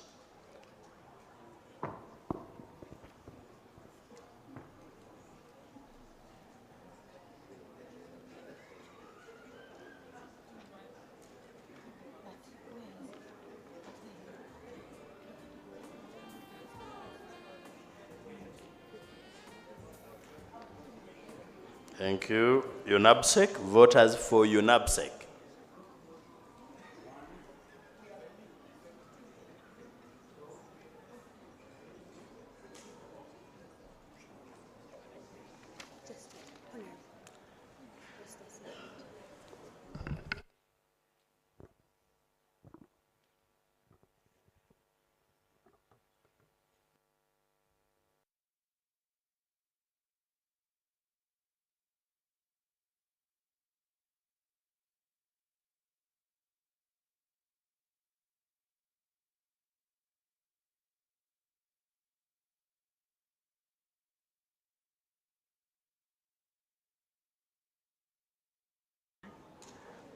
We move to the next voters for Nodipu.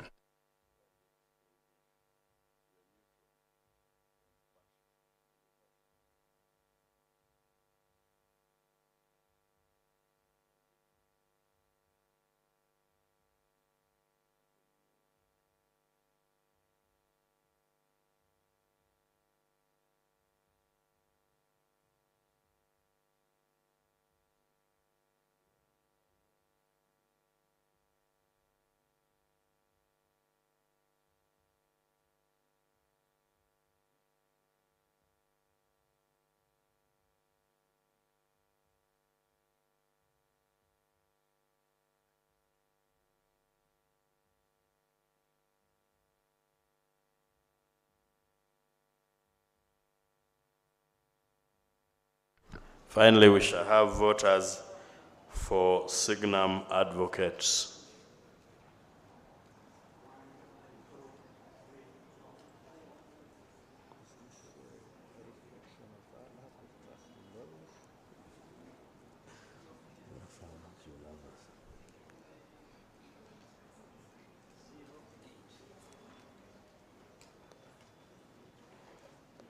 And the results are as follows. Signum Advocates performs very, very well with 08 votes. Nodipu, 63. UNABSEC was out, was disqualified, and Biodiversity International, 20. So Nodipu takes it. Is this how much you love us, lawyers? With all that we do for you, is this the best way of paying us? Thank you very much. Colleagues? Sorry? Oh, there are two in this category. Oh, yes. So we have Nodipu and Biodiversity International. They were very keen. They could not be rigged out. So for that category, we have Nodipu and Biodiversity International. For the next category of silver was delegated to the Executive Committee.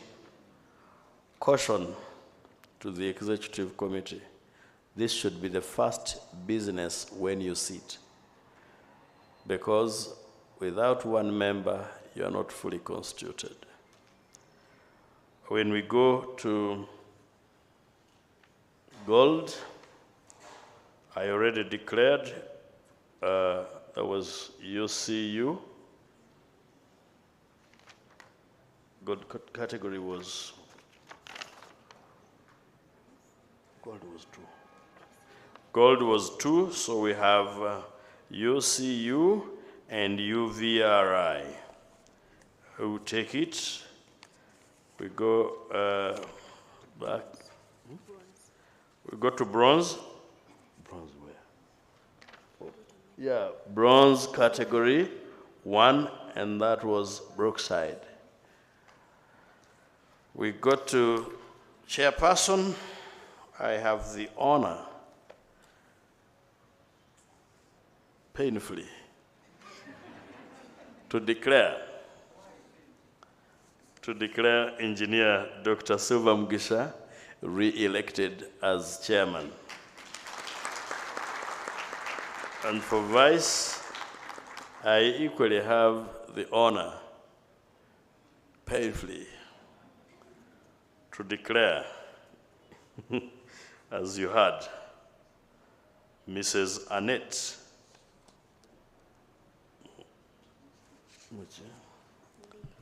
Mulindwa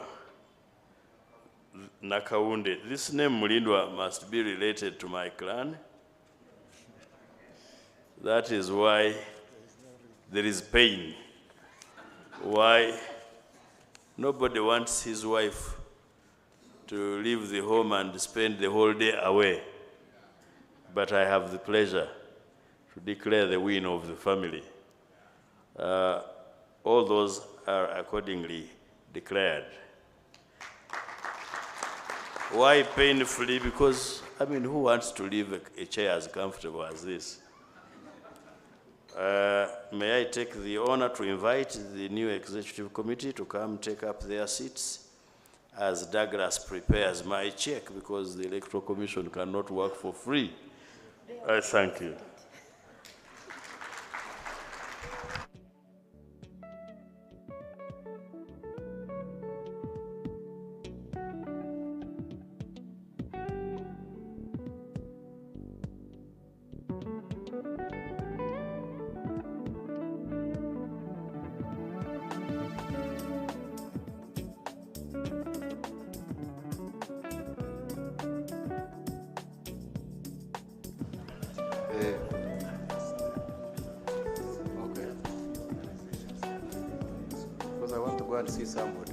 Thank you very much, members. Those who are here, would you want to come around? Those who have been, or that's something we shall do another time when we are handing over, isn't it? So I want first of all to thank you wholeheartedly for choosing me again for the next 2 years. And this is going to be my last term, because I am not one that may think of doing anything different from that. I will respect the Constitution, but it has been a pleasure working for you. It has been a pleasure working with you, and I can assure you the Governing Council, which I will be leading, will be at your great service so that we can take the business of the Federation forward. I want to thank you once again. I don't want to take more of your time. We shall be announcing to you the next business of the Federation. I really also want to thank our council, who makes everything look transparent, not only in nominal terms, but also in real terms. We want to thank you, and thank you wholeheartedly.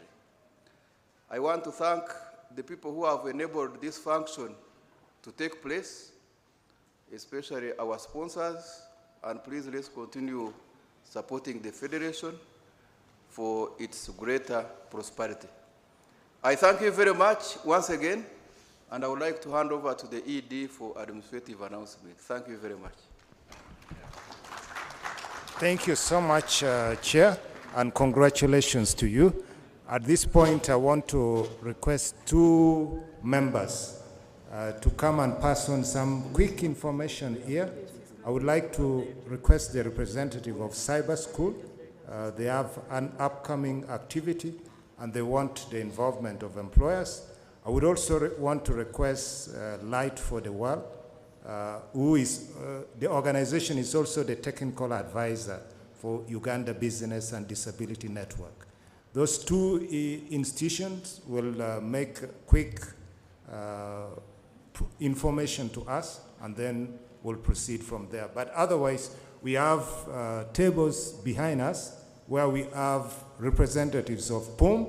POM is a Dutch company. The representative is standing up at the back. The Dutch company is available to support, the Dutch institution is available to support small and medium enterprises, up to 250 employees, with technical advice.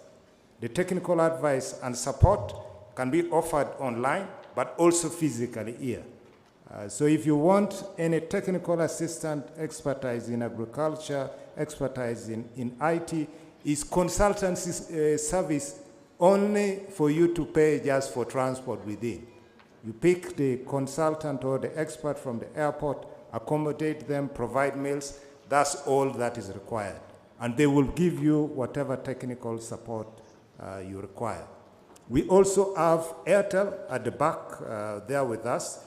You know, Airtel provides so many solutions, both on the telephone side, but also on the money side, you know, e-money. And then we also have with us Cavendish University, one of our recent partners. You can go and check out what they have there. We have smart applications as well. They presented here, so you know a bit about them. On that note, I would like to request Cyber School to come forward. Sir, you're most welcome.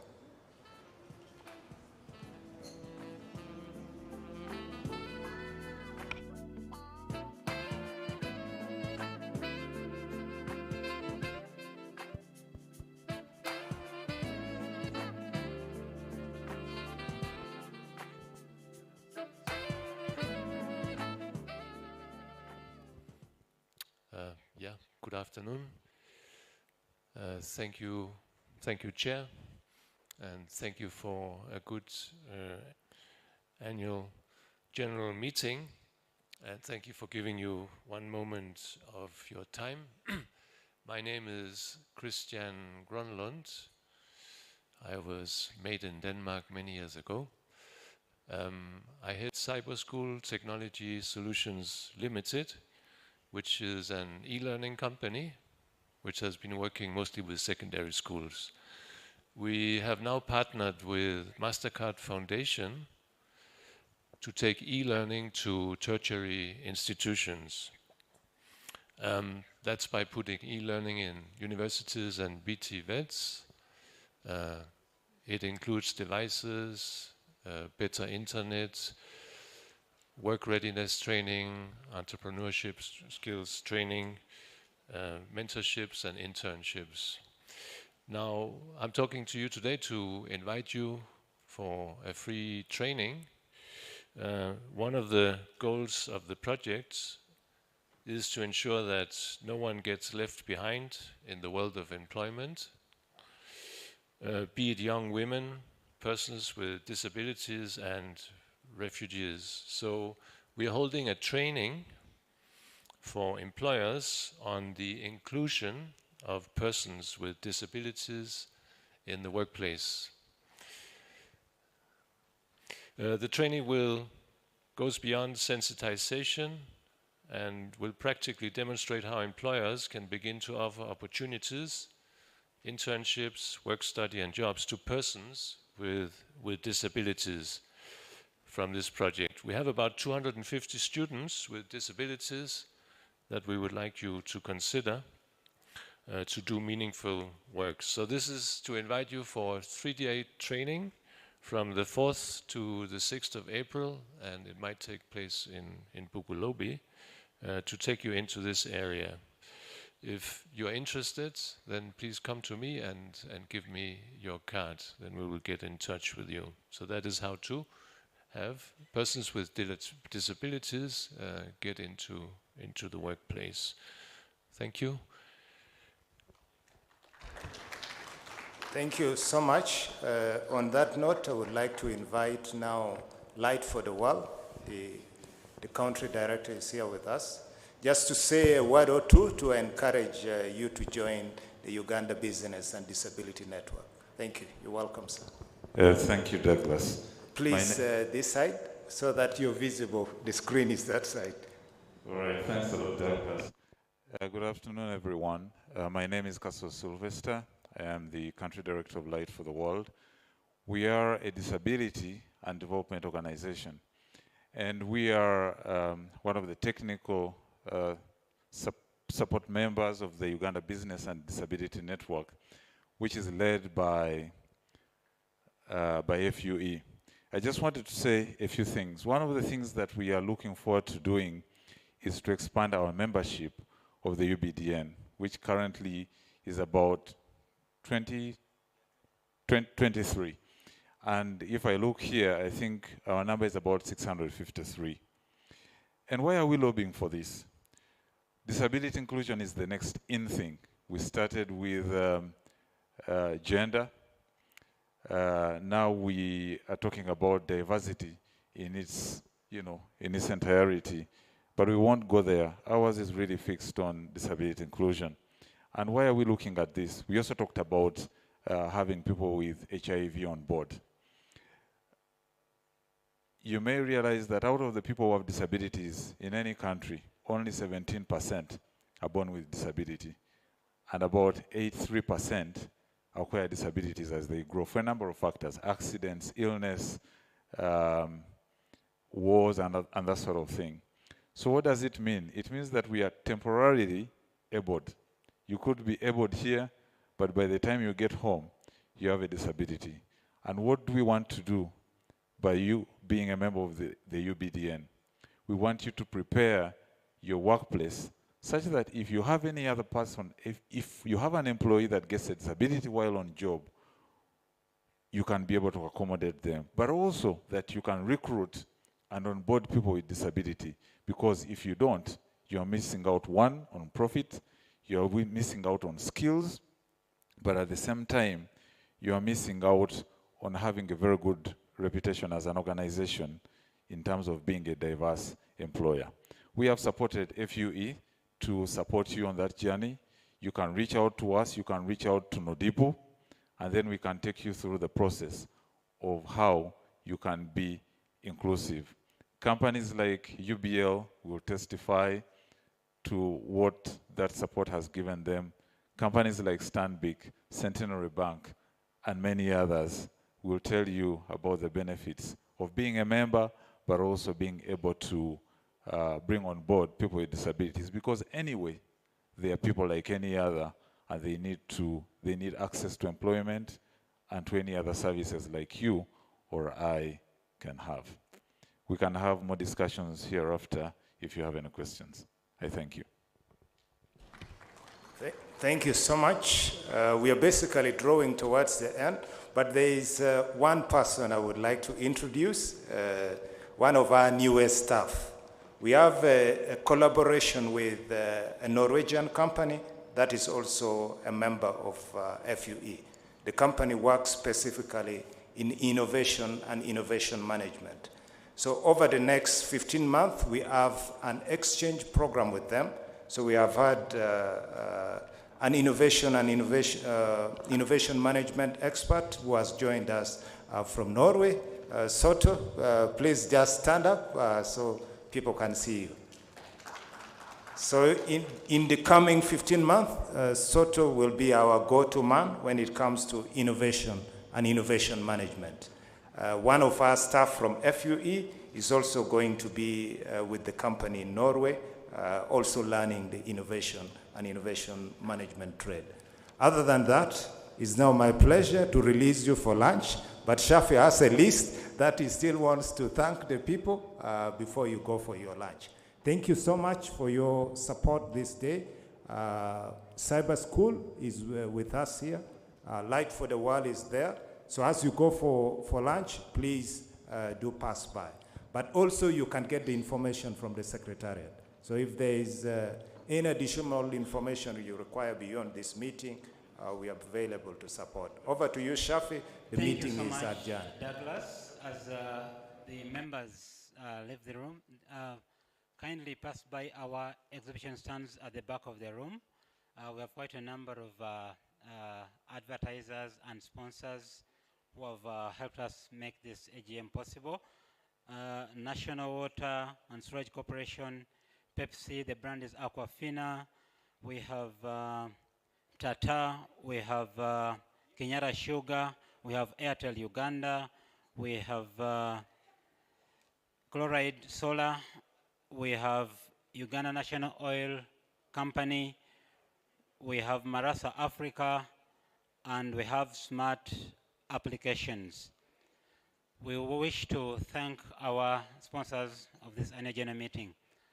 As the members leave, I would like to request FUE staff to step forward for a photo moment with the ED. Lunch,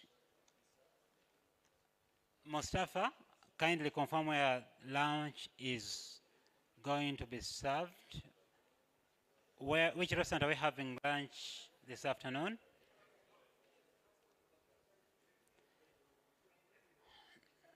Okay, just a minute for us to confirm that. And I would like to request FE staff to step at the podium for a photo moment with the ED.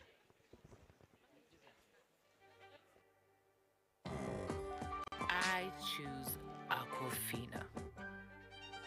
The global world-class drinking water is finally in Uganda. Taste the enriched and pure perfection of Aquafina. Try purity today. Aquafina, only what's essential. Available countrywide at only 1,000 shillings. Aquafina is bottled by Pepsi Cola International in Uganda.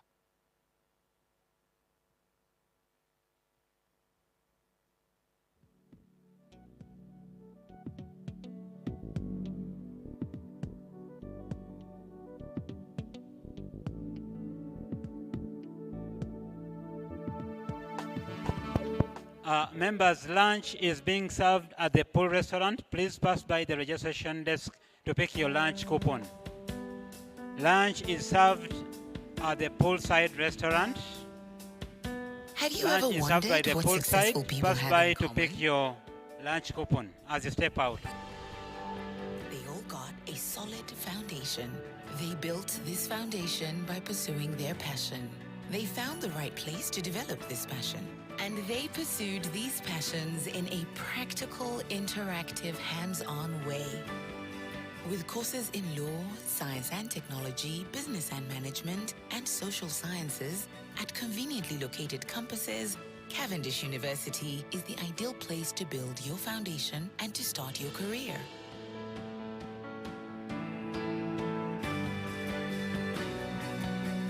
Enroll today at www.cavendish.ac.ug. Success begins at Cavendish University.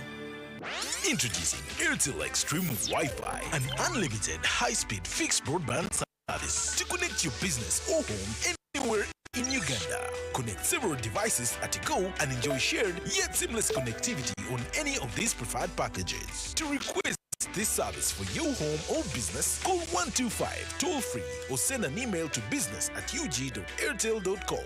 Airtel, the smartphone network. Introducing Airtel Extreme Wi-Fi, an unlimited high-speed fixed broadband service to connect your business or home anywhere in Uganda. Connect several devices at a go and enjoy shared yet seamless connectivity on any of these preferred packages. To request this service